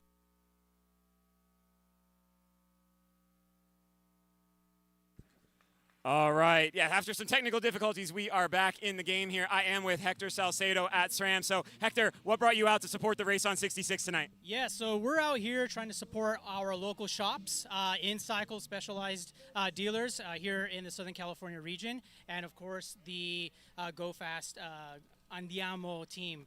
And yeah, we're out here simply to show off our newest and latest technology in cycling and road drop bar. So that includes our grips and shifters and braking power. So now we're looking at more effortless braking and effortless shifting and effortless installation because everything's wireless. So making it easier for that home mechanic and also that in-shop mechanic as well. And then our new wheels. So we recently launched new 303 SW and 353 NSW wheels with integrated zip axis wheel sensors. And what that means is that you now have a real-time tire pressure sensor that gives you that information on your Garmin, on your Hammerhead. So now you can plan for your race day tire pressure, not just when you pump it up on your cold garage floor. So yeah, we're out here supporting. Come by the shop or the booth, grab some stickers, grab some water. We'd be more than happy to chat and answer any questions anyone may have today. All right, Hector, thank you so much for coming out and supporting this bike race. Thank you for bringing all this stuff. Again, go check out Hector at the SRAM tent, get yourself some hydration, and check out all the great SRAM goods. Thanks, Hector. Thank you. Fantastic. We appreciate you, Hector, very much. You must support if you love this sport. Say hi to Hector with SRAM at the SRAM booth.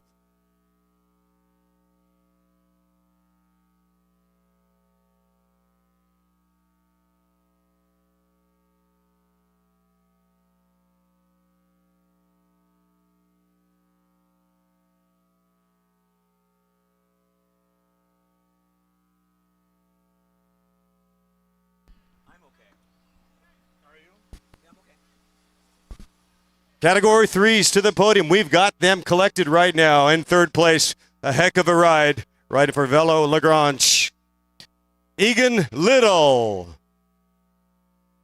And taking silver, another heroic effort by Tim Gutierrez, riding for the Hit Squad racing team. And top of the pyramid today, let's give a big, warm Glendora Village applause for Alex Rodriguez. A-Rod, leaving nothing in doubt today. Congratulations. Little, Gutierrez, and Rodriguez. Congratulations to all those on that Cat 3 men's race.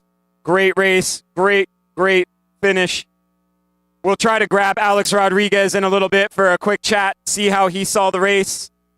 But right now, we have got a catch the field situation happening right here with Eric Anderson and Max Hernandez. They are just about to round the bases, so to speak.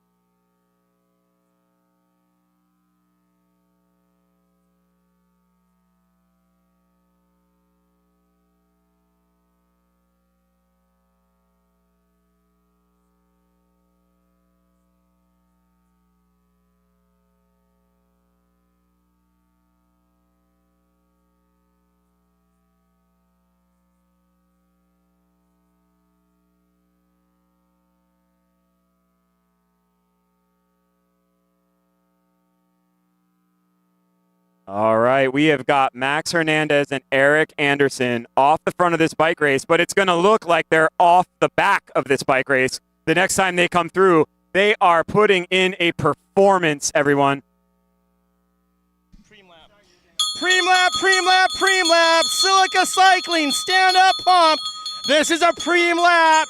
Preem lap to the winner of the next lap. A Silica floor pump. Max Hernandez and Eric Anderson are hiding in that peloton right now. I could see both of them on the back. We will see if they make their way through, if they're just going to ride in the group. But everyone now in the peloton down a lap to these two riders who have come out here in a tour de force. They had Kyle Cooper for a while. We're not sure what happened to Kyle. Well, maybe we'll find out after the race. We can have a quick chat with him, see if it was mechanical or if it was as Mr. Worthington said, a me problem. But right now, Eric Anderson has filed his way pretty far forward, and Max Hernandez is sitting in on the peloton right now. So this will be very interesting.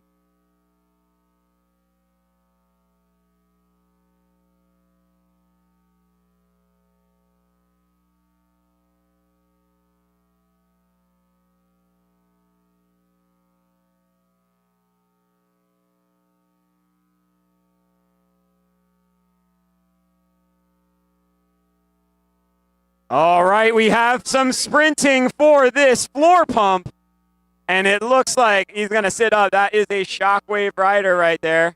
Oh, no, it is not a Shockwave rider. My fault. That is Jack O. Oh, it is a Shockwave Jack O. Jack O going off the front, taking that floor pump home.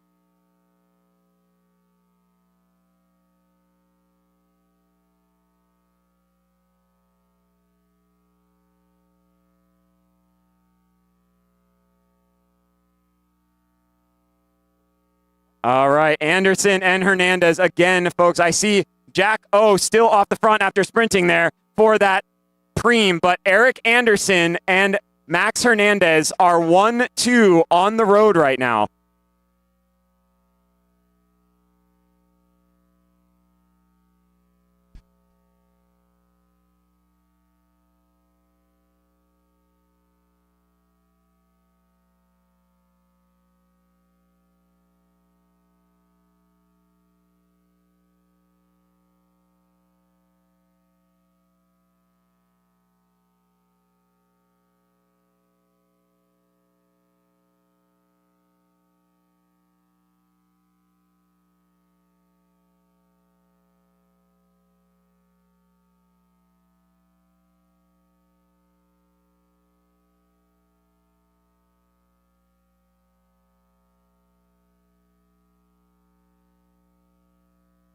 All right, I see Eric Anderson on the front of the peloton, and there I see Max Hernandez kind of sitting in the middle. Remember, they are Numbers 1 and 2 on the road right now. Even though they are in the peloton, they lapped the field, folks. So they are sitting in there 1-2. It'll be interesting to see what happens when we come to the end of this bike race, how they're going to manage all that extra traffic. That's why sometimes we see when guys are going to come up and about to lap the field, they actually sit off a little bit. They save their energy. They don't want to get into that big mix. They'd rather just go one-on-one, and instead they decided to join back in, maybe take a breather. Maybe they'll hit out again and try to get off the front, and the peloton will do the gentlemanly thing and allow them to go off the front. Or now they're in the race again. They're back in the field, and what do they have in there? All their teammates. All their teammates. And especially Eric Anderson. He's got one of the best 40-plus sprinters around. It's not a bad lead-out man to have if you're trying to win this race, to have Sharon Smith lead you out to a victory here. Max Hernandez, I don't believe he has another teammate. I think John Snap is in there. He is off the back there. I do not think that Max has another teammate in there with him right now. So Max would be the odd man out, and what would he be looking for? Is he be looking for a friend? I think he'd be looking for Sharon Smith's wheel, and then he would be glued to that until the sprint. Right. And here we go. We have a 421. That is Ruben Meza from S2C Bosch. That's stage 2 cycler. He's taking a flyer. Remember, there is third place to be had on the road right now.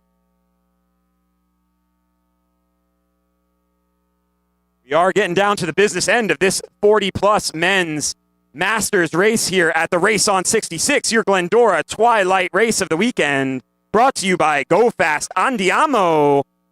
We do have one more preem to give out. We are about to go to the cards, but things are going to heat up here, folks, as we try to figure out what Eric Anderson and Max Hernandez are going to do to finish off this race. They have lapped the field.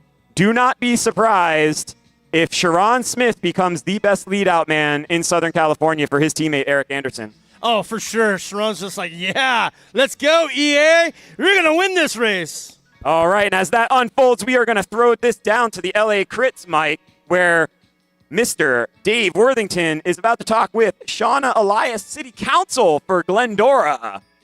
Wow, this is pretty special. City Council, thank you, Steve Cord. Thank you to Go Fast, Patrick Carroll, and his team.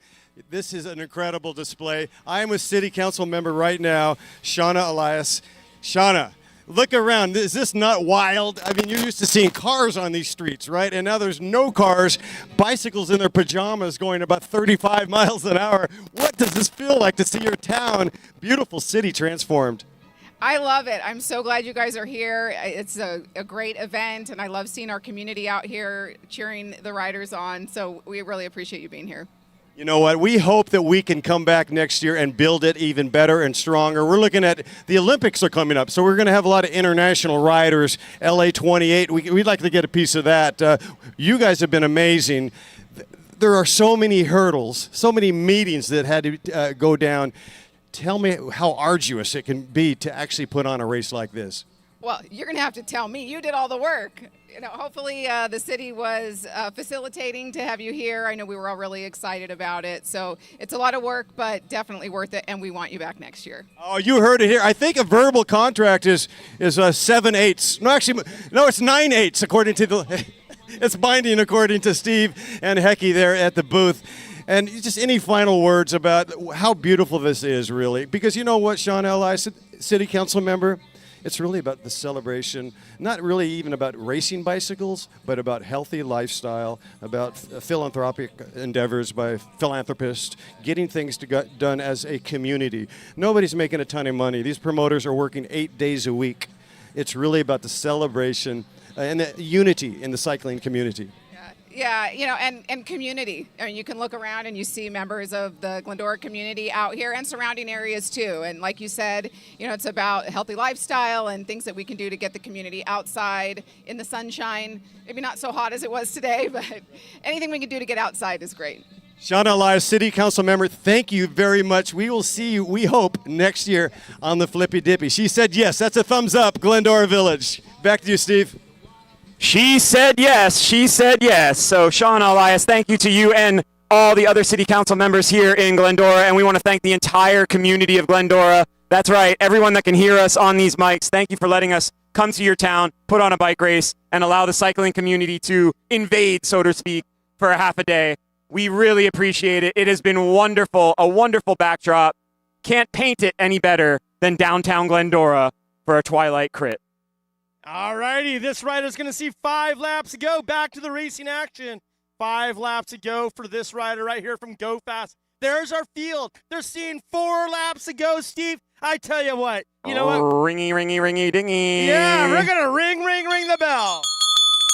That's a preem lap. Preem lap, merchandise preem on the line in the winner of the next lap. Freak hydration and recovery. Preem lap. With 4 laps to go.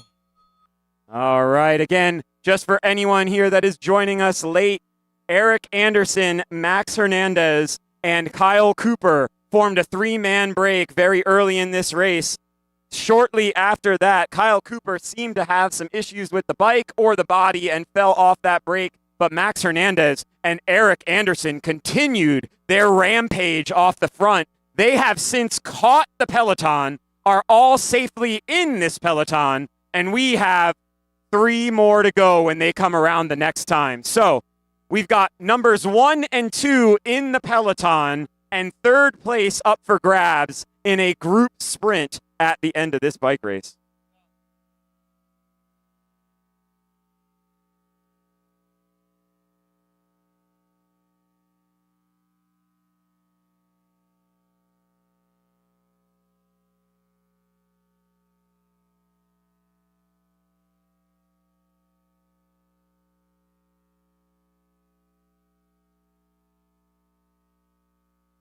We are going to see 3 to go here, I believe. 3 to go. 3 laps to go for this field, and here we go. That is a flyer there. That's Espen. He's trying to take that preem, and will he keep rolling off the front? He was incognito. That's a different kit than he wore in the 50-plus race. You noticed that. Espen changing it up, trying to stay under the radar. But we'll see now if there's anyone that hits out to try to take that last podium spot. Again, Eric Anderson and Max Hernandez in the field. Eric Anderson with quite possibly one of the best Masters sprinters around in the last decade in Sharon Smith. Mr. Positivity himself, former National Masters crit champion, multi-time California Masters crit champion, is in there to help Eric to the line. Max Hernandez, solo, all by himself, no teammates remaining.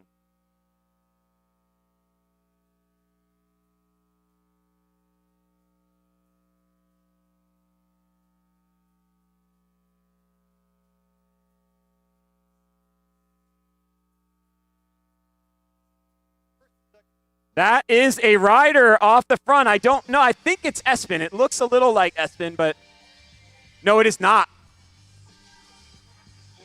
That is not Espen. That is Yi Fang and Mercedes-Benz. He has taken that flyer for 3rd. Too many red kits out there. Hey, co-announcers, fill me in here. I was interviewing city council member Shauna Elias, who's amazing. They're committed to come back. What happened? Okay, 2 riders lapped. I got that bit.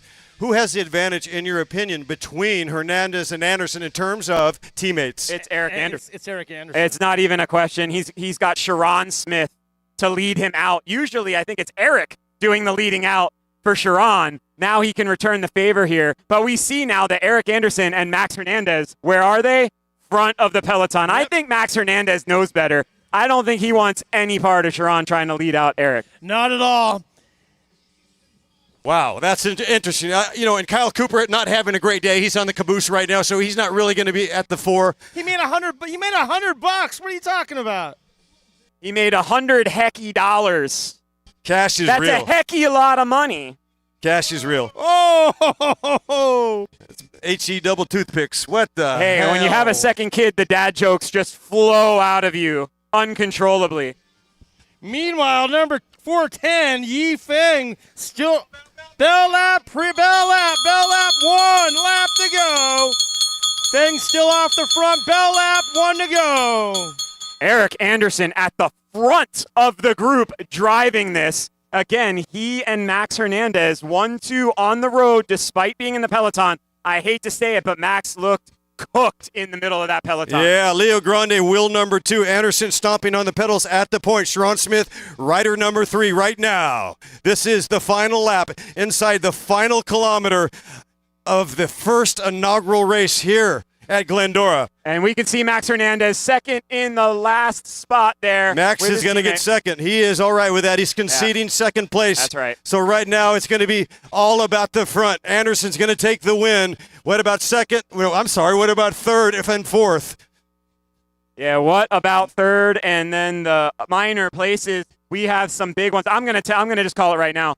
Eric Anderson, Sharon Smith is going to be the next one across the line. He's going to take third, and Max is going to get that second place. Here we go. Get out the brooms. Here we go. Methods of winning is at the front right now. These are street warriors riding Route 66 with wicked kicks. The king of the road, champions today. That is Anderson and Smith. 1-2, do-si-do. That's 1-2 at the line, but that is 1-3 on the podium as Max Hernandez can cruise in to his second place victory here. After a beautiful breakaway performance, Max Hernandez takes second step at race on 66 for the Mastersmen 40+. You know, Max Hernandez was like the first person I saw here this morning at 7 a.m. Great job, Max. Max had been awake since 3 a.m. and probably did a 50-mile ride before he got here at 7 a.m. That's what Max is up to. No doubt about it, Max. He may have ridden here from his house in like Fontana to come do the work. Wow. Max Hernandez lapping the field with Eric Anderson. It was 3. Cooper came off. It was done and dusted between Anderson and Hernandez. Sharon taking the field, finishing third on the podium.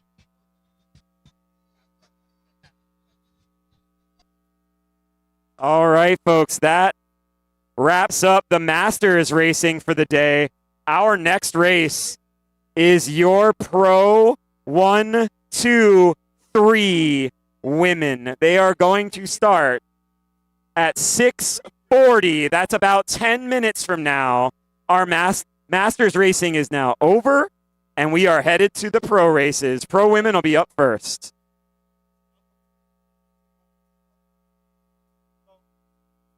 Again, that is unofficially Eric Anderson 1, Max Hernandez 2, and Sharon Smith rounding out the podium in third place with a powerful, powerful finish. Again, unofficial. We will wait for the official. We will announce it when the time has come. Congratulations to our preem winners. Jack O, you're taking home a cycling stand-up pump. Smith glasses going to Eric Anderson. Freak hydration and recovery going to Espen Cataris. And 100 hecky bucks going to Kyle Cooper. We'll try to get a catch up with Kyle Cooper, see what was going on out there. It is not like Kyle Cooper to drop off of a race like that. Something must have been going on. We'll find out. We'll also bring you a quick interview with Alex Rodriguez, the winner of the Men's Cat 3. And we'll try to catch up with Eric Anderson a little bit later during the women's race as well. So congratulations here to all the men's 40+ riders. Next up, pro women. All right. Job well done, Anderson, Hernandez, Sharon Smith, our top 3 in the super uber fast Masters 40+.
Thank you to everyone who came to participate and made this possible. Thank you to the Go Fast squad and Patrick Caro for making this possible.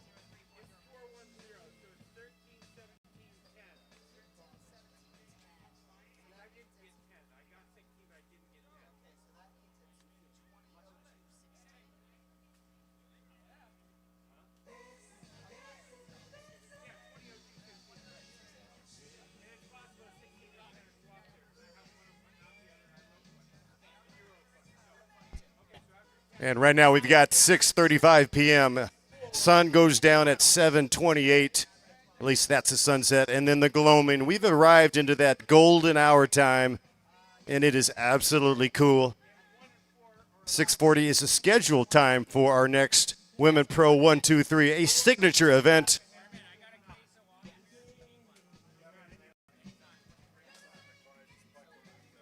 They say that the route to the champion's belt begins and ends right here. We're talking about the Clash of Titans, and we've got some good matchups out there, specifically Colleen Gulick and Miss Holly Breck.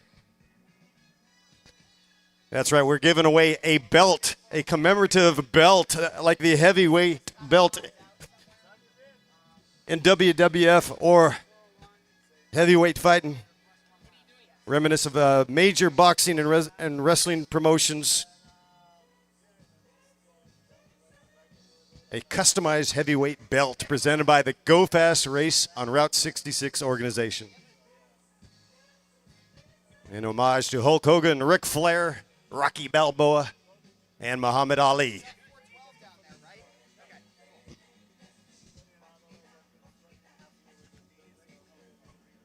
Yeah. Rest in peace. It's about the historic Route 66 and the journey to becoming a champion. We're talking about the race for the belt on America's highway. Who will take the belt?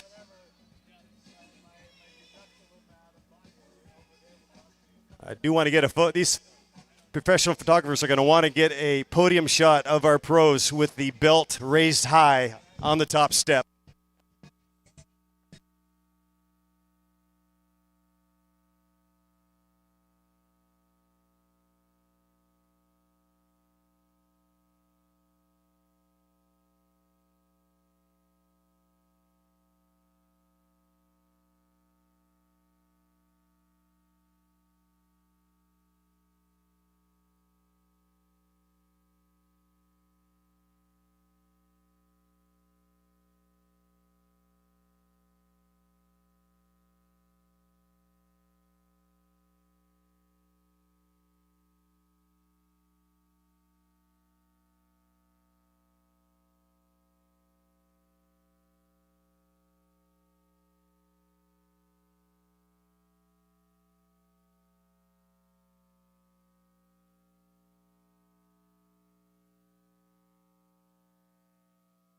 All right, ladies.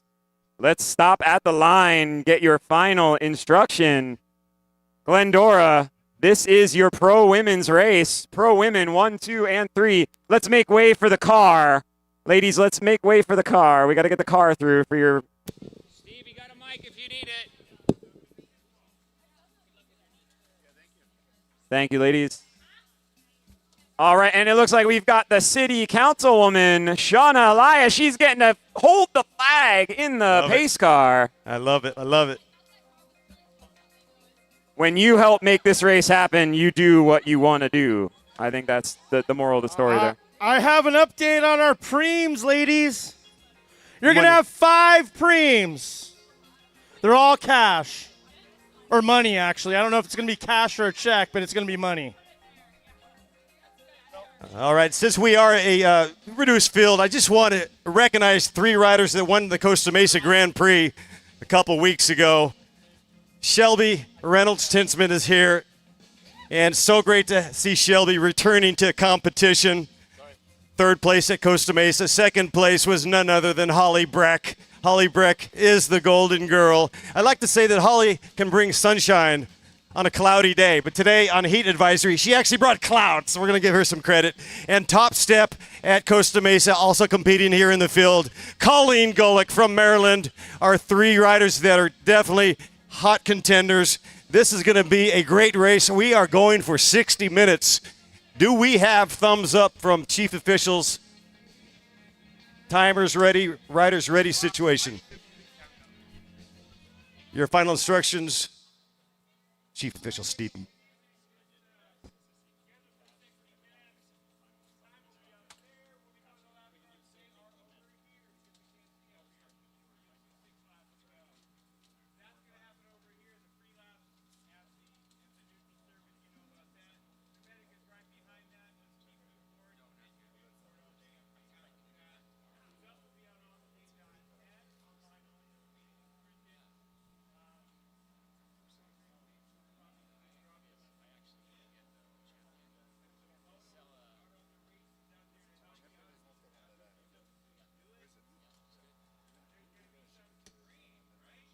There are going to be some preems. There are 5 cash preems, lady.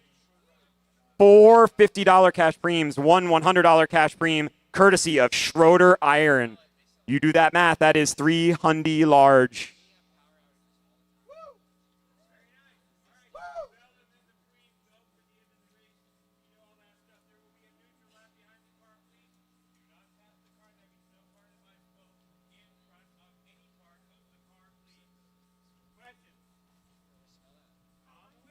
All right, remember, a heavyweight customized belt is also on the line. The battle for the belt is on. That is our Pro 1, 2, 3 ladies taking off here. Again, they are going to be racing with 5 cash preems across this 1 hour of racing as the beautiful California sun gets low in the sky. The golden hour. Let's see how this race culminates.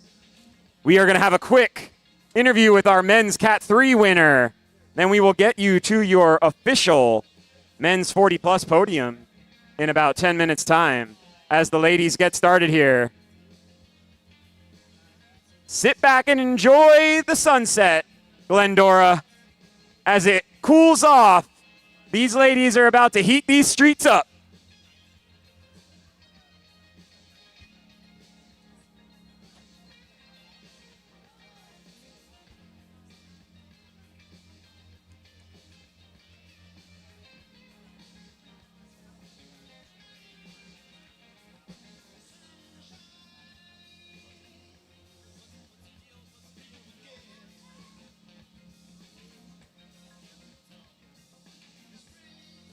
And remember, we are racing at the park tomorrow in Upland at the Memorial Park.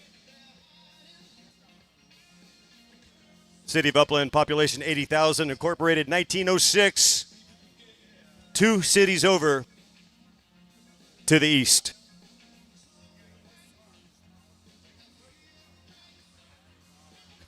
Glendora, we love you. We are bound by San Dimas and Upland to the east, by Covina to the south, and we are dropping the flag, kilometer 0. And to the north, the mighty San Gabriel Mountains, the only east-west running mountain range in all of California, in all of North America.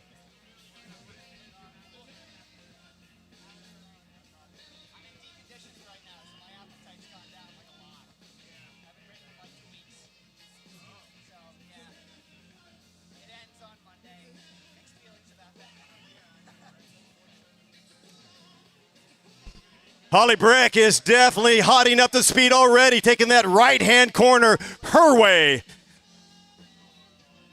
Getting spicy early.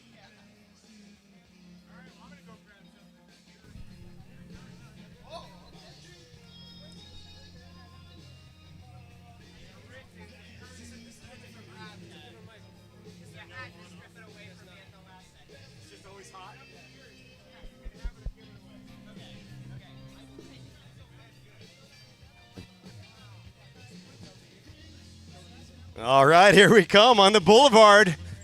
Riding already like loose electricity. Good to see the action as we are broadcasting live on LACrits.com YouTube. Nestled and tucked up against the San Gabriel Mountains, and these riders are stretching it out. Oh, this is cool. We're going to throw it over to Steve Core with a brief interview with our Cat 3 champion, Alex Rodriguez. Yeah, all right. Thank you, Dave. We're here with Alex Rodriguez from the Go Fast Andiamo team. Alex, tell me how that race unfolded. Well, it was actually funny how it happened. Fab, I believe he went out for a preem, and he just stayed out there, and I just put myself in a good position, just kind of second, third wheel up there, and just had everyone chase, get tired, and once we caught up, I could just feel the vibe in the peloton. They were just gassed, and they took that corner kind of wide, and I just took my chance and just send it. Yeah, all right, so heading into that turn, were you just like, this is the moment, I feel it, I'm going solo, and I can hold it? Yeah, not bad for a sprinter. I looked up at the clock when I came around, and it said about 15 minutes. I'm like, I'm just going to let it rip. I don't know if I could hold it, but I'm just going to give it my all. Did you have any idea how fast you put time into the peloton? No clue. All right. Yeah, so I know Pat. I've ridden for him a long time. Now, did you guys have a chat about we're going to send someone up where you were going to be the guy, you're going to sit in there, or was it just kind of like ride together, take care of each other, and see how it plays out? I kind of did have it. I kind of had a plan about halfway through, I was going to just let it rip, probably go for a breakaway. I like my chances in the sprint, but I was going to say it was kind of like ride together, die together, bad boys for life. But good job. I've had a really good training block recently. I felt really strong, and like I said, I'll take my chances in the sprint. But yeah, it's just something that just comes to you naturally. I just let it rip. Does it feel a little bit more special to see all those flags? Like this is the Go Fast race. Did it add a little bit more to the legs today? Oh yeah, of course. You come out here and you got to perform. This is our home. This is our team race, and yeah, you just have to win, whatever it takes. Yeah, absolutely. All right. Well, congratulations, Alex. Big win here at Race on 66. Men's Cat 3 winner, Alex Rodriguez. Back to you, Dave. Oh, wonderful interview. Congratulations once again to Alex Rodriguez. To reset, out on course, the action is lit. Yeah, they have shot out like a Polaris missile and lined up. Here comes another big attack from Holly Breck. Holly's definitely on fumes, having put this course together, and she's very aggressive early on, trying to crack this Rubik's Cube at 30 miles an hour. Another attack for Miss Holly B. I would say I would take Holly Breck on fumes over a lot of people ready with full gas. Holly Breck is a badger out there in the women's peloton, doing a lot of the dirty work sometimes for riders like Kendall Ryan in her Legion of Los Angeles team. She gets to do a lot of that work, and now she's out here and looks like she's free to fly to be able to ride for herself in this one, which is a big race for the pro women. There is a big grand prize to the winner of this race, and there are a lot of cash preems, which, you know what, Dave? I think we should get to those cash preems. 5 preems are hard to fit in 60 minutes. I know it sounds crazy, but... Oh, yeah. Let's get generous with it. No doubt about it. We've got lettuce here. Hey, let's let it fly. Talking about Holly Breck real quick. I mean, let's not forget... She won the Queen Stage at the Redland Classic. And then a couple of years ago, she fought tooth and nail for the competition in the green jersey, the points classification for sprints. And she won that as well. And she won a big monster win earlier this year back east. So she's on a tear. And with DNA and with Legions of Los Angeles killing it. Yeah, we're going to do our first of our cash preems. Cash preem. $50 cash to the first person across the line. Cash preem lap. Yeah, we're talking about Holly. Holly has had a really storied career. She's raced in Europe with Torelli, I believe. She's been on the likes of DNA and Rally in the last several years, and now finding her home at her SoCal home team, that being Legion of Los Angeles. After bringing all that experience to the table, she's had a very, very good season working for the likes of Kendall Ryan. And also, I think she's had quite a few results herself this year so far. So Holly is, maybe finding her place at Legion and really coming into her own here. Well, I would say her winning at the Queen's stage of Redlands is not just a monster win. I would say it's probably the biggest single stage of any stage race in the domestic schedule. It's the most monumental, the most difficult. She had to get over those climbs, come back into the downtown village of Redlands, and close it. Highly emotional. It was unbelievable, the sensation of taking that win. She knew she was an all-arounder. She told herself, look, I want that green jersey. She took the jersey years ago, didn't even imagine winning the Classic. And here comes Holly B. She's going to take the cash and put it in the stash. And wow. She put PC in the pain cave there. I saw when we rang the bell, PC kind of shook her head, uh-oh. And, so she's going back to the group now as Holly is now riding on her own off the front. Let's see if she So can you get credit for Priscilla Savard shaking her head grimacing because you lit that cash bell. Sorry, PC. It's our job, man. It is my job. It's preems are interesting, are they not? We've had earlier today $100 preem. The guy DNF'd. So just for some of you that are new to the sport, a preem lap is a prize merchandise or cash given away for the winner of a single lap. You do not have to finish the race, so it's a race within the race. And the intention is to hot up the speed and create more energy and speed and greed. And that's what the preem lap is all about. So we'll ring the bell throughout these races and give away some cash and merch. That's right. Nothing brings out the best in all of us like a little bit of greed, right? I think, isn't that a good lesson for life for the young children out there? Please understand we are sarcastic when we are saying this. But Holly has a reputation for being a preem burglar. Well, maybe we should ring the bell again. Cash preem for Holly Breck. Cash preem. What is it, 50? It is a $50 cash preem. $50 cash preem.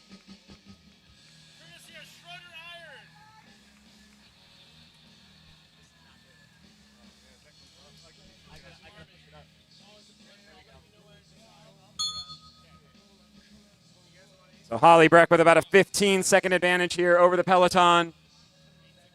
$50 cash preem courtesy of Schroeder Iron.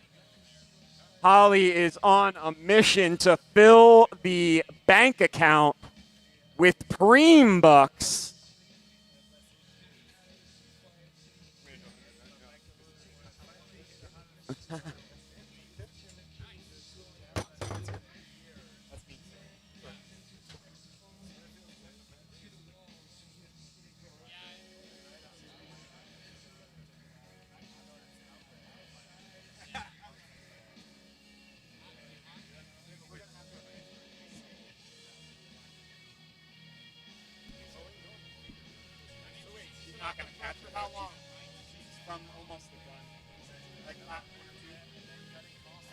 Here's SoCal legend Holly Breck riding for Legion of Los Angeles off the front of this elite women's race. How many preems has she won today so far? 2?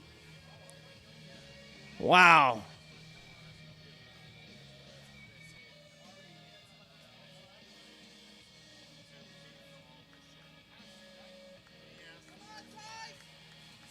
All right, I've got the gap at 15 seconds. Again, anything that comes out of my mouth is unofficial, but 15 seconds for Holly Breck off the front.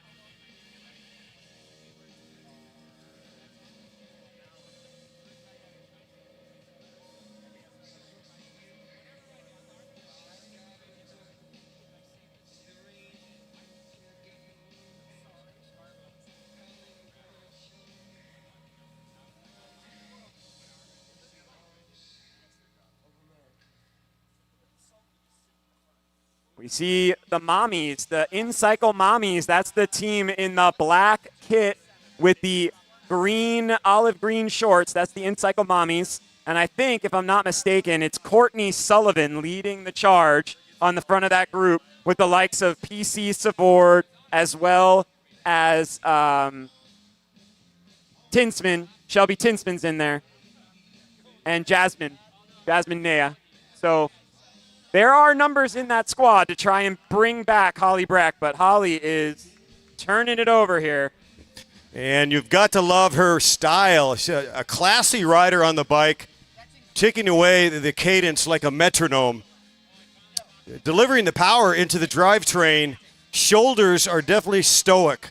She is solid and looking very, very strong. Taking that hairpin. Again, there's nothing like riding alone because you get to decide the line. And right now she's riding that line perfectly, picking her moments, her section. She's reading the wind direction. And all you need to do is look at who's on the front of the peloton to realize that the alarm bells are ringing in that peloton. Colleen Gulick herself has gone to the front to drive the pace, and there is a big attack.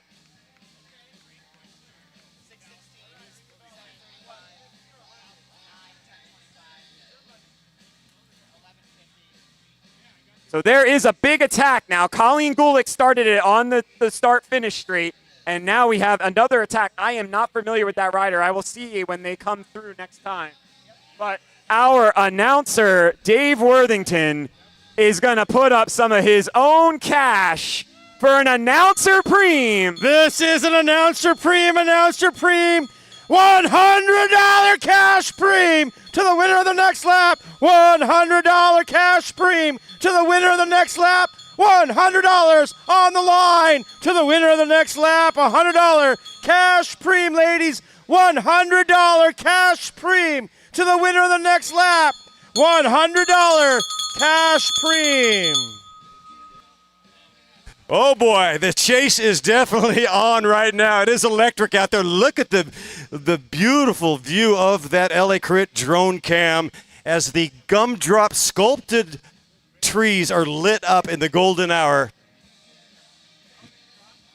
Giant, humongous ficus trees lined up. The streetscape in Glendora is superb. Breck is hanging on. She's scratching and clawing. She wants that Benjamin. She still has about a one-turn lead. That is about a 12-second lead that she has going into the second half of this lap. And I will tell you this, Dave Worthington puts up $100 and it detonates. Oh. Absolutely detonates this peloton. They are in 2s and 3s across. Kaboom! They kaboomed it. It is pretty amazing what that has done to this bike race. Holly Breck has gone thermonuclear on the peloton right now. Still alone after taking lap after lap. She's going to get the $100 cash money on offer. Job well done. Holly Breck is rolling. And I think she's smiling too. Yeah, when I've ridden enough with Holly that when she's hurting, she's one of those that smiles. You can't tell if she's having fun out there or if she's just in a whole lot of grimace. But she's been out since about lap 1, and she's trying to make it stick. She's already collected $200 in preems, so she is out there fighting. No doubt about it. A dazzling performance, but I do see effort here. I see pain. I don't think she's that fluid. I don't think Holly Breck is going to – it's an automatic. I admire her very much as an athlete. I'm not just going to say it's over. She has extended her lead from the last lap. Absolutely extended it. I got it at about 17 seconds now. And the field's coming back together. Right now, those two groups are about to become one on the backside.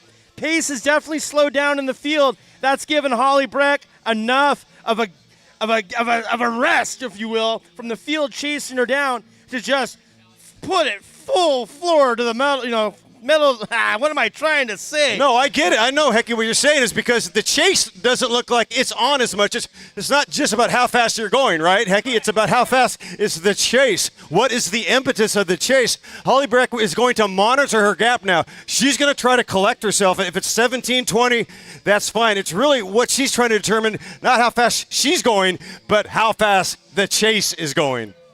Yeah, and with the way that this course is set up, she gets a great look at how the rest of the course or the rest of the riders are doing as she comes after that hairpin. I've got this at about 14 seconds still. She also is got that view of how far up the hill have they gotten compared to where she is coming back down the hill from beautiful, historic Route 66. And as you said, she's in the pole position. She can ease off a little bit, give away a second or two per lap, collect herself, get herself back into a good space, and then hit out again.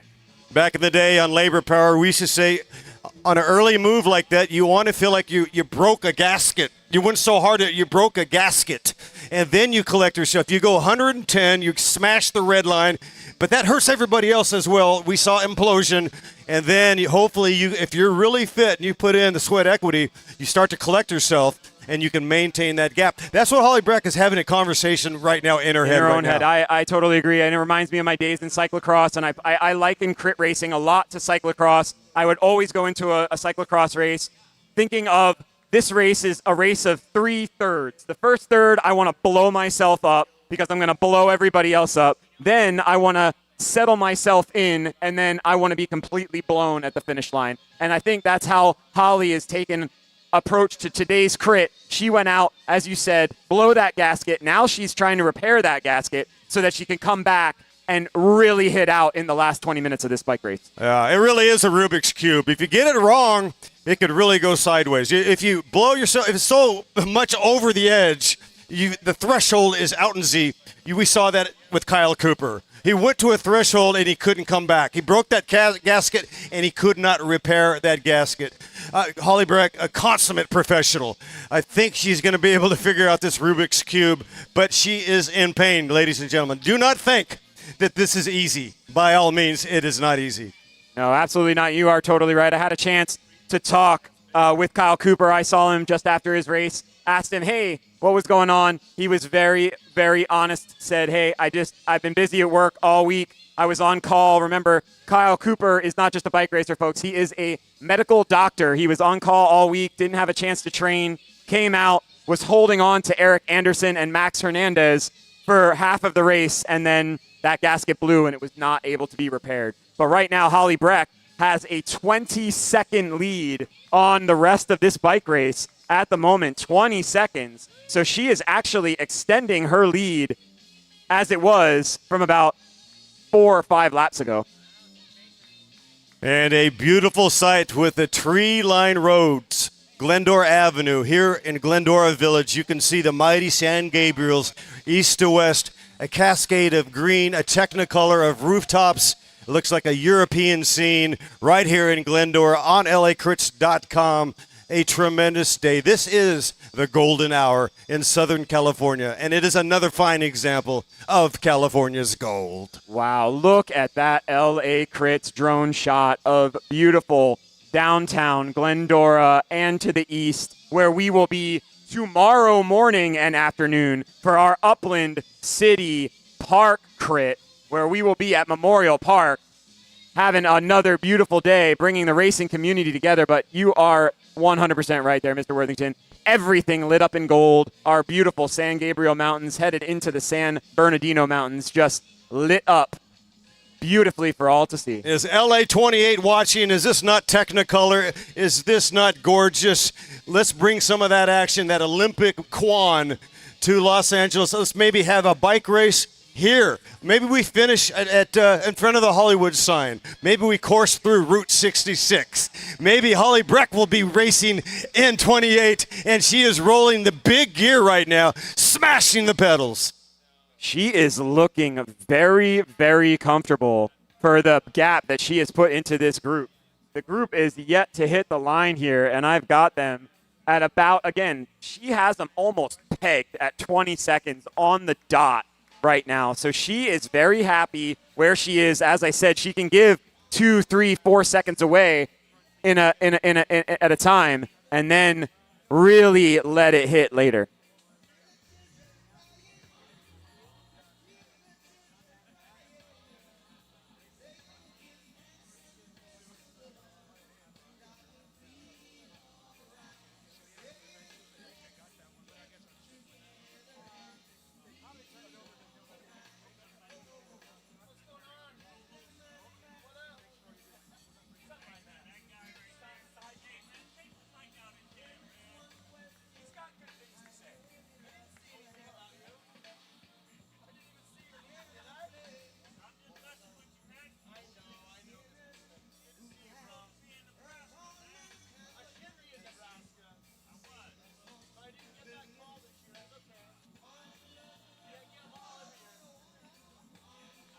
And here we go. We have Holly Breck riding up this beautiful straightaway, heading at the San Gabriel's downtown Glendora Twilight Crit race on 66. Brought to you by Go Fast Andiamo.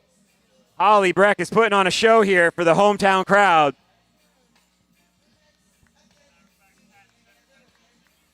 We still have you pegged at 20 seconds to the peloton. 20 seconds to the peloton.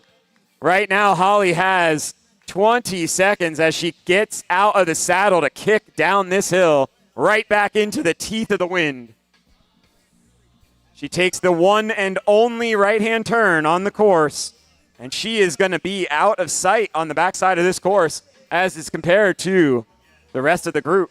Yeah, I think really, Steve, the only time the field sees them or sees Holly is right when they come out of that final turn. She's like right about passing us, you know, at the start-finish line. That's the only time they see her. Then after she makes the U-turn and makes this right turn, she's already gone. I think she has a chance to wave at them as they're coming up the hill, and she's going around the right-hand turn. I think she's putting more time in. I'll try to get another time cut here at this lap. But if I had to guess right now, I'm guessing 25 to 28 seconds that Holly Breck has now got over this field.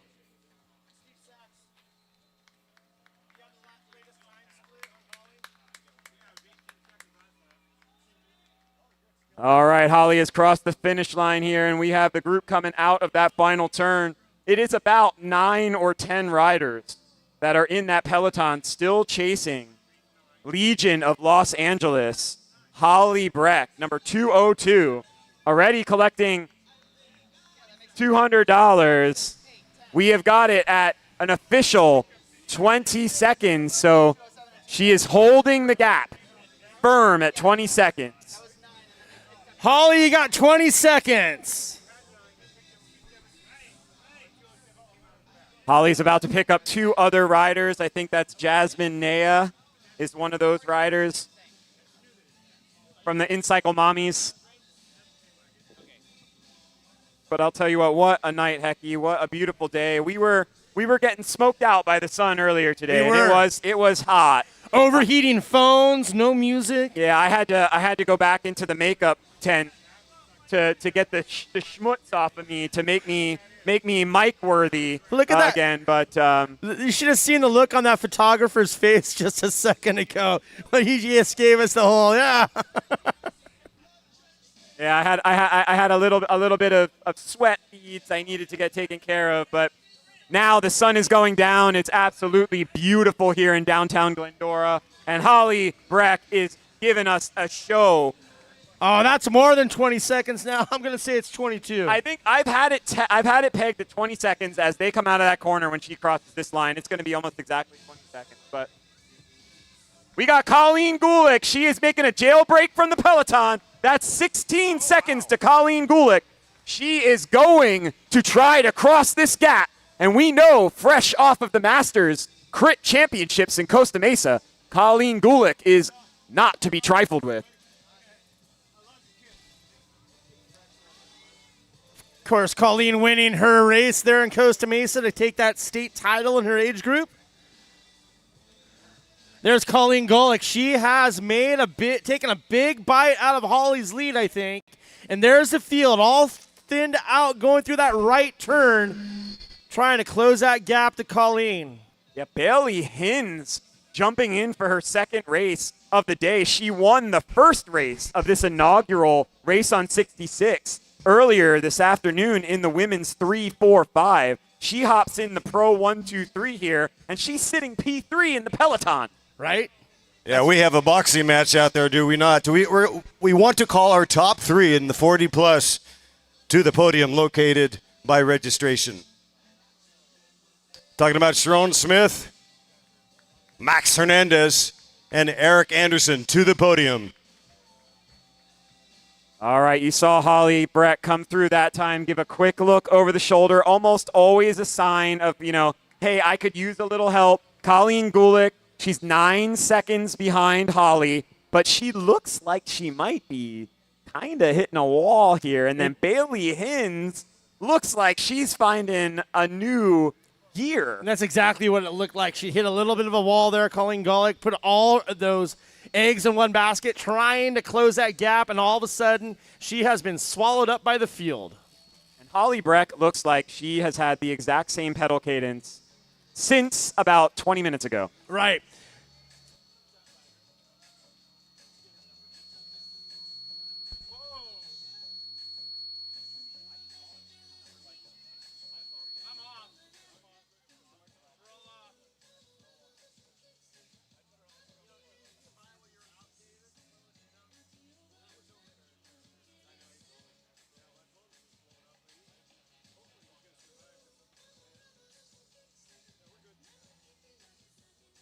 All right, looks like we're ready for podium. I do believe.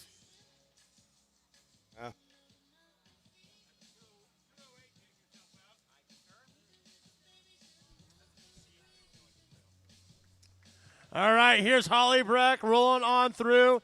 Still soloing off the front, looking over her shoulder, trying to judge that gap. At the front, it's a go fast rider trying to put power to the pedals. Number 214, Chloe Patrick. Isn't she a national champion on the track? Wow. Yes, she is indeed. Chloe Patrick is certainly, she would have got a call up. She's a same day registrant. Wow. Yeah, Chloe Patrick is a U23 U.S. national champ, current and a two-time U.S. national champ. Great to see Chloe Patrick in the field. She's riding for the UCI team, CTW. That explains part of the reason why this ride is not just Holly Breck riding away when you've got a Chloe Patrick and a Colleen Gullick in the field.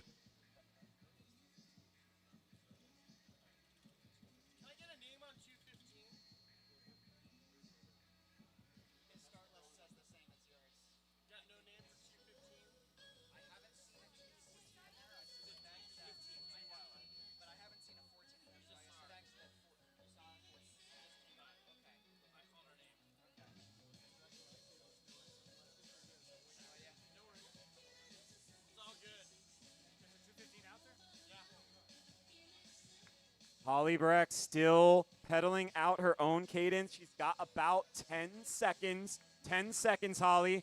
They're still there, I promise you. We're just 29 minutes into the race, you guys. It is Bailey Hins sending a flyer here, and she has Courtney Sullivan right on her wheel. And two riders back is Chloe Patrick, rider number 215, wheel number 3, behind Bailey Hins. She got called out again. Chloe Patrick struggling just a fraction. She'll get back on terms, but definitely with the face of pain.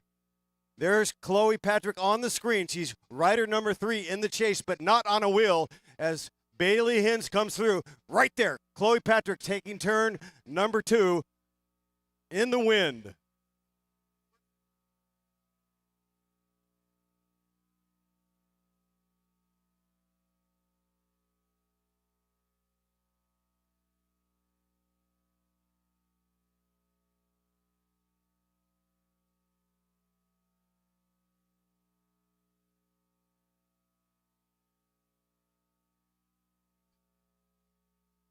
All right, so Holly Breck has been off the front of this bike race for the better part of a half an hour, and I think it's time to give another preem. Now that Holly has been joined by another group of riders, let's give a preem. This is a cash preem brought to you by Schroeder Iron. $50 cash preem to the first person across the line. $50, that's Shelby Tinsman. Shelby Tinsman out there trying to get back to the group, but they are all together now off the front of this bike race here. The selection has been made. There are about 7 or 8 riders in there. I saw Colleen Gullick, Holly Breck, Bailey Hins. I also saw Courtney Sullivan in there, as well as Chloe Patrick.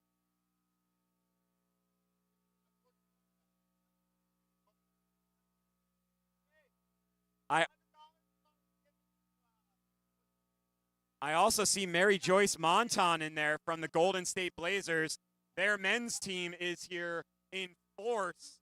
with their rider, Corey Williams. Both Williams brothers I have seen here earlier today. Corey riding for Golden State Blazers, and Justin, of course, of Holly Breck, Legion of Los Angeles. So Legion of Los Angeles and Golden State Blazers coming out big to your race on 66. Brought to you by Go Fast, Andiamo. And the handsome John Garbo to the stage, please. John Garbo, if you hear my voice, come on up to the stage. We're going to get the stadium lights lit because this crit is about to get lit. We're having a tremendous day here at the Glendora Village. This is a $50, sorry to interrupt, but a $50 sprint right here. And it's none other than the crit preem badger herself, Holly Breck, taking another preem. She is wiping the floor with these preems. Yeah, Holly Breck has the digits today at the ATM shop, no doubt about it. She's going back to the teller. Chloe Patrick, rider 215 on that wheel. She's tall in stature. She's only 21 years of age, and she's a two-time U23 national champ. Yeah, Holly Breck has added $250 to the coffers now. Look at the smile on her face. You could paint that smile green tonight, Holly Breck, no matter what happens. But let's not forget, there is a very large cash prize to the winner of this bike race, courtesy brought to you by the ice cream shop, thanks to the Fossilmans and their wonderful ice cream and their support of the cycling community right up the street in downtown Glendora. The ice cream shop bringing you some delicious frozen treats, not just scoops of ice cream, but ice cream creations. Go check them out. What a day to get ice cream. If you can't support the ice cream shop on a 100-degree summer's day, then I don't think you're human.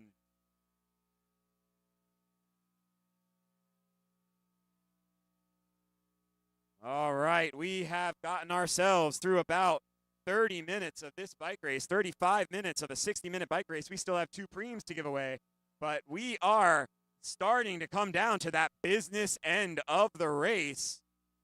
Try to get all the racers that are in here for you. There are 8 riders. 9 riders. We will try to get all of them for you.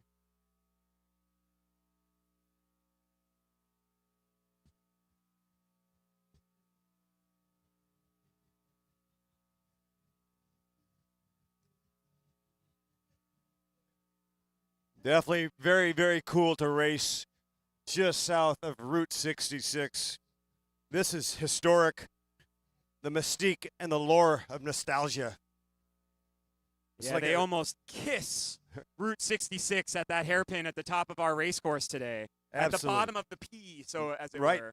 Yeah. Bailey Hins going off the front. Just so you folks know, that rider that is in P1 right now, she raced at 2 p.m. and took the victory. The very first race of the day in the inaugural race on 66, brought to you by Go Fast Andiamo. And now she is in the pro race, going off the front. No fear from Ms. Bailey Hins, all the way from fabulous Las Vegas to come ride with us here in downtown Glendora at the Glendora Twilight. Inside that group that we have, along with Bailey, is Holly Breck, Colleen Gulick, Alyssa Luau, Mary Joyce Monton, Courtney Sullivan, and Chloe Patrick, among 2 other riders, which I still am trying to find.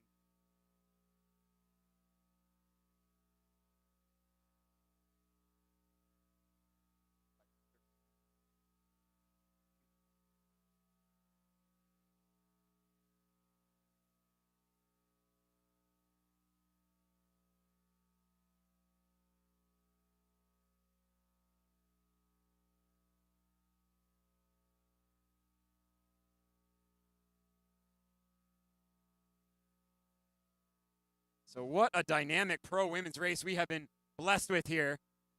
Bailey Hins still on the front, riding for Go Fast, also sponsored by Casco Pet. Casco Pet is a title sponsor of the women's Go Fast team. Pat Caro, a man of many talents, putting up the lights, getting ready for that men's crit 75 minutes for your downtown Glendora Twilight race.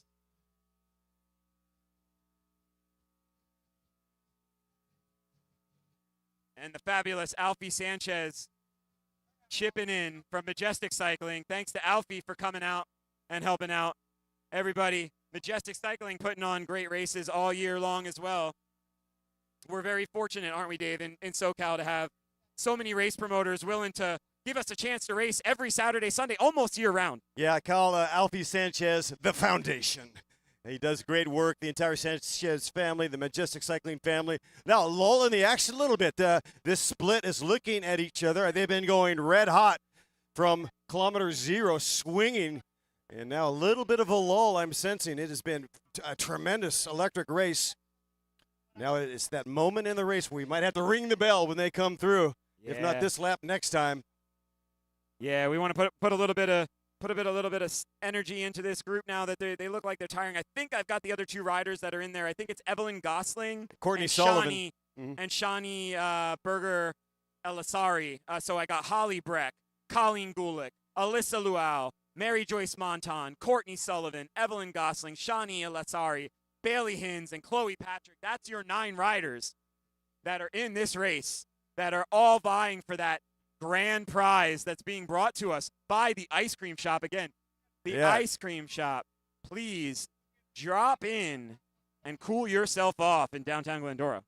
Joyce Monton riding for Golden State Blazers in the golden hour right now. She won at the Hughes Long Beach race, Major Motion Criterium.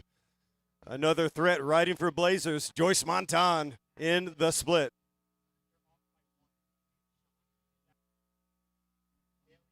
The low angle camera is very, very cool.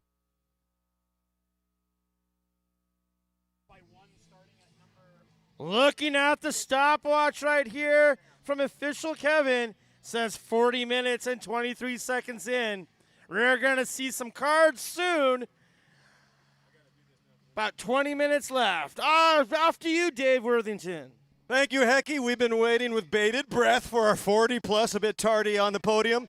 Let's call up our top 3 in the 40-plus, and what a race it was indeed.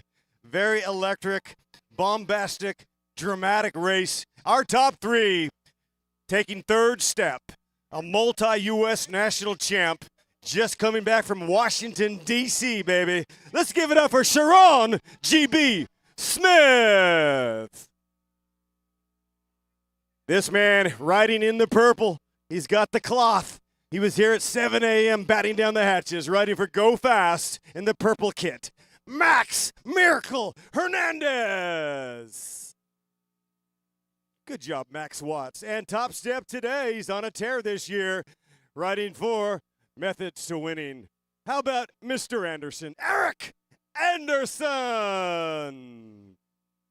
Congratulations to our top 3 in the 40-plus. Smith, Hernandez, and Anderson.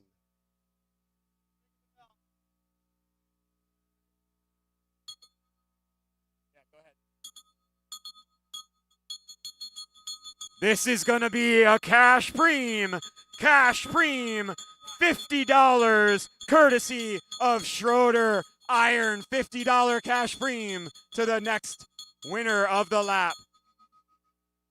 You can tell that this hot day has taken its toll on this peloton. They are all looking at each other. They are wondering where that next hit is going to come from. They are wondering where the rest of their energy is going to come from. They are about to head to the cards sooner rather than later. There could be one attack that sticks that makes this race blow apart. Bailey Hins getting on the pedals. She refuses to stop. This is the 3rd time Bailey has hit out. Colleen Gulick hot on her tail. And I see Holly Breck sitting in at the back of the peloton. And remember, I don't have names, I have numbers. 2, 3, 4, 5. 2, 3, 4, 5, that's what I got. 9, 10, 13, 14, 15. Yeah, after 9, they're all off by 1.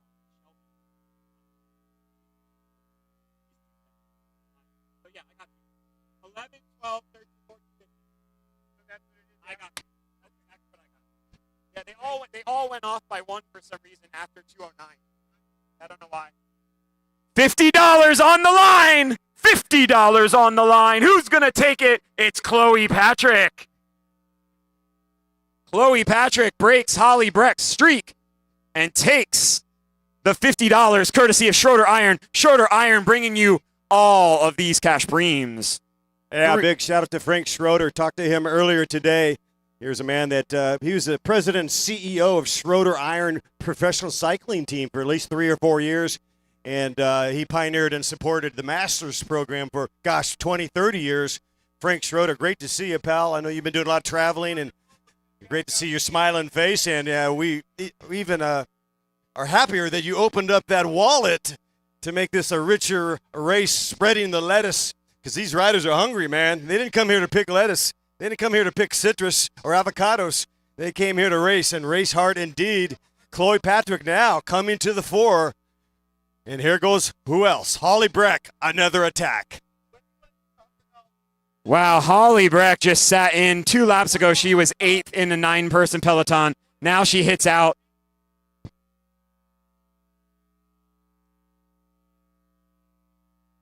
So Holly finds herself off the front once more in this race.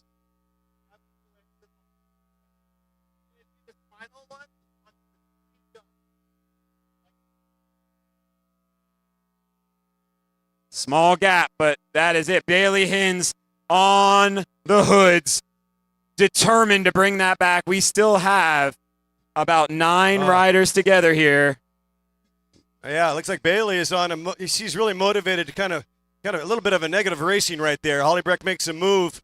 I would try to get Chloe Patrick to do some of this dirty work, but that's her decision. And here comes the counter. See there, what happens? Bailey just set up one of her opponents on a counter attack. Now look at this. Holly Breck is a machine today. She is riding so poised. Perhaps it's because home cooking. Perhaps she knows that Dad's watching on LACrits.com. Dad was a racer himself. Certainly the Breck family has racing in the DNA. Hi to the Breck family out there. Real close to your hometown. Oh, yes. Johnny. Yeah, Johnny be good. Yeah, I'll tell you what. Who I think the happiest person in that peloton is right now? Colleen Gulick. I think Colleen Gulick is very happy. She's done one major dig to close about 10 seconds on Holly early on, and she has been able to just sit in the rest of the time, and we know how big her kick is at the end of a bike race. So I think that might be the happiest rider right here, and unless they put some distance between themselves, Colleen Gulick is probably going to be just waiting on that final sprint, because I think she has the fastest kick out of anyone in that group. Certainly Colleen Gulick, will number 3 in that green Titan kit, looking pretty good right now, to your point. I did see Holly Breck kind of pat Bailey there, like, what are you doing? Why are you chasing me down? Why go negative against this entire peloton? We're not yet on laps, but pretty soon we're going to be ringing the bell when they come through for that full Hunsky. No, we're going to wait for 3 to go. I'm sorry. We're going to clear the boards. Let's put it like that. We still have some preems to go, as I think this peloton is right now, there's indecision. It was dogmatic. We're going fast and hard, and now there's a little bit of indecision. And Holly Breck wisely going to the back, biding her time. We have got confirmation that Johnny Breck is watching at home, watching his daughter. And his wife, Brenda. LACrits.com, thanks to Ray Mars, allowing all of those that can't be here in person to experience the bike race online. LACrits.com, always streaming the bike races. Yeah, it's awesome to have this Technicolor. The resolution's amazing. So you do have 3 generations of Brecks that have raced, whether it be on 4 wheels, 2 wheels, whether it be on asphalt or tarmac or dirt. And there goes Holly once again. And I think John and his entire family, they just love wherever Holly goes. That's their favorite team. They don't root for the 49ers, or the Raiders or the Cowboys. They root for, of course, Holly Breck. And she definitely is a highly decorated rider and a very popular rider. So that's tip of the hat to the parents, Johnny and the entire family, and the granddad, who also was racing. Once again, I got to say, for Holly Breck, racing is in her blood. It's in her DNA. And she hits out again. Johnny's watching, Holly. Johnny's watching. Mom's watching, too. I'm following the text thread. Well, my mom's watching too. I think maybe your mom should watch. Everybody should tune in to lacrits.com. Watch the replay, right? So check it out in the future because the images alone are absolutely dazzling. You see the lights right now.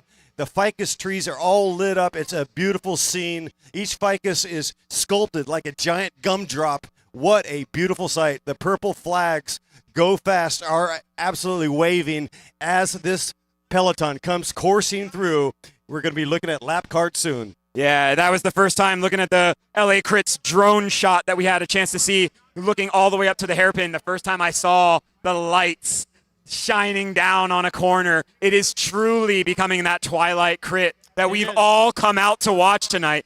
Very unlike anything we ever see here in SoCal, to be able to have this Twilight crit brought to you by Go Fast, Andiamo, and all the sponsors. The ice cream shop putting up the grand prize for this pro women's race. Ace Elite Services putting up that grand prize for the pro men's race, which is coming up next, as well as Spaggi's, Chef Henry, always cooking up delicious Italian cuisine, Smith, SRAM, Specialized, InCycle, Bike Legal, protecting all of us that are getting hit by cars out there. If you're a driver, please, please take care when you see cyclists. And Casco Pet, they are going to see 6 to go. We are at the business end of this race, ladies. 6 to go, 6 to go.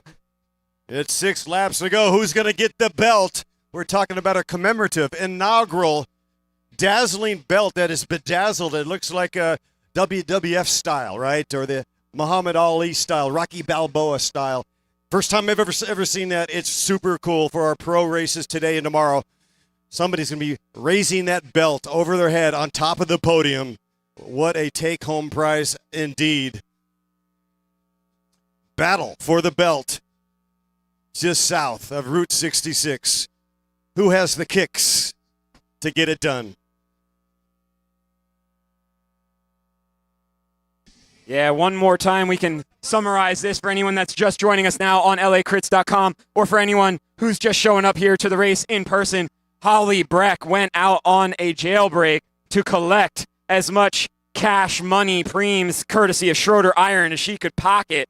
She has been successful at putting 250 of those in the ATM machine, and then she was caught. And since then, we have had this group of 9 rolling around for about 5, 6, 7 laps. A couple hit outs from Bailey Hins, one from Ms. Gosling out there, Evelyn Gosling riding for Team Endurance. But for the most part, they seem to be content. They are on cards. There are 5 laps to go in this 60-minute race, which means we are down to the last about 7.5 minutes of bike racing. 5 laps to go, racers, 5 to go here at the inaugural Race to Route 66 in Glendora. 5 laps to go to our elite women.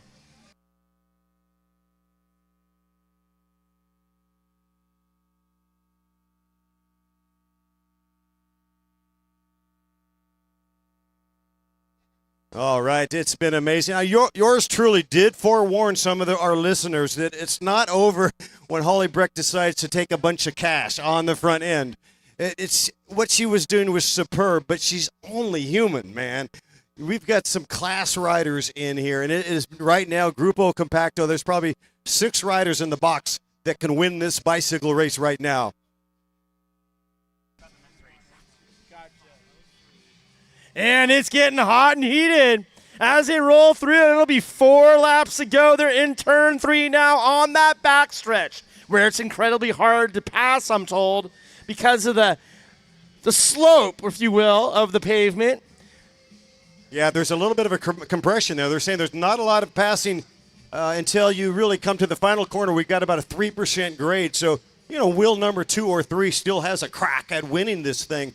But it's so technical on the lollipop side. If you're too far back, you're done and dusted, man. You've got to be well positioned and ready to pounce.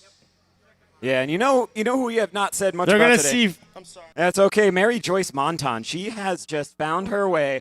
California Blazers just sitting in the peloton this whole time, right? And then we've got Colleen Gulick just looking like she's ready to pounce at any moment. And we know the pedigree of Chloe Patrick, the 2-time U.S. champion. So we have got to have some fireworks to add to these last 4 laps, but 4 to go here. 4 to go. That is less than 7 minutes of racing. And that's Montan that is covering smartly Colleen Gullick right now. She's glued like a barnacle on the boat, right? And here comes Holly Breck. She's more fluid. She's showing a little bit more freedom, not just on one rider. And here comes a blast right now.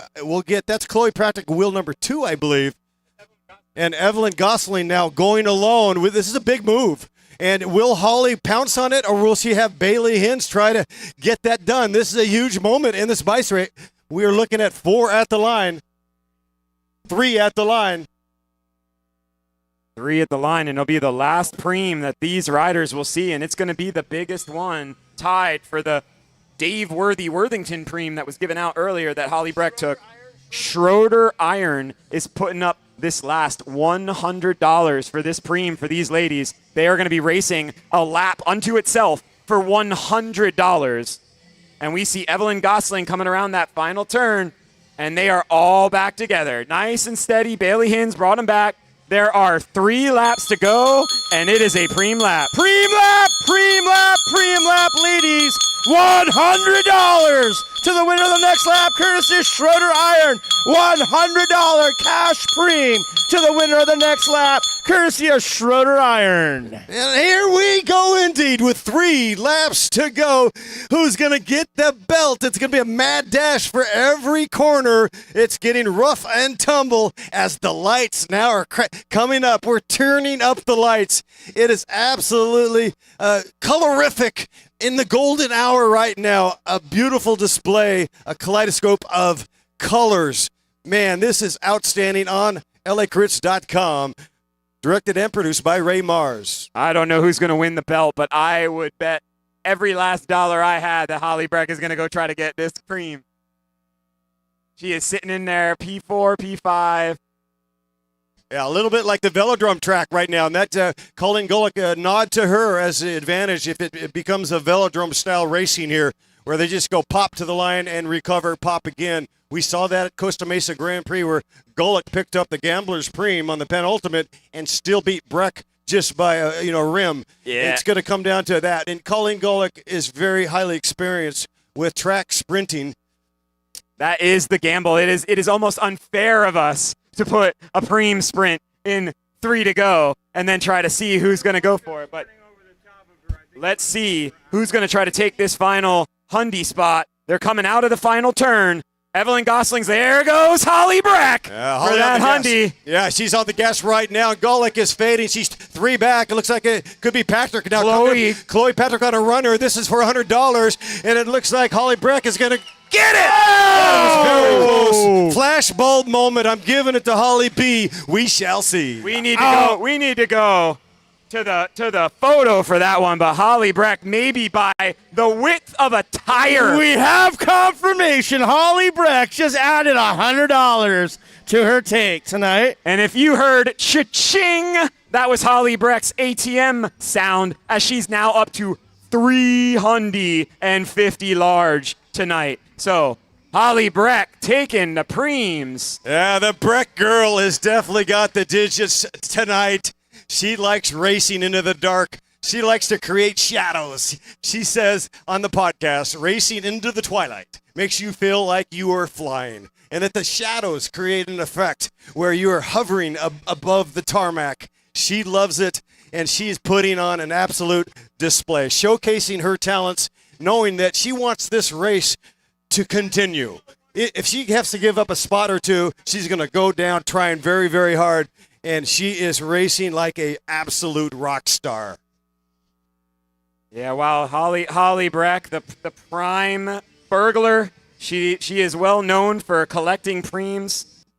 I'll tell you what, we are gonna see 2 to go, 1 to go.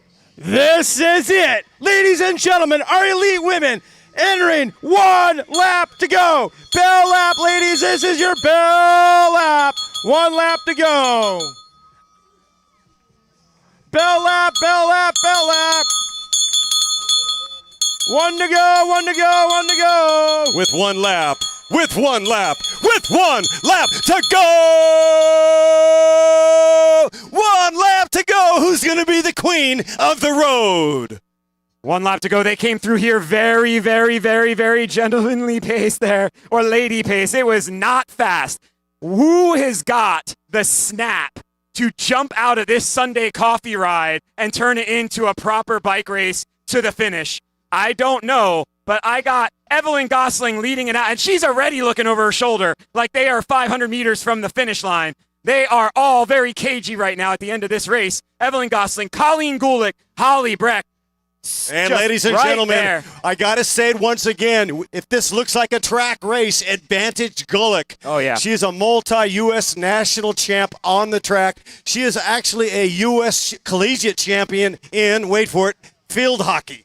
Two-time all-star in field hockey at the University of Maryland. She is one fast turtle. That terp can fly. Mary Joyce Monton, lighting it up. Colleen Gulick is right there. Holly Breck is glued right on Colleen Gulick. Holly Breck taking the long way around. 3 wide. As they're Monton. coming And here goes around. Breck. Breck is going to try to hit him early with a Holly wet is- newspaper to the face. She's going long. Here comes Colleen Gulick. She's digging, and she is scratching and crawling to try to cover that move. Breck, full gas right now. And here comes Colleen Gulick, and Patrick also in the hunt. And it looks like Colleen Gulick strikes gold. Holly Breck coming in, unofficial second place. Goodness gracious. Vaya con Dios. My goodness. And Chloe Patrick, an unofficial third. You know, that was our first group sprint finish of the night. The pro women did not disappoint. Holly Breck tried to go long. She tried to start her sprint at the last turn, and Colleen Gulick had about a half a wheel at the end better than Holly. But what a performance by those ladies. Holly Breck cleaning up the preems, taking second. Colleen Gulick taking the big grand prize courtesy of the ice cream shop, as well as the belt, the championship belt. Wow, what a performance our elite women put on for us tonight. Here at the inaugural race on Route 66, the Glendora Twilight Criterium. Up next, our elite men's race.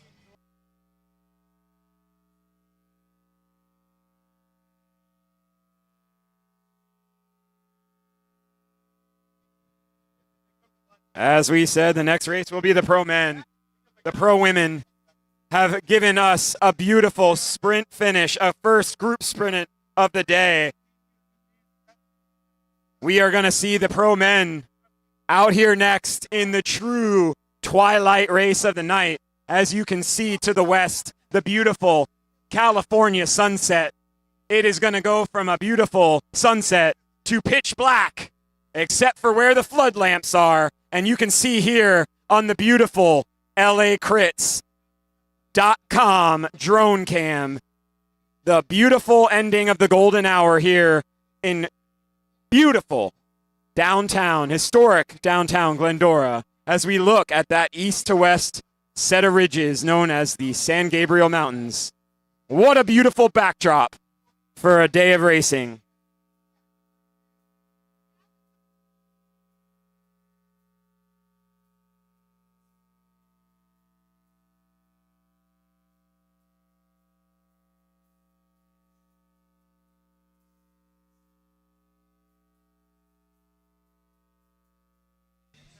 Look at all the people that are here, Steve. This is what a bike race should be. Yeah, it makes me happy to look out and see how many people have stuck around to the end or come out at the end. Hopefully some of you are locals here to the Glendora area and just heard a bunch of people screaming and yelling on a microphone Right on. and wanted to come and check it out. Thank you to all of you for letting us come here and make this happen and supporting the cycling community. Thank you so much, everybody. You guys are in for 75 minutes of a treat as these men come to the line. All you Glendora locals, text your friends. Have them come on down. We got 75 more minutes of racing action with the pro elite men. We are going to start that race in about 5 minutes.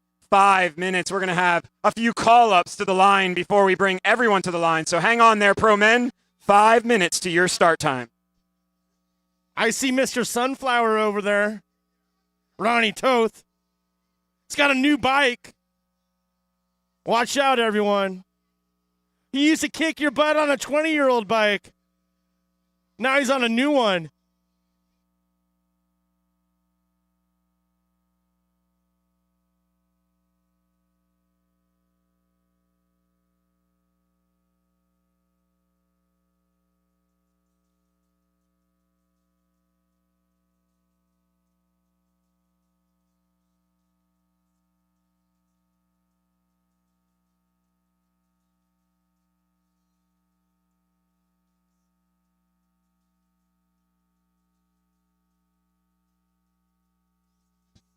Again, we want to give a big thanks to all of the folks in Glendora, Glendora City Council for letting us have the race here, Glendora residents for coming out and supporting us. We want to thank Go Fast Andiamo for putting on this race on 66, this Glendora Twilight. There is one more bike race left. Your pro men are up next. 75 minutes of bike racing here in the Twilight in downtown Glendora. Big thank you to all our sponsors. Spaghi's Italian, Smith, Schramm, Bike Legal, Specialized, InCycle, and Casco Pets. Livestream provided by LACrits.com.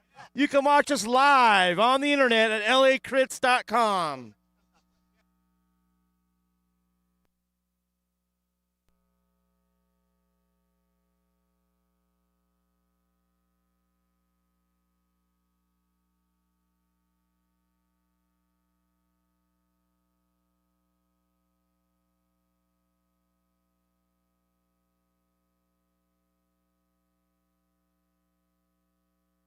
All right, this is really a beautiful night indeed. Welcome everybody to the Glendora Twilight Criterium. Inaugural two-day race tomorrow will be in Upland. And ladies and gentlemen, we're riding for the belt as well. We have a bedazzled WWF-style customized belt for the winner of our pro races. Going to call up a couple featured riders to the line. Riding for Legions of Los Angeles, 13-time national champ. When he brings his A game, this rider can bring 66 kicks on Route 66. Let's give a neon bright applause for the CEO, Justin Time Williams. This young cat is on a streak right now. He busted out in Costa Mesa. Two-time winner at the Majestic Cycling Costa Mesa Grand Prix, brought to you by Worthy Brewing Company on California soil. This man has won in Watsonville. He won in Davis. And in July, a stunning win at the Manhattan Beach Grand Prix. Riding for Team Mike's Bikes, let's give it up for Lung Bustin', Heartbreakin's Alex Aikens. And now, the current Belizean road champ, now riding for Golden State Blazers. He won at Dana Point. He won at Tulsa, Boise, San Dimas, Murrieta, Laverne, Long Beach, and Upland, California via the Route 66. A three-time champ at the MBGP. Give it up for the Miracle on 39th Street, Corey No Brakes Williams. Next, we have another consummate professional from Santa Rosa, California, riding for the Golden State Blazers. A truckload of wins, including Joe Martin. Turtle Murrieta, downtown Twilight Bend, Criterium, brought to you by Worthy Brewing Company. An all-arounder, he showed he can beat the world riders in Knoxville at U.S. Pro Nationals. Give it up for Tyler Williams. Next, we have a sprinter, and he can go toe-to-toe with the best. He showed us at Costa Mesa 2 weeks ago. Let's give it up for Dante Forever Young, the Quiet Storm. And finally, riding for LABA and Star Track. This rider excels on the track and the road, winning at the QRT Major Motion in Long Beach. From Star Trek, Glendora, say hello to Noah. Can't keep him good down man, Mandow.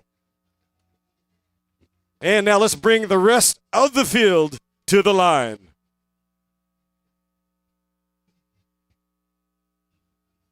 And remember, we got a belt on the line. Who will emerge and become the king of Route 66?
All right, this is for the belt, y'all. Off and underway. Our Man Pro 1, 2, 3 riding for 75 hot minutes. This is going to be electric.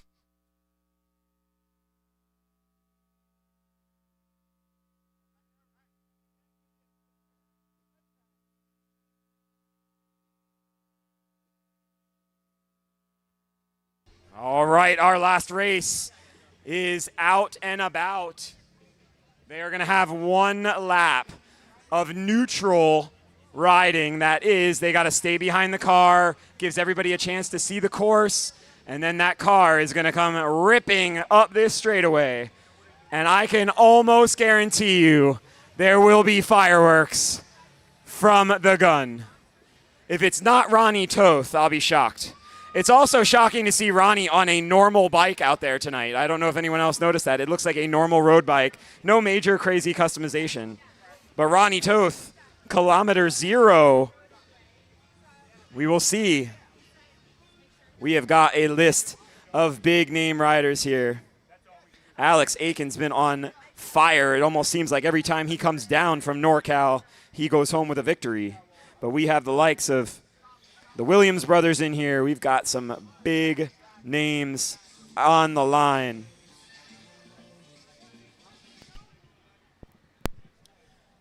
Here we go. And here we go. Glendora, let them hear it. Your pro men are off and running. Do you see what I see, Glendora Village? I see power. I see resilience. These cats are on fire. Arrows and slings bouncing off their chest plate as they come through that hairpin. Clean, immaculate, fast.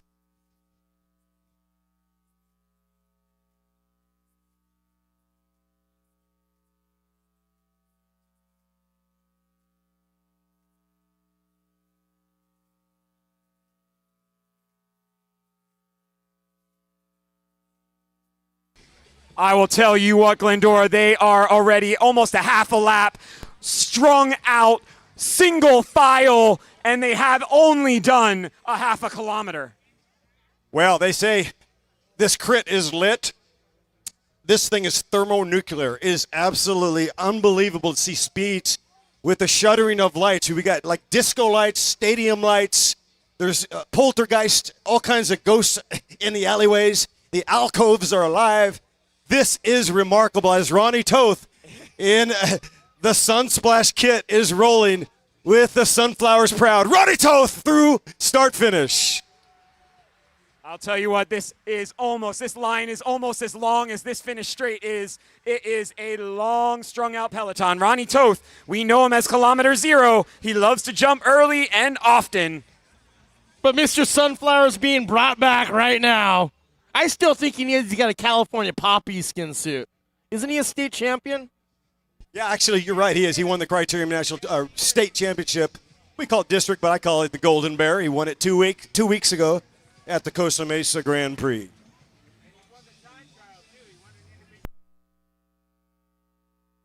Also won the ITT. Talking about Ronnie Toth in the Flowers. Good to see his significant other, Hani, is here. Good to see Hani always bringing sunshine to these bicycle races. They reside in Palm Springs, so somewhat used to the heat, attrition, acclimated with their training in Palm Springs in the high desert. When I saw them when they first were here, they told me they were chilly.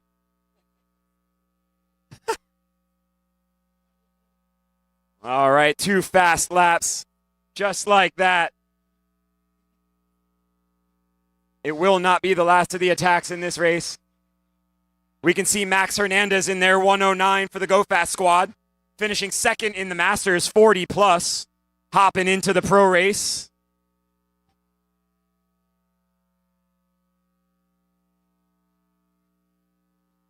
Go Fast also has more representation in there at the moment. Jacob Longo, I think he's out there. I'm not sure if Alex Rodriguez jumped into this race after winning the men's Cat 3 race, but I'll see if I can get eyes on any of the other Go Fast riders that might be out there.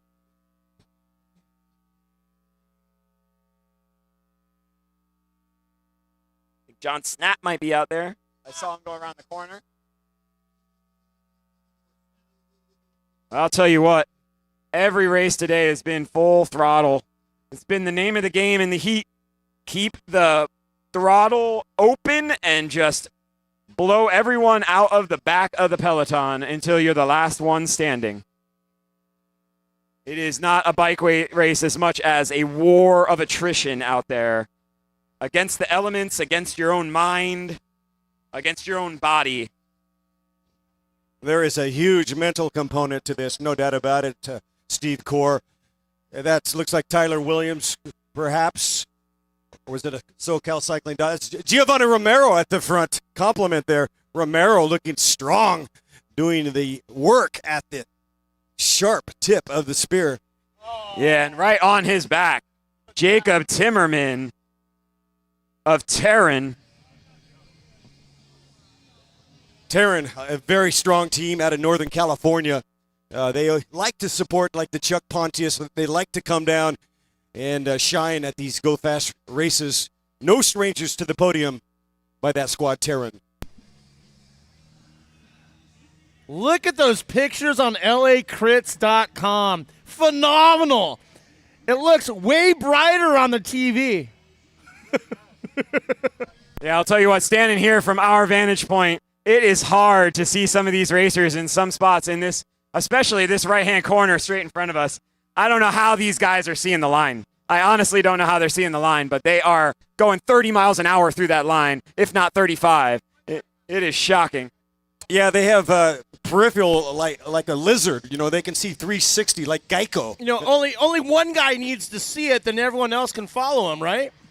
Yeah, Rasan Bahati, he told me something once. He goes, you know, Worthington, eventually it comes down, you know, to strength, education, experience, and not just participating, but anticipating a bicycle race. But then he distilled it down to two words, and I'll never forget this. He goes, Worthington, sometimes it's just blind faith. Blind faith. To your point, Hecky, somebody makes a line, and you've got faith that that line is correct. Right. Yeah, I mean, like right here in that turn, if you're 15 riders back, you're just following that wheel right in front of you. Blind faith, baby. Blind faith. Yeah, 100%. I don't know how they're seeing that line. They can see the wheel in front of them, and that's what they're following. Yeah, I mean, I guess it's kind of 2020 at the front. I would say sort of 2020 vision, but, you know, I don't know, maybe more like 2040. It's a bit spotty. The course is really well lit, though. It's tip of the hat to the organizers. Talking about Patrick Caro and Go Fast. The stadium lights are doing a fabulous job. Not only are they looking really cool on the broadcast here live as well, it has a very electric vibe, very much rock and roll vibe. I'll tell you what, this is exactly what Twilight Racing is all about. You're in, you're out of the lights.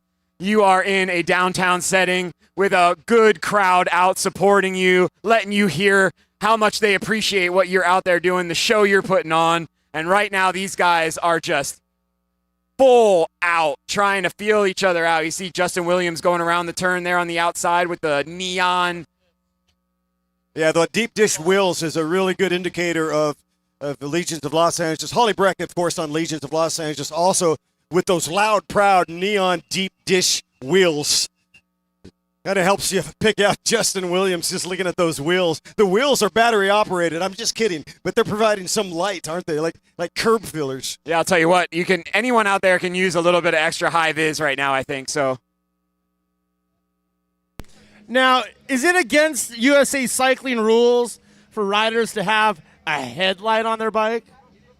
No, it is not. We're getting from chief official. So thank you. That's the right answer, right? Maybe we'll see more lights. Actually, I can see that happening. We have cameras. You know, Corey Williams was one of the first guys to have a camera on his helmet. We thought that's not aerodynamic, and now it turns out he was a pioneer, right? Right. A lot of people are doing it. There's Justin Williams right now on the left of the screen, right of the road, in that dark, splashy Belgian national champ kit, riding for Golden State Blazers. He's at the front. And when they found out who's at the front there, he's about wheel number 2 on the inside. If you don't have a camera on your helmet or on your bike, you can't make your content. Got to get that. Yeah, there are 4. Absolutely true. Man, they are That's absolutely flying. There's Noah Mandow, maybe wheel number 5. Corey Williams not allowing this SoCal cycling rider to get too far before he gobbled him up.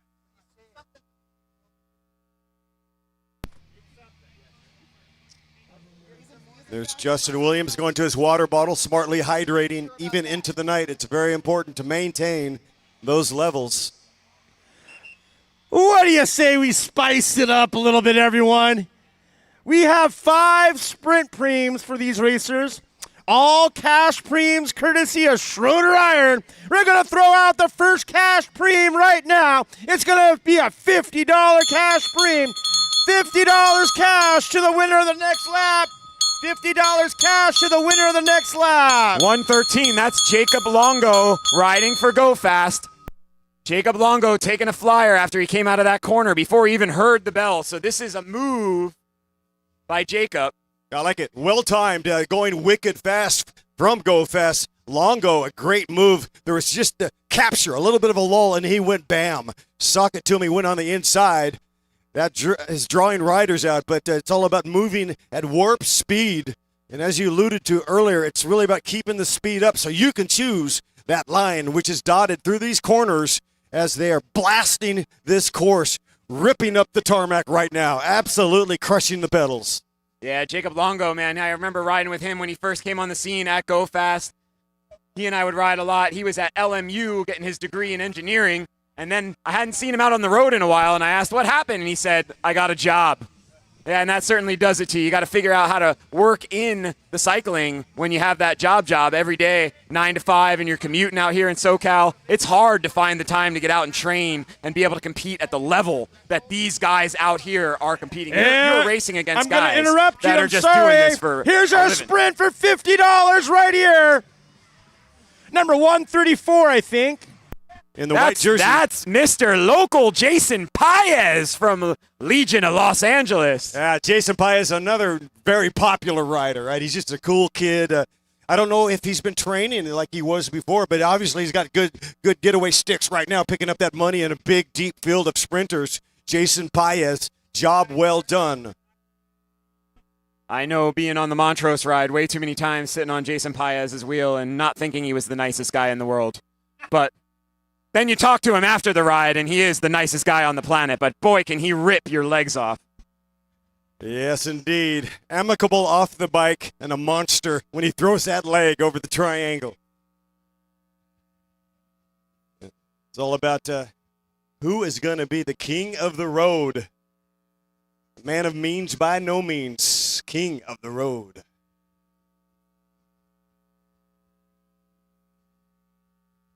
And already certainly seeing a lot of emotion and tenacity. I really do think that the Twilight racing does bring out kind of the diabolical, the demonic in the rider. Like, it's dark, we're playing in the dark. Mommy doesn't know where we are, like kids coming alive, and they are bringing the mischief that is sanctioned and allowed. It is highly legal to race your bike like a mad dog inside the course right now. The lollipop-shaped course, 1 kilometer fast. Yeah, I mean, crit racing, we oh, there's a crash! That is a crash on the hairpin. Looks like they're going to be okay. It's unfortunate, but it's the slowest part of the course. That is that a Akins? man down. That is not Akins. Ooh. That is not Akins. Wow. We'll try to get a number there. But yeah, I was just about to say, how is it that we can make crit racing any more of a sketch situation? We said, let's do it at night. We're out there doing 35 miles an hour in effectively your underpants, and now it's in the dark. You got to be a little crazy to be a crit racer is what I'm trying to say. Oh, definitely. To come out here in nothing but Lycra and race in the dark? It's definitely not for the meek or the mild.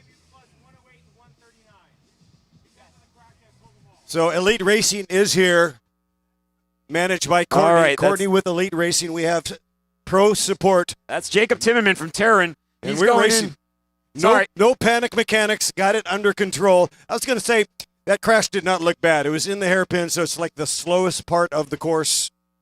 These riders are warriors. They're absolute street assassins. Yeah, the person that went down over the bars, face first, right on the tarmac. And he got one guy came down with him, and I think that's number 124. He's over in the pits. That is Timmerman, Jacob Timmerman from Terran, who was off the front very early. But he's in there. No panic. Get yourself sorted by the Shimano team. They'll get you up and running, and you'll be back in at the back of the peloton next lap. Yeah, Elite Racing, we really appreciate them coming out to support this race. They have a very busy schedule. I think they're covering Nationals gravel back east somewhere currently. Nebraska. Mike Wilson is taking care of that in Omaha, Nebraska, I believe, and Courtney is here, so they had to split the team. There's Justin Williams, bit of a split. He's around, he's about 30 back or so. We are now officially under 1 hour to race left. 1 hour left in the race, about 58 minutes, actually. And watch how the pros do it. Terran, those guys are a very strong team, very, very talented, but it does just show that even with skills in a blink of the eye, things can change. At Criterium Racing, it's not a boat race. It's not a marathon. It's action-packed, and it's all about drafting. So that's what creates the peloton, the shapes and the sizes of the peloton.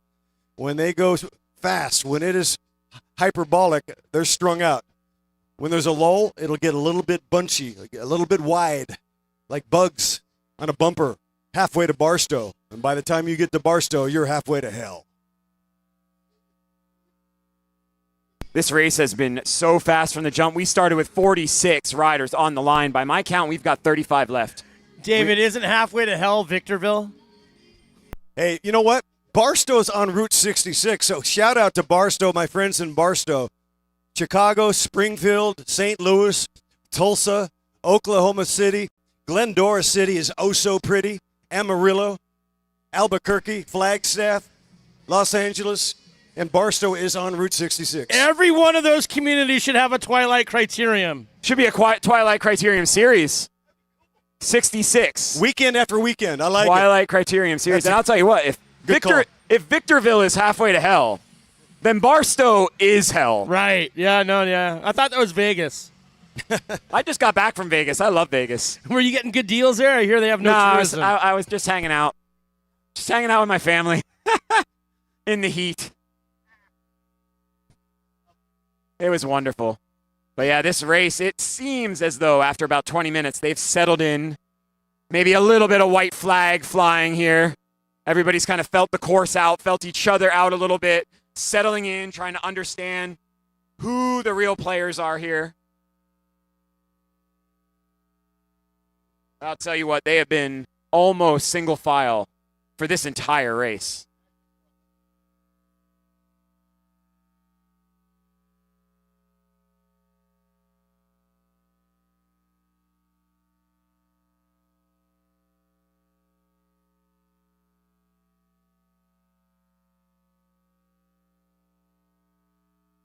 And here they are exiting the final turn to complete another lap. Still quite a bit of racing left.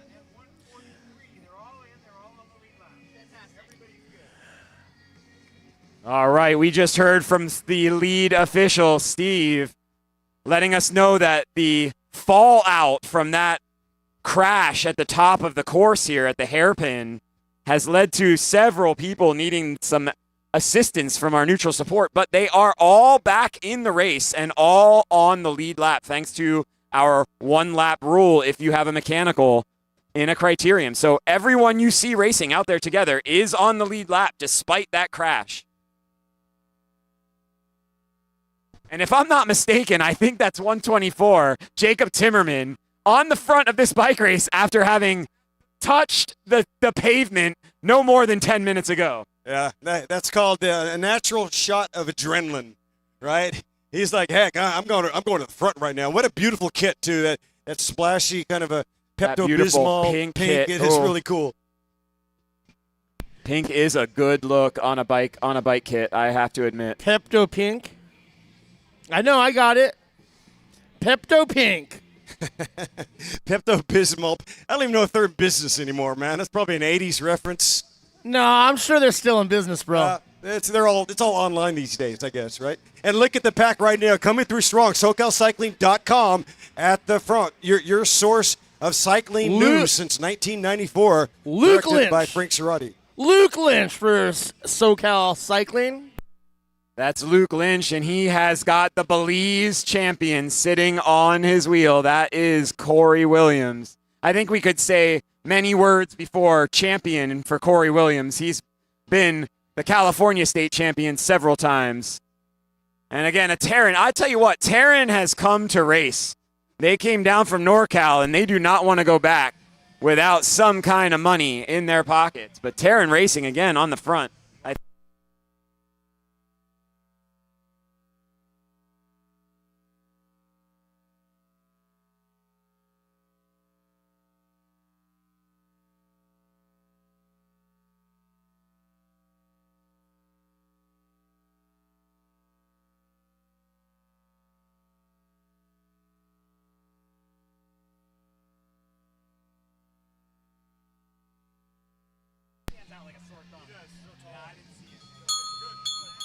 Preem lap, $50 cash preem to the winner of the next lap. This is a preem lap. $50 cash preem to the winner of the next lap.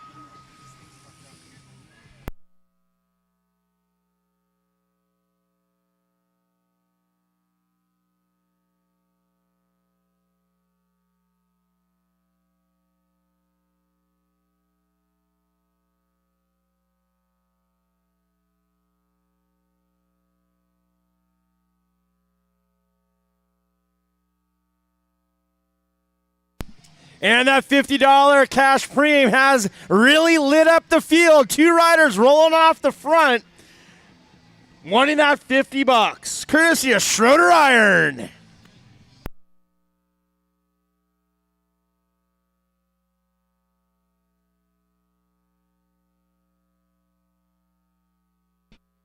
Yeah, it seems like the riders have hit another gear now. They had a little bit of a lull there, 5-10 minutes maybe, trying to catch their breath, figuring out, again, kind of gauging the course, gauging each other, and now they are hitting out again. And here we have our sprint to the line for the $50. Who's going to take it? It is That's Corey Williams. Corey Williams takes that $50. Alex Aikens in the chase, about 20 back. He's got a white helmet and a dark, almost purple dark kit. Watch out for Alex Aikens. He's on an absolute tear right now. All right, so it looks like three riders rolling off the front with Williams. That's not a huge gap, but it is a gap nonetheless. And then there's five riders bridging up to it, all thinned out in that pack. Yeah, Corey Williams has a tendency, if he goes off the front in a group, that group is not seen again for the rest of the race. So I think alarm bells here are going to be ringing in that peloton, especially the likes of someone like an Alex Aikens, who has been on a tear for the last 3 months. He is not going to want to let a group that contains Corey Williams get too far off the front. All right, they're on the finish stretch now. Those three riders still out there ahead of the field with a small chase group trying to bridge that gap. But the chase group is now being caught by the field. Yeah, it's Ama Ensek. I thought that was Ensek. That's definitely Ama with his head down. Ama Ensek at the front right now, coming off a big win earlier this year. His legs are coming around on the podium. Ensek at the front. Yeah, so Ama and Corey are joined by a SoCal cycling rider, and that rider is Rex Roberts. These three are off the front, and they've got about a 4 or 5 second gap on the next group of riders. Yeah, Tyrannosaurus Rex Roberts, riding for SoCalCycling.com. Happy to be in that move. Why is he happy? Because you get to see the road with a little bit more clarity in a 3-man break. But at what cost? Corey Williams now taking a strong tug at the front. That's Max Hernandez on the front of the chase group, trying to bring him back in his second race of the day. At least his second race of the day. Might be his third. I think he just did 40 pluses, and then he's out here now. Okay. But he did finish second. Right. And he lapped the field right. along with Eric Anderson in our men's 40 plus. And they're bringing him back, it looks like, everyone.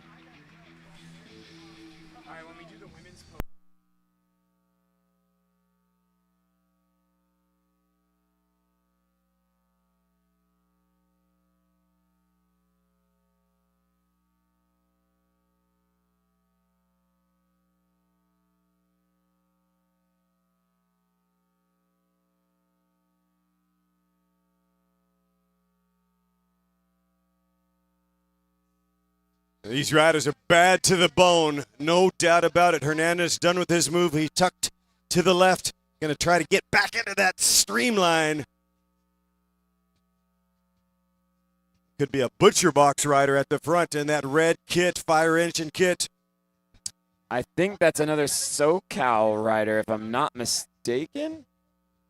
Pretty similar, but look at Corey go. And there's Alex Akins. There he is. Akins woke up. He went from 20 back, and guess who covered him? None other than Justin Williams. So we got a Williams sandwich right now with Alex Akins, so the guy who's been shocking the world. Max Hernandez, job well done. Looking good on Technicolor. You'll love it later. Check it out on lacris.com replay. But very interesting. Akins, so let's see. Does this move get nullified because of the population? There's Akins, wheel number 3. Austin Carroll of the Go Fast team going off and catching those wheels. But when you've got Corey Williams and Alex Akins right now on the form, those two riders are, that was rough. Alex Akins taking that turn really, really fast. Yeah, and what he did there, guys, ladies and gentlemen, it's not for the meek of the mild. Don't do this at home, but he used the gutter. And he's not the only one that did that, but he used the entire gutter outside of the ribbon. And there's Alex right there looking very aerodynamic in that aero helmet we're starting to see on the road and now in crits. The aero helmet looking for that infinitesimal advantage.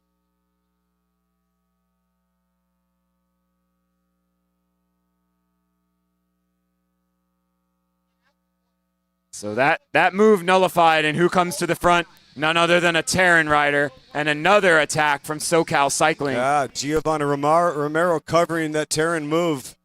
So you're like, congratulations. We had a respite. It was quiet. For about 10 seconds, right, or 5. Well, that's how it is, right? So the best time to attack is as soon as you've caught the last attacking group. Right. So we're seeing a lot of it's coming unfrayed and unglued at the front. This is exciting. A split right now, but they're micro splits. It looks like Akins is like, I'm bringing that one back. I don't have any teammates. I'm with teams Mike's Bikes. Mike ain't here. Mike ain't home. I don't know where Mike is. I'm going to have to cover this son of a bee. And there he goes. He's on it like a Texas blue bonnet.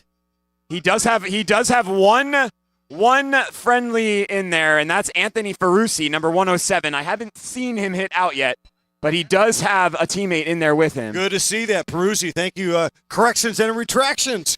Mike's Bikes has a duo at least. This move now has 3 SoCal Cycling riders in it. It is a 5-second gap, but they are on a mission. SoCal Cycling has been hitting out lap after lap here, and they do have a gap. There is a gap now. A group of about 6, 7 riders, 8 riders, and they have put 6, 7, 8 seconds into the group here. Yeah. We'll try to get names as we come around here. Final turn onto the straight. Oh, that kind of opened up mysteriously, didn't it? I mean, it did. It didn't even look like the brake was nailing it. That's Akins at the front of it. There's Akins, right. I see Akins go Carroll. down, but I did not see this type of energy that created the break. There goes Alex Akins through the start-finish as they are rumbling and tumbling, going due north. If they turn right, it's Route 66. They're heading to Barstow. If they turn left, Santa Monica, baby. They're going to do a U-turn instead. But what a beautiful sight. It is magnetic and electric, lit up.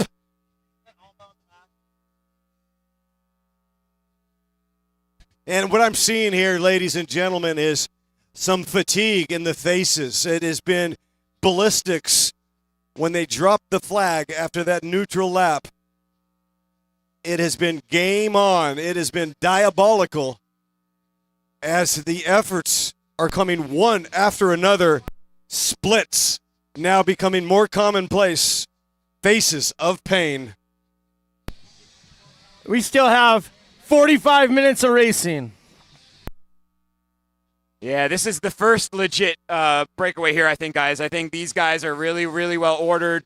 They have got about 10 seconds on the rest of the group. There is a small group of two trying very hard to get across. I'm going to try to get some more numbers here, let you guys know who is in this group. I had a few of them last time around. See if I can get the rest here. Look like an 8 count. Look like there's Rex Roberts, I believe. He's taking a move from the front right now. His teammate, Giovanni Romero. Great ride by Romero. Romero has very good legs, trying to help Tyrannosaurus Rex. 8 riders in there. Perhaps 8 is not the magic number in my humble opine. I would think a 6 or a 4 in a course like this. Yeah, and I got 5 of them. We got Alex Akins in there. We've got Austin Carroll from the Go Fast squad. We've got Aria Kiani in the SoCal Cycling. We've got Giovanni Romero in SoCal Cycling. And we got Jacob Timmerman in there from Terran. There is another SoCal Cycling rider in there. I just cannot tell you who it is for sure. It might be Luke Lynch. I'm not certain, though. Highly impressed that SoCalCycling.com has 3 out of the 8. But guess who came to the fore just now? The CEO, the king of Crenshaw, Justin Williams, coming across. There he is in the Red Bull helmet. You get paid to wear that helmet, ladies and gentlemen. That dude has won a lot of races. 13-time national champ.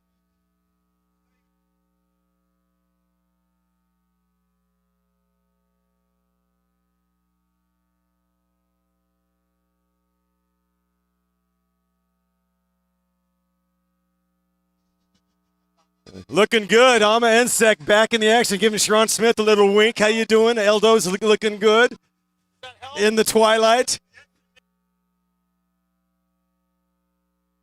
Yeah, just in that splashy Red Bull brain bucket getting across.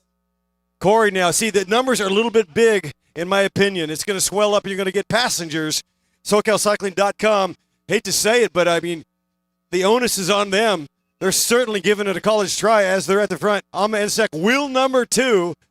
It just looks like that pack is a little bit oversized in a highly technical, intriguing course. Watching on the LACrits.com feed, it is pretty interesting to see how many kind of corrections are happening at the last second going into some of these turns. In the Twilight Crit, you're going in and out of light. It's not as easy for the eyes to adjust. You can see a lot of times guys are just trying to make a last-second adjustment by an inch or two. They really haven't hit the line exactly like they want to, and then they realize it. It's making things very interesting out there. Yeah, Ensek is definitely animated. He's back in his hometown. I think he was in Tennessee or maybe Mulligan University, and here goes Romero. Like, you guys keep chatting. I got a date at the front, and here comes the Belizean national champ, Corey Williams, shutting it down. This is unbelievable. Every course feels like a new chapter, like a new song. It's rock and roll. It's country. It's funk. It is absolutely on like a great song on Route 66 in your convertible. A golden oldie. Doesn't get any better than this, man. Yeah, I see them all coming back together in the future here. There is, as you said, too many guys. Not everybody's going to want to work. And you got the Peloton is very, very, very active trying to get back on terms. When you've got Akins, Corey Williams, Justin Williams up the road, that is not a set of riders that you want to allow too much space. And let's not forget, Justin Williams found his legs. He got a first, he won first, and he won a second at Littleton, Colorado. That's real. Second place to a guy named Lucas Burgoyne, the cowboy from Austin, Texas. Current national champ, if I'm not mistaken. Absolutely. He is the current U.S. national champ out of Austin, Texas. So Justin right there, second place at Littleton, and taking a win on another stage in Littleton, Colorado. So he definitely has found his legs, so watch out. He's got 66 kicks. Get your fix if you make the mix at Route 66. Terran rider trying to come across the gap and join these 3 off the front, which I believe are Romero from SoCal Cycling, Corey Williams from the Golden State Blazers, current Belizean national champion, and Alex Aikens from Mike's Bikes all the way down from NorCal. And he just about made it across. Soon that break's going to be 4 strong. Well, yeah, and if these guys are simpatico, if they're of equal talent, if they're of near equal legs, this is more serious than the 8. Isn't that something that's kind of counterintuitive? For us, we get it, but for some of the new people to watching these bike races, you would think 8's better than 4, but it's hard to organize 8. They are now out of sight around a corner. That is big psychologically. Looking over their shoulder going, I don't see the field yet. We have a gap, guys. Let's go. Aikens talking. And this is the clash of the Titans right here with Aikens in the move and also Corey Williams. These guys have a little bit of a rivalry right now. It is shake and bake. 4 at the front, 2 trying to get across. This race is sideways right now. Yeah, this has been about 2 or 3 months now where Aikens and Corey Williams have been going toe-to-toe. Dave and I, we were calling the Manhattan Beach Grand Prix when Golden State Blazers had 4 guys in the breakaway. They were doing all the work. They were working for Corey. Corey was sitting on the back just waiting for that sprint. And who spoiled the show but Alex Aikens in the end? So he is on great form. He won at Costa Mesa a couple weeks ago. So I'll tell you what. This is a legit move. This move could stick. Yeah, for real. And you think about that Manhattan Beach, I can't get over that. It went from the gun. I've been watching that race or racing it for decades. Never seen a break with a strong field. There's about 100 riders there. Go from the gun. And then it to be loaded, 4 out of 10 on Blazers. It kind of made me think about Nielsen Paulus beating Wout van Aert with Matteo Jorgensen. 3 Jumbo riders in there. Paulus takes a win. In my mind, and it's all looking back, it's 2020, hindsight. Labor power, whatever, what we would do is attack. Even if we had our sprinter, you have to attack. Otherwise, you're giving a free lead out to your opponents. That's just my opinion. I mean, it's micro, it's hair splitting, but I think Corey would have had a better shot if he sent Brody McDonald up the road, or even Corey Lockwood, who's not a sprinter, up the road to mix. They probably would have won that race if they animated it. They had a strong gap. But Alex Aikens is no joke. Yeah, for sure. You have to get your tactics right. But I think you have it, Dave. I think what they allowed was Alex Aikens to be able to just sit in, allow Golden State Blazers to do all the work. And all he had to do was focus on being in the right wheel at the right time and launching when the time came. And he was able to beat Corey by about a half a bike length, actually. I mean, it wasn't even like we needed to go.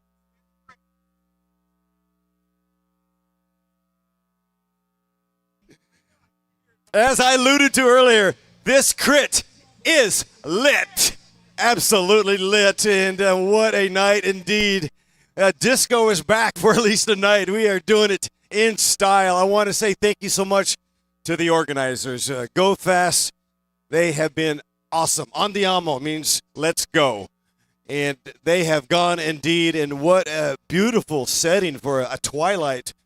And these riders are looking good. Giovanni Romero in there looks like he's lurching just a fraction. Rider 1, 2, 3 in the red kit. Wheel number 2 faces grimacing in pain. There he is right now, wheel number 1. When does Justin Williams make his move to go across? Well, that's what I'm waiting for. Right. He did it before. I mean, that was a bullet a couple matches. Perhaps he's trying to bide his time and recover from that. Romero having a good ride right now, I must say.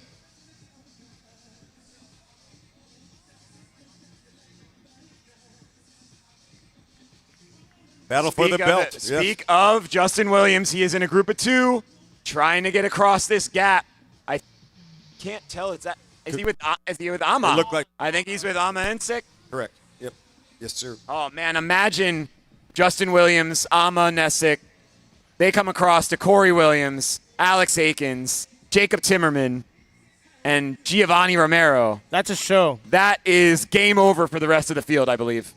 I agree with that, and I think you're exactly right. These two riders, and these two riders have the ability to bridge, and certainly I think Corey, everybody wants to win, but I think Corey will kind of wait for a big brother. I don't think he's going to push it too hard. Akins, he's at the front. I get that. I would think that these four would maybe want a couple more strong riders to help them stay away. And these two riders, they definitely check those boxes of being very strong. Both of them also very lethal in that you can wait for the person that then kicks your teeth out. But Akins, right now, he's batting 1,000. He's got to be. He's not riding with fear. Yeah. He's got to be full of confidence. Cycling is a massive confidence sport. Once you get that first win over that competitor that seems unbeatable, right, and you finally beat him, it just makes you believe in the talent that's inside of you, and you just go on a tear. We see it in the pro peloton all the time, where they say it's so important for that sprinter to get his first victory in a grand tour, and then oftentimes we see them win 3, 4, 5 stages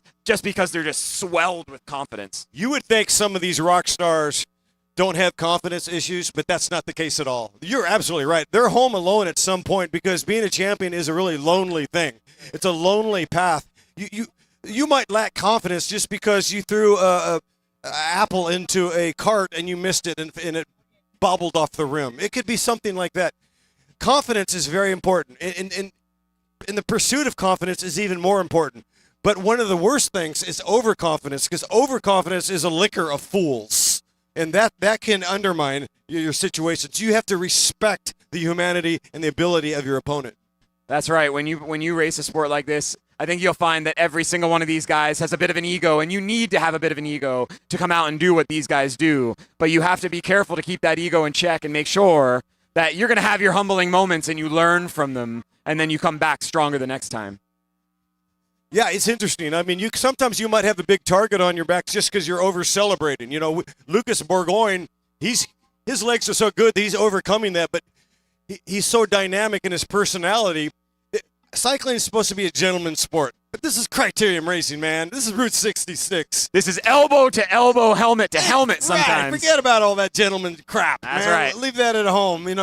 Shut up and play guitar. This is rock and roll. Knives out, gloves off. And as we're talking, those two riders, Justin Williams, Ama Ensek, they have joined the front four of Corey Williams, Alex Akins, Giovanni Romero, and Jacob Timmerman of Terran. And we have 6 extremely strong, dynamic riders about 20 seconds off the front of this bike race. Oh, my God. If you wanted some all-stars, you got a 6-pack right here.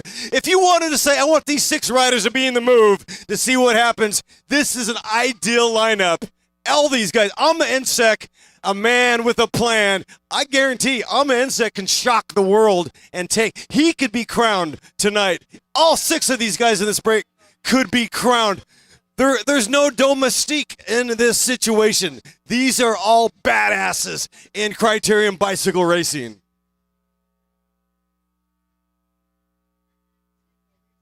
I saw another Terran rider trying to come across that gap. He was not that far, but there he goes. I think I saw it was number 105, if I saw it correctly. That's Ryan Chaney. Chaney is absolutely crushing it. I don't know if he's going to make it. He's got a shot. He looks really good. I mean, he understands the urgency. He's not just floating. He's sprinting. Yeah, he's got his head down, going all out. Trying to get there to his teammate. Yeah. My man Hecky is going to ring the bell, we think.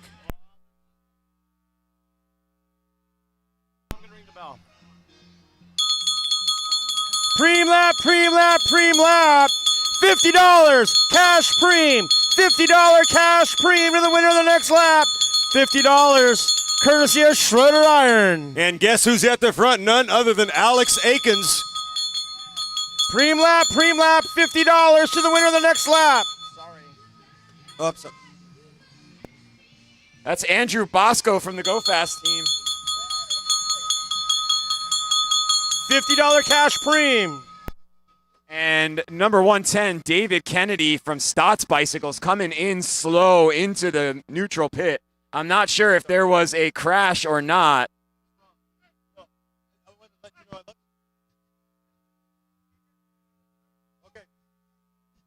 All right. Wait, what? Okay, got it.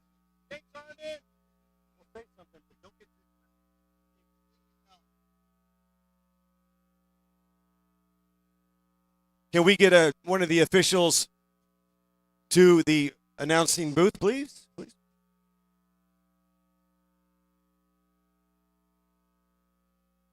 Armin, we got the message. We're going to send somebody over there. Yeah, Patrick, if you're around, Patrick Caro, turn number 2, situation. And here comes our break, turn number 4.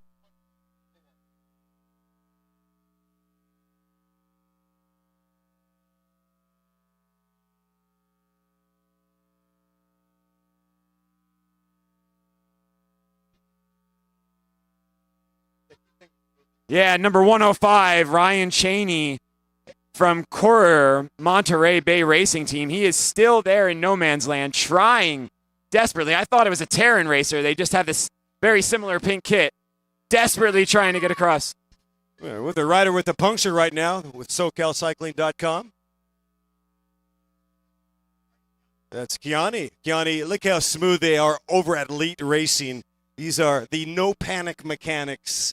No problem whatsoever. He'll get reintegrated into the pack when they come through. You know, the kilometer course is wicked fast, and we love this course. It's spectator-friendly as heck, right? Because they're coming around so rapidly, and we get to see them at least twice. The vantage point of start-finish is ideal. Spectators are in the center, similar to figure 8. It's a lollipop course, right? So they come down twice. Whoever created this race must be a bicycle racer. Yes, that's right. He is. Patrick Caro and Holly Breck. That's Corey Williams at the front. Yeah, these 6 riders looking very, very comfortable working together. Keeping that gap. They don't have to go that hard. They can just press on at their pace, working together.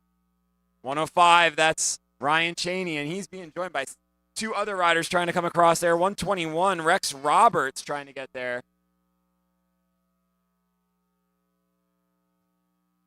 Yeah, Criterium Racing is incredible. Ama Ensek, a great bike handler amongst other great bike handlers.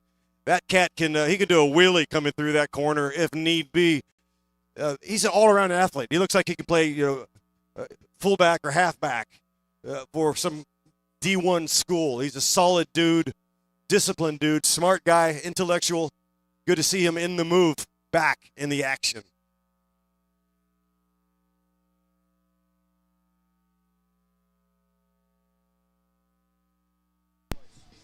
Yes, Amenezic, definitely a former collegiate national champion. I think in the Criterium and the road race.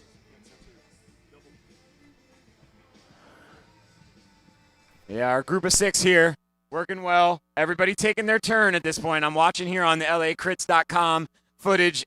No one is really sitting in, trying to skip their turns, except now that I say that, someone just sat in and skipped their turn. That's Justin at the back. Yeah, it's being smart. He's got a big gap.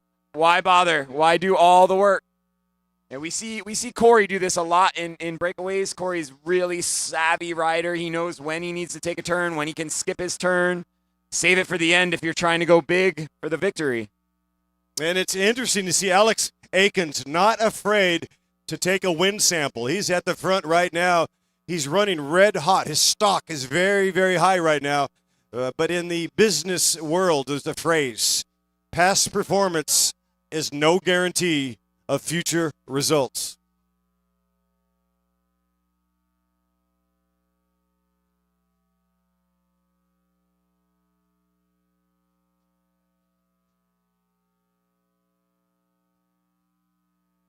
And as my dad said, you never see a Hearst pull a U-Haul. You can't take it with you. Think about it. He also said, never play leapfrog with a unicorn. That's some very good advice.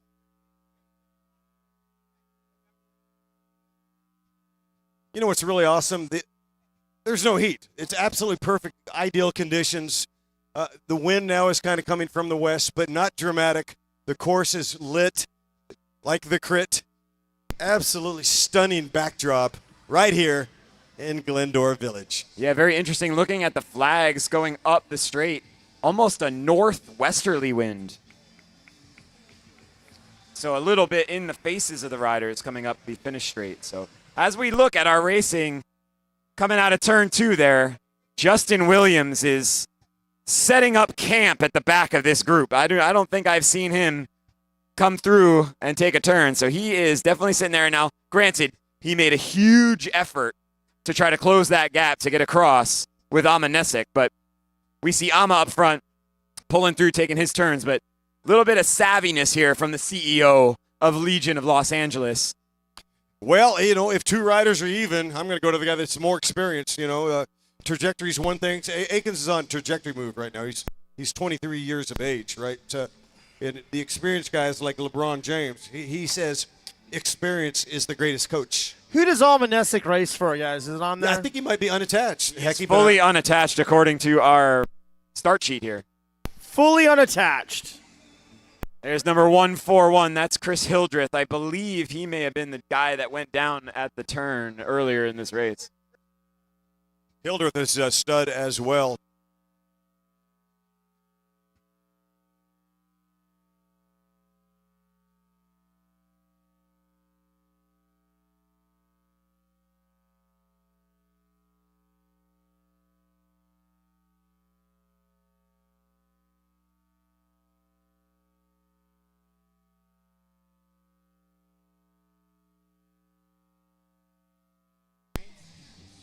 There's a little bit of internal dynamic in this breakaway. You have the Williams brothers, who both race for different teams, but they're both affiliated. Those teams are affiliated with Legion of LA, so they're like teammates. And then you have Amanesik, who's currently riding unattached, who used to race for Legion. So you basically have three riders in there that are teammates and friends. Yeah, if nothing else, they're very, very familiar with each other. They know each other's strengths. They know each other's weaknesses. They're going to know how to ride together as a group of three. Definitely gives a little bit of an advantage there. You've got Giovanni Romero in there, and then Alex Akins, and then also Timmerman, right? Right. But yeah, all strong riders. But yeah, at this point, you got to start looking at the dynamics of the group. What's happening? Justin Williams being real smart, sitting on the back, not taking a lot of turns. He knows this area really well. I'm sure he's lapped this road multiple times on training rides coming up and down from GMR. Same with Corey.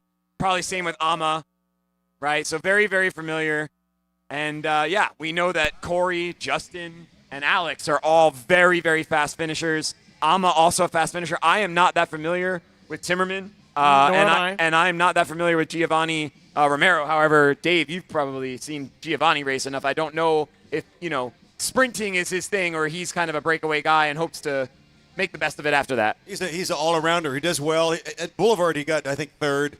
He's I'm going to say he's second tier as far as sprinting. I mean, that's no slight. At least in this group of guys, which is absolutely not a swipe, yeah. It is not a swipe at all. But we were talking about the Williams brothers. We're talking about Alex Akins. Timmerman, he's the kind of guy that might go along. He looks like he's sculpted like a roadie a little bit. But Amanesik, that guy's all muscle. Right. And the Williams guys. I mean, they're all muscle and Akins. To me, it's one of those four. But they also might get caught out looking at each other. Those four, right. Opening up a move for Timmerman, for example. Or Romero, too. I mean, who knows what's going to happen here as this race winds down. Romero has the guts to try. I'm going to say that really loud and clear. He does. Has the guts to try. Well, he will give it a go. This breakaway is because of Giovanni Romero right now. He started it, and now he is in it. And we would hope that he can sit there to the end and maybe shock Glendora and bring home the belt. The battle for the belt. If Giovanni gets it with SoCalCycling.com, that will be a career win. And at this point, we don't know. I don't know where I'm going to put my crit coin on this one right here, right now. My crit coin is in my pocket. I'm going to holster at this point. Still too early. Yeah. We can see the beautiful shots there from the LACrits.com drone leading them on to the straightaway here.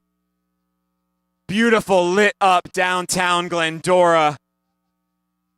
What a night. What a day and what a night we've had. We want to thank all of you for sticking with us here for the pro men's race at the Race on 66, brought to you by Go Fast Andiamo. We want to thank the City Council Shauna Elias stopping by saying hi to us today. The City Council of Glendora for letting us put this race on. All the residents of Glendora for supporting the race and coming out.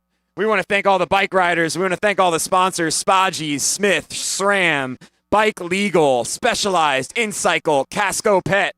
We want to give big shout outs to the Ice Cream Shop and Ace Elite Services for providing the grand prizes for both the pro women and pro men's race.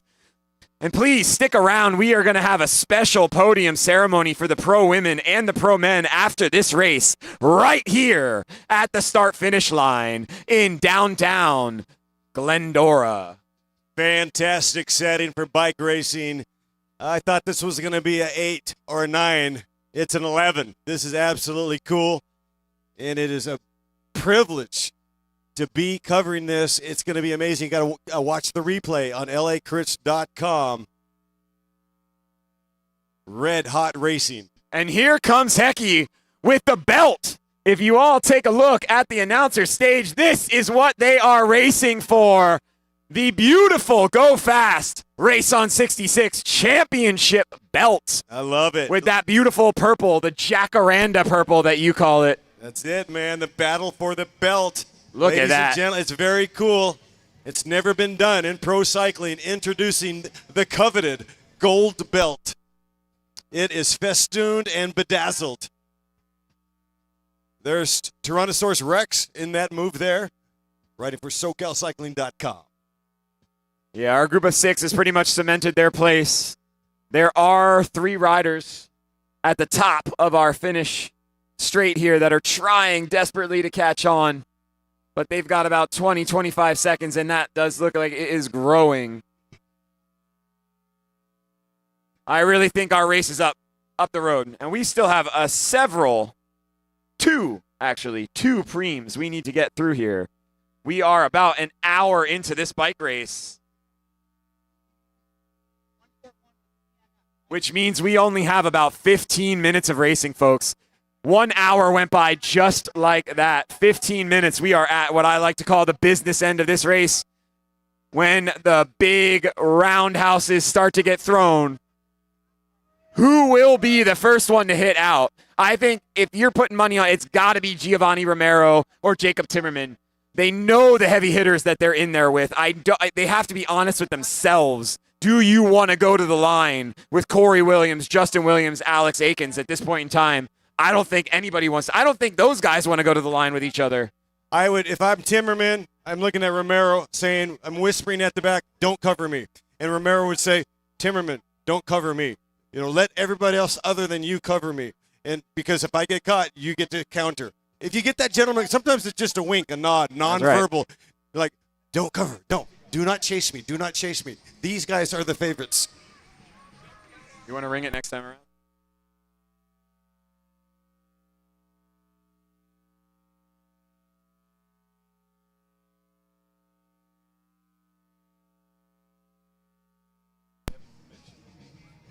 Yes, you can't leave out Almanesic. That's for sure. We've already said that he's a 2-time collegiate national champion. He hails from Los Angeles. He rode for Legion of Los Angeles. He knows Corey and Justin like preem lap. $50 cash preem to the winner of the next lap. $50 cash preem to the winner of the next lap. Man, I'll tell you, how wild is it to see all of these flashbulbs going off in this beautiful downtown Twilight crit. It is just so special. This is unlike anything I've ever been a part of here since I moved to SoCal. I'm sure that there have been Twilight crits in the past here in SoCal, but not that I can remember. And Dave Worthington, you've been around a lot longer than me. Maybe you can remember one, but there was one guy named Alfie Sanchez and Laverne who did a Twilight crit. Holly Breck, I believe, won that race. It was Ama Ensek also the winner of that race. Speaking of Ensek, full circle, Mr. Sanchez comes out of his majestic cycling RV, getting his fingernails done, saying, what about Ama Ensek? Good point, my man. Laverne, Twilight, Ama Ensek won. When was that? We had a beer garden and a band. That was about 4 years ago, 5, 6. Yeah, it was pre-COVID. But Ama Ensek won that race. Kind of like this. This is really cool, though. I got to say, this is 1A, and it's real. I'm also recency biased. This is the coolest badass crit I've ever been to. And I will say, at the risk of getting in trouble by Johnny Law, everywhere can be a beer garden if you bring beer to it.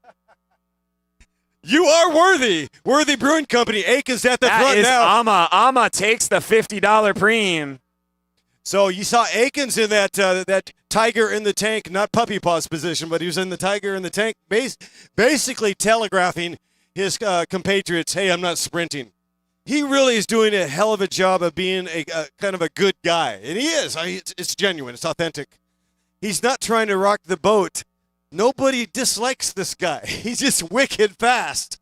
I have no idea who's going to win this bicycle race, but I am hanging on to my shirt. I'm fastening my safety belt.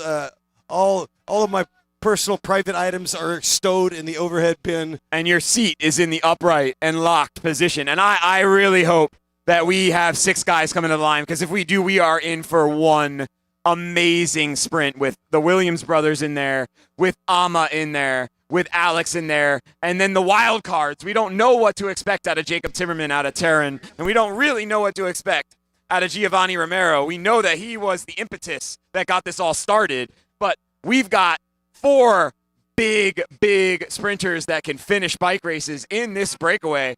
If they all come to the line, we're going to have to go to the photo. I'm all right with that, but you think about, Justin, he's the experienced rider. There's Romero. I think he just cracked a smile. He's happy to be here. Giovanni Romero, the rider from Mexico, looking very simpático. He is looking tranquilo. En esta la vida todo es posible con pasión y corazón y poquito dinero. Sí. Romero is on it. He is bilingual, and he is stomping on the pedals. This group of 3 just not giving up, trying to catch the other 6 riders ahead of them.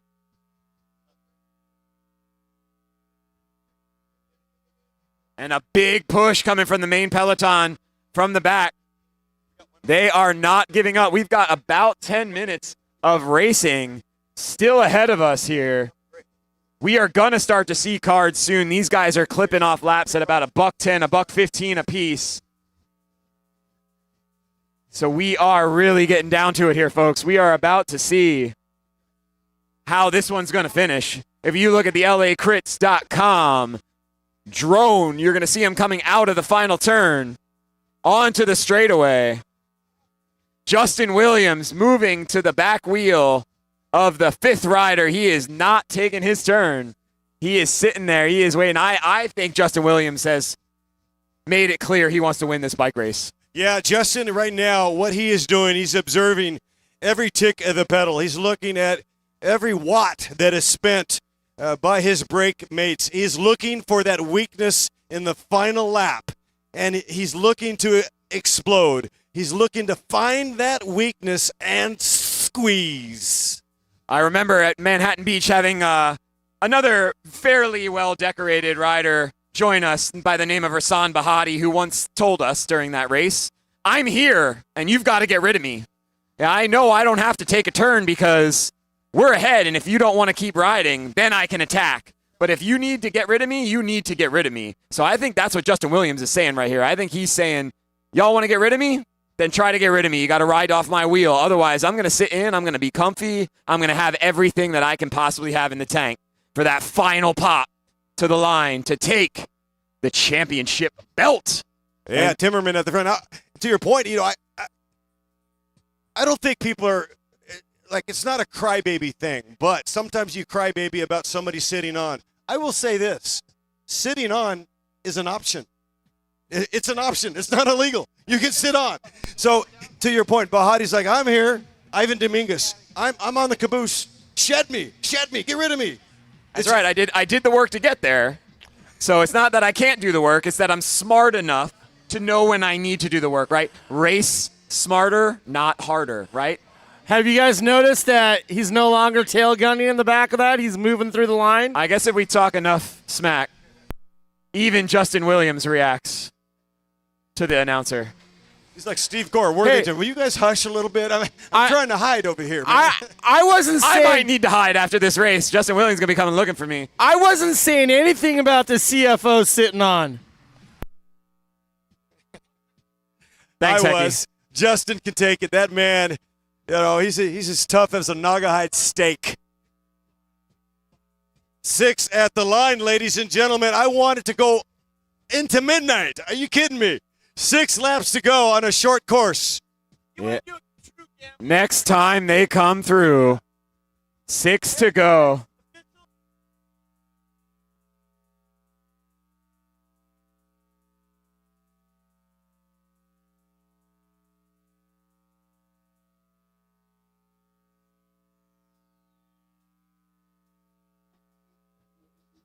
Riders, you have 6 laps to go in the race on 66 here in downtown Glendora. 6 to go. And Alex Aikens crushing the pedals. Man, he is a man possessed. He's in that formation. He is low and driving the train. He is not 6 afraid laps of to the go. front. 6 laps to go, racers. 6 to go. Lung busting, heart breaking, Alec Aikens on the move. I have seen many things. 6 laps to go, racers. 6 to go.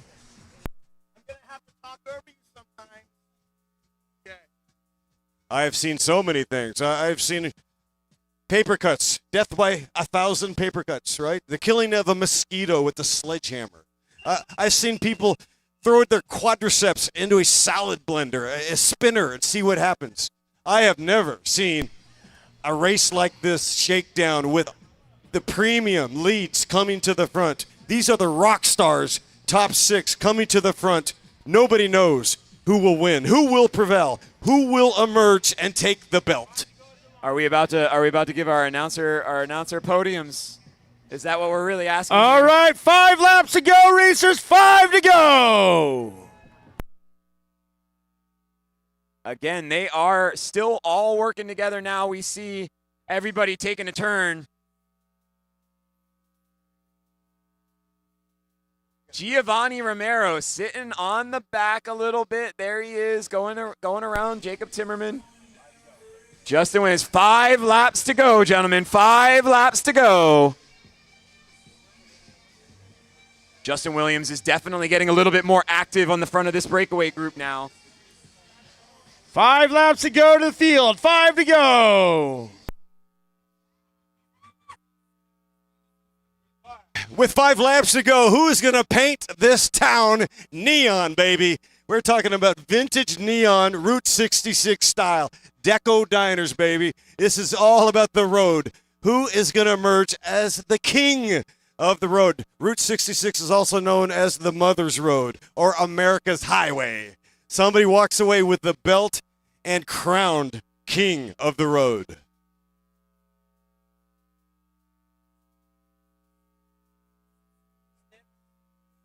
And we see our group of 6 coming up the finish straight.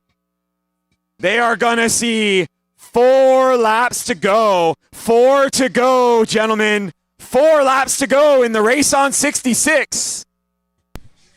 I'll tell you what, Aikens looks so comfortable. At the back, taking a swig of water. Alex Aikens does look really comfy back there. 4 laps to go. I'll tell you what, this group of 3, they are making inroads.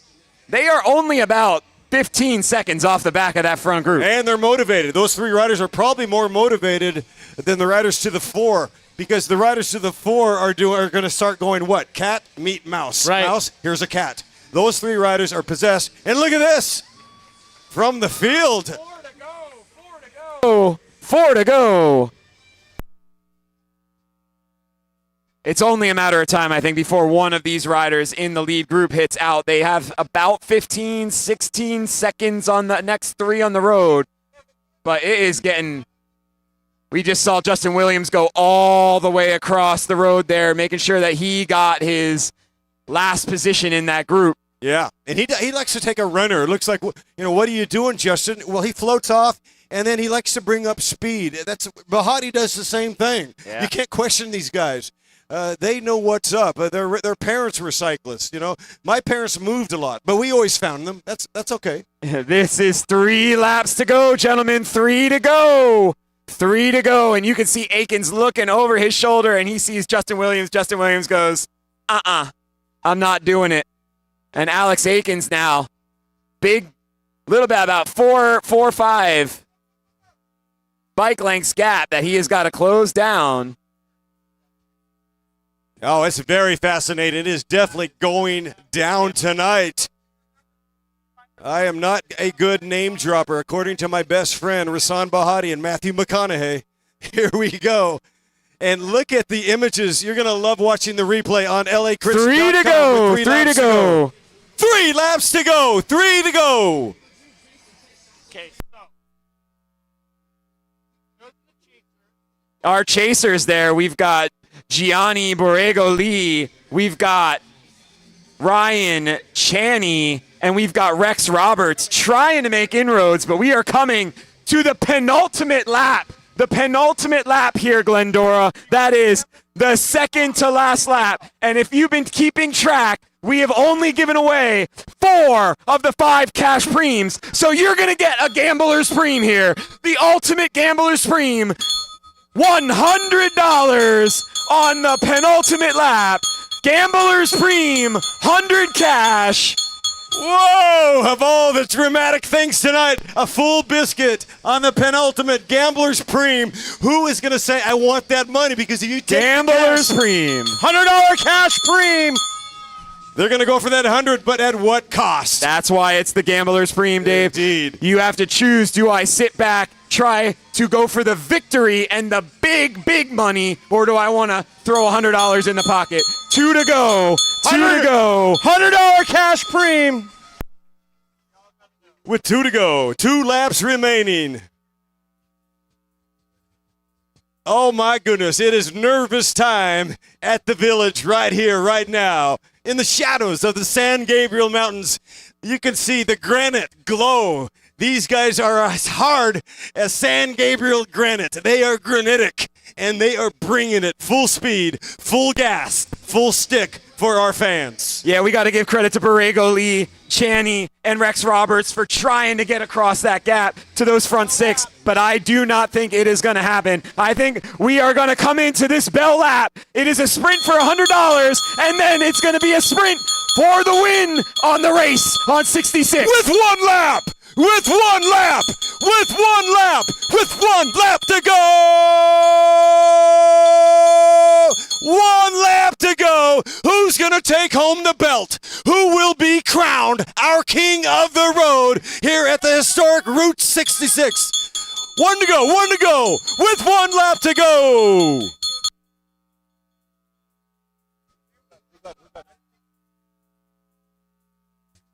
All right. Corey takes the biscuit. Is he going to flick it over to his brother with 1 lap to go? And look at the speed. Corey Williams through turn number 2. And 1 to go inside the final kilometer. I'm sorry, Dave. And we had said it is very, very hard to pass on the backside of this course. Being the first one out of that last turn is not necessarily a bad thing to this finish sprint. But they are going into turn 4. They've only got 1 more turn. Next time you see them, Glendora, let them hear your appreciation for 75 minutes of beautiful racing here at 66. This is for the king of the road. Who's it gonna be? Who's gonna be crowned going full gas? He's got a tiger in the tank, and he's your champion, Justin Williams. Do you feel me? Just in time, Williams strikes gold. Did you see that lead out that Corey gave him? Corey got on the front out of the hairpin and just nailed it the entire lap so his brother can win. My goodness gracious, vaya con Dios. Good heavens, and Alex Akins, a class act, showing a ferocious sprint. Did not get that third unofficial. Was it Ama Ensek? Ama Ensek, unofficial 3rd. And look at this. Bring him home, Glendora. We love bicycle racing. It is all about good times, good health, because the bike is our temple. It is our wheelchair. It is our salvation. It is about pedal therapy.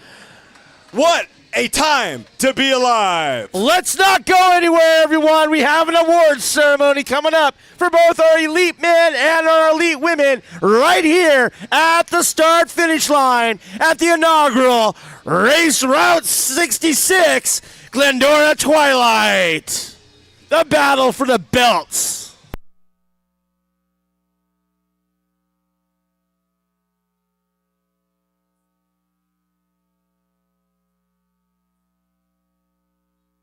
What a finish we were just shown here, Glendora. That group of 6 just putting on a clinic. And as you said, Hecky, as soon as we came one to go, Gambler's Preem goes to Corey Williams, and he does about a half a lap of a lead out, taking them around. Well, it actually had to be more than that because he won the Preem, right? That's right. And he stayed on the front that entire last lap. I saw him on the front all the way till turn 3, and then I did not see anything other than Justin Williams. That's and right, Alex Aikens. Williams. Yeah, I guess winning is a family tradition, keeping it in the Williams house.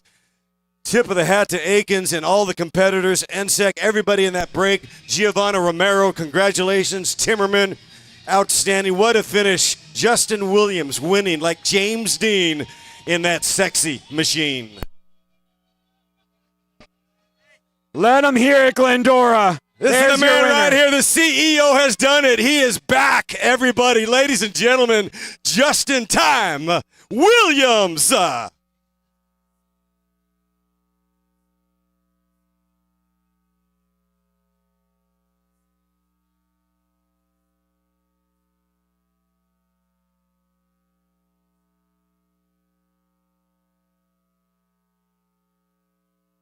Hey, Justin, for a quick, brief moment, if you can come over to the announcer stand.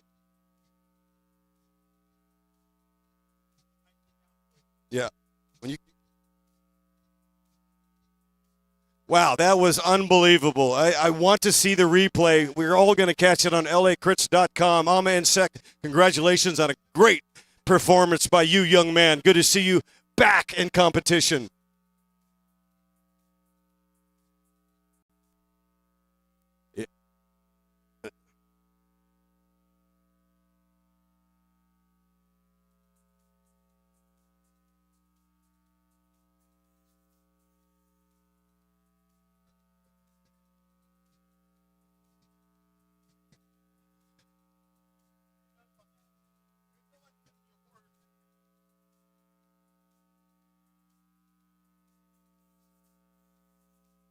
Hey, Justin, do you have time?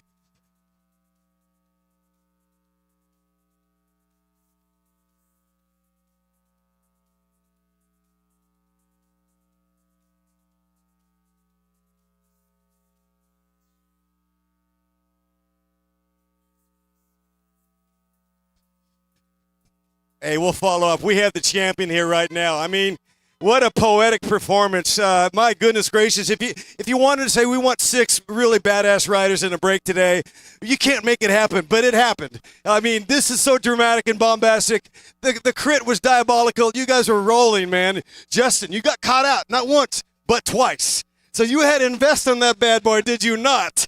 And cooler than the other side of the pillow. Let's break it down. What in the hell are your thoughts, not only on winning this bike race, but even to get in the ability to have to come across twice, man?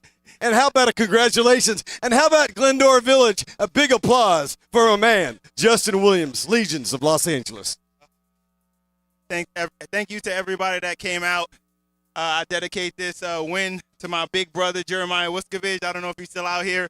He was diagnosed with leukemia. He's fighting strong. He's looking amazing right now, but he was out here earlier. I don't know if he's still out here, but big dedication to him. I want to thank my teammates, Jason Paez and my little brother, Corey. He was just riding out of his mind today. We came in and we thought it was going to be a breakaway today just after watching a lot of the races earlier. And so I was trying to be patient. And once Corey was in the move, I was like, it's still a good odds for us if Corey's in the move. Alex has been riding incredible. He won Manhattan Beach. He won a couple weeks ago, and so I had a special eye on him tonight. I knew he would be good. And then on the second one, Alma Instinct basically dragged me across to the breakaway. He was like, help me. I was like, I'm not going to help you. He was like, are you willing to lose? I was like, I'm willing to lose. And then I attacked him. But he was a great sport about it. That's racing. If I don't need to take him across, he's another guy that I have such an immense amount of respect for, and I know he can win the race. So if I don't have to take him across, I won't. But he got across, so kudos to him.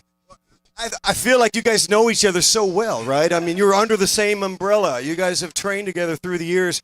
And quite frankly, I mean, we have recency bias. We're stoked that Ama Ensek was in that move. We are stoked to see Ama Ensek on that podium, you know? But let's kind of break it down like a frog in biology class. Let's dissect this thing.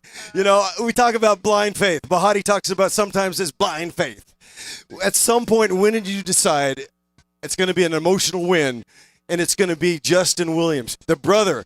Really, I mean, he fell on his sword. He took the 100. That kind of told the audience that maybe he's working for the big boy tonight. Break it down on that final lap, because it looked pretty nutty back over here on that lollipop. God. Yeah, so Corey is probably the person that believes in me more than I believes in me more than I believe in me. And early in the race, I think he saw that I looked really good, and so he said, "Hey, look, just let me do the work, and just race your bike." And so we went into. I told him to start attacking with like 5 laps to go because I wanted to see what would happen. But I think everyone in the break, that's like some of California's best riders. And so everyone in the break was going to be really strong. And so he made a executive decision, and he was like, no, I'm just going to lead it out just to win the race. And so he actually got a little bit of room coming through the home straight. And I was like, oh, you guys better close that really fast, because if he gets into the U-turn, he went into the U-turn. I think he probably attacked at like 1,600 watts. And then he got some gas, and Alex was like, oh, my God. And I was behind him, tucked up. But then from there, he just let it out. Alex came out of the last corner. Corey saw him behind him. Alex came out of the last corner first. He lit it up early, and I had a perfect slipstream into his draft to win the sprint. Yeah, that was fantastic. Wait until you see the replays. I mean, it's all the eye in the sky does not lie. You had a great team effort. It was very emotional. I also know that you have a habit of winning in the dark. You've done this before. You've seen this movie, and you emerged from the dark, and it was pretty badass. Tell me about the affinity racing in the twilight atmosphere. Man, I think racing is better at night. Shout out to Pat for lighting the course up pretty well. I love racing in the dark. It's cooler, the wind is calmer, and you can kind of find that flow state. You know what I mean? Where you're not thinking too much, you're just racing your bike, and I love that. That's fantastic. I think you got some business to take care of over at the podium here. We've got the confetti cannons lit up. Justin Williams, everybody, your champion. The Pro 1-2 is going to take the belt home. And check out the belt. It is bedazzled. The heavyweight champion of the world.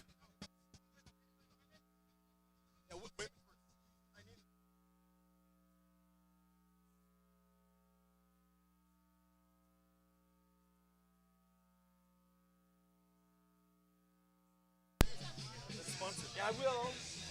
We'll have you change the music first.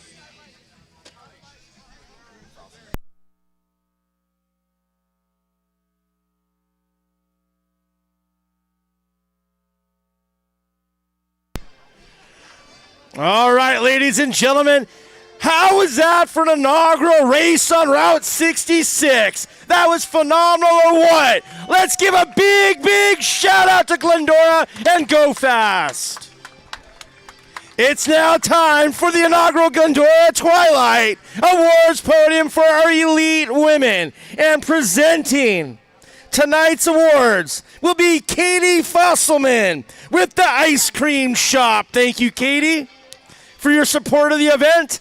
And I'm going to hand it over to David Worthington. Thank you, Mike Heckey. Thank you, Steve Core. What an amazing night indeed. Our top three and our women, Pro 1-2, the battle for the belt. Third step, she's a 2-time U.S. national champ. Let's give it up for Chloe Patrick. Riding for Sinistica Cycling. Taking second, homegirl, she is a badass, and she got second. We love her. Holly Breck with Go Fast. Sleep deprivation is just a thing, Holly. Don't worry about it. You'll sleep next year. And taking the top stack. You talk about a rider that has fast twitch. She is an absolute burner in the sprints and all around her, a class act. Let's give it up Glendora Village for Colleen Gulick. Gulick riding for Team Skyline and Holly Legions of Los Angeles. Where's that belt? And where's my confetti cannons?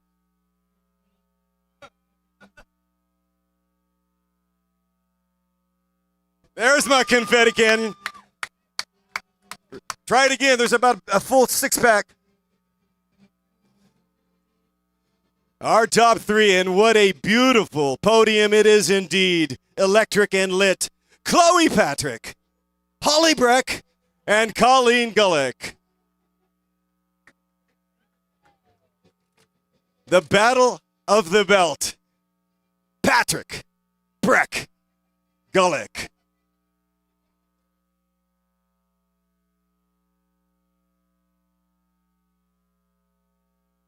Hey, go nuts with that confetti on the next round. Yeah, we need some more volunteers on the cannons, please. It's nice to know it wasn't Fab's fault. Even Holly couldn't get it. And by the way, this is biodegradable. Don't worry about it. It is biodegradable confetti. We call it funfetti. Okay, now that you practice, get a good line, A-Rod.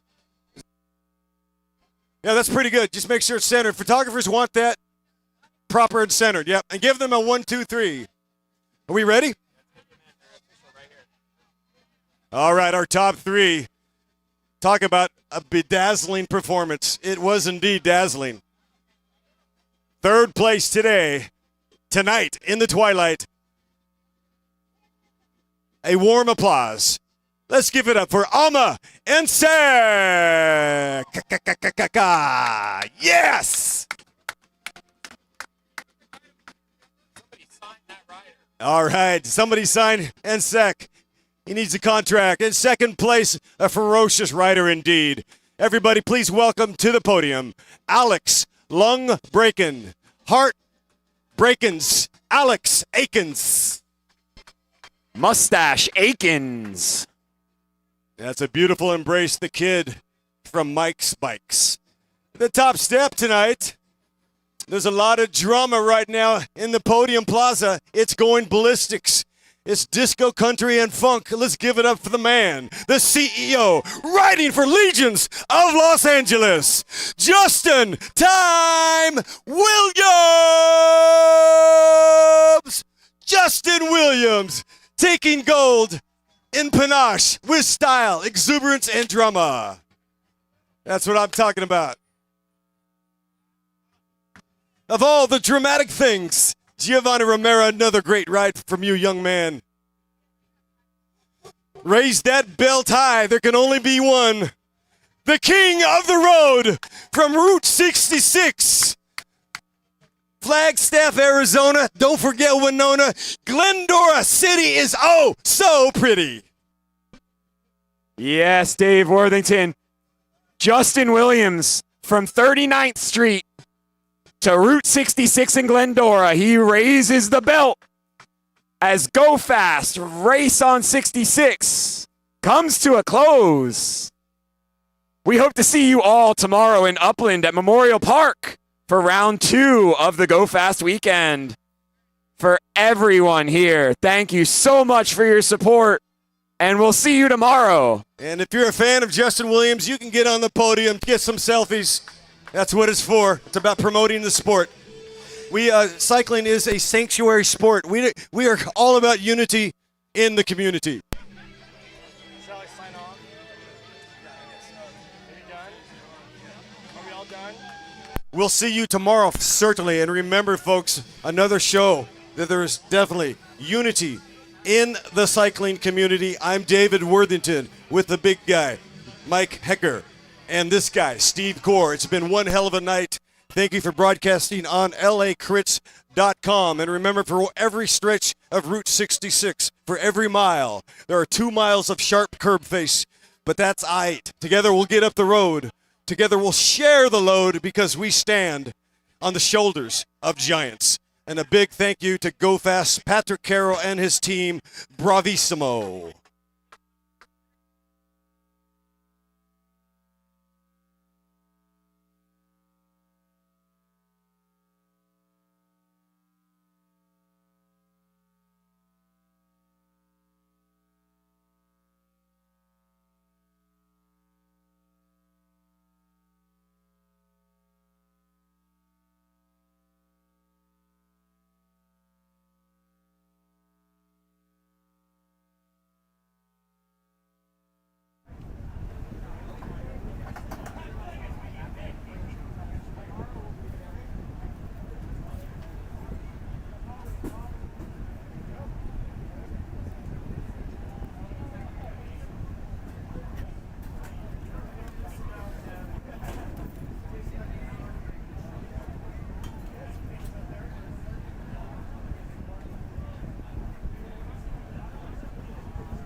Without y'all, it wouldn't be right.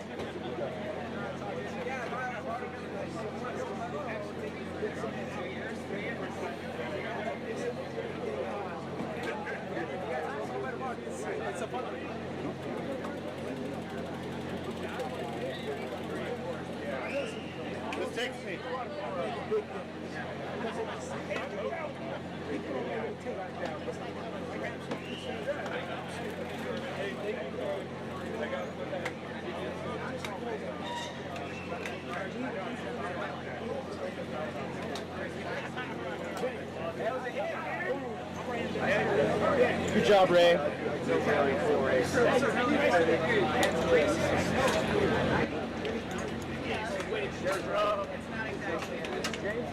James, man, thanks. You're a good one. All right, thanks, James.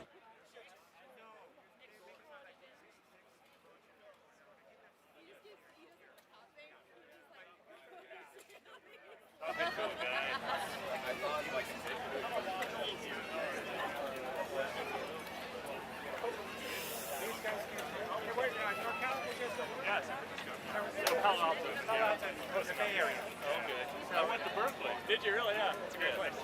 They love it down here, though. The racing is so different. Yeah. How was getting this course? I've been working on it for almost a year. But it's not, there's so many. That's what I was saying. We want to do some similar stuff. Like, we don't have a lot of downtown stuff anymore.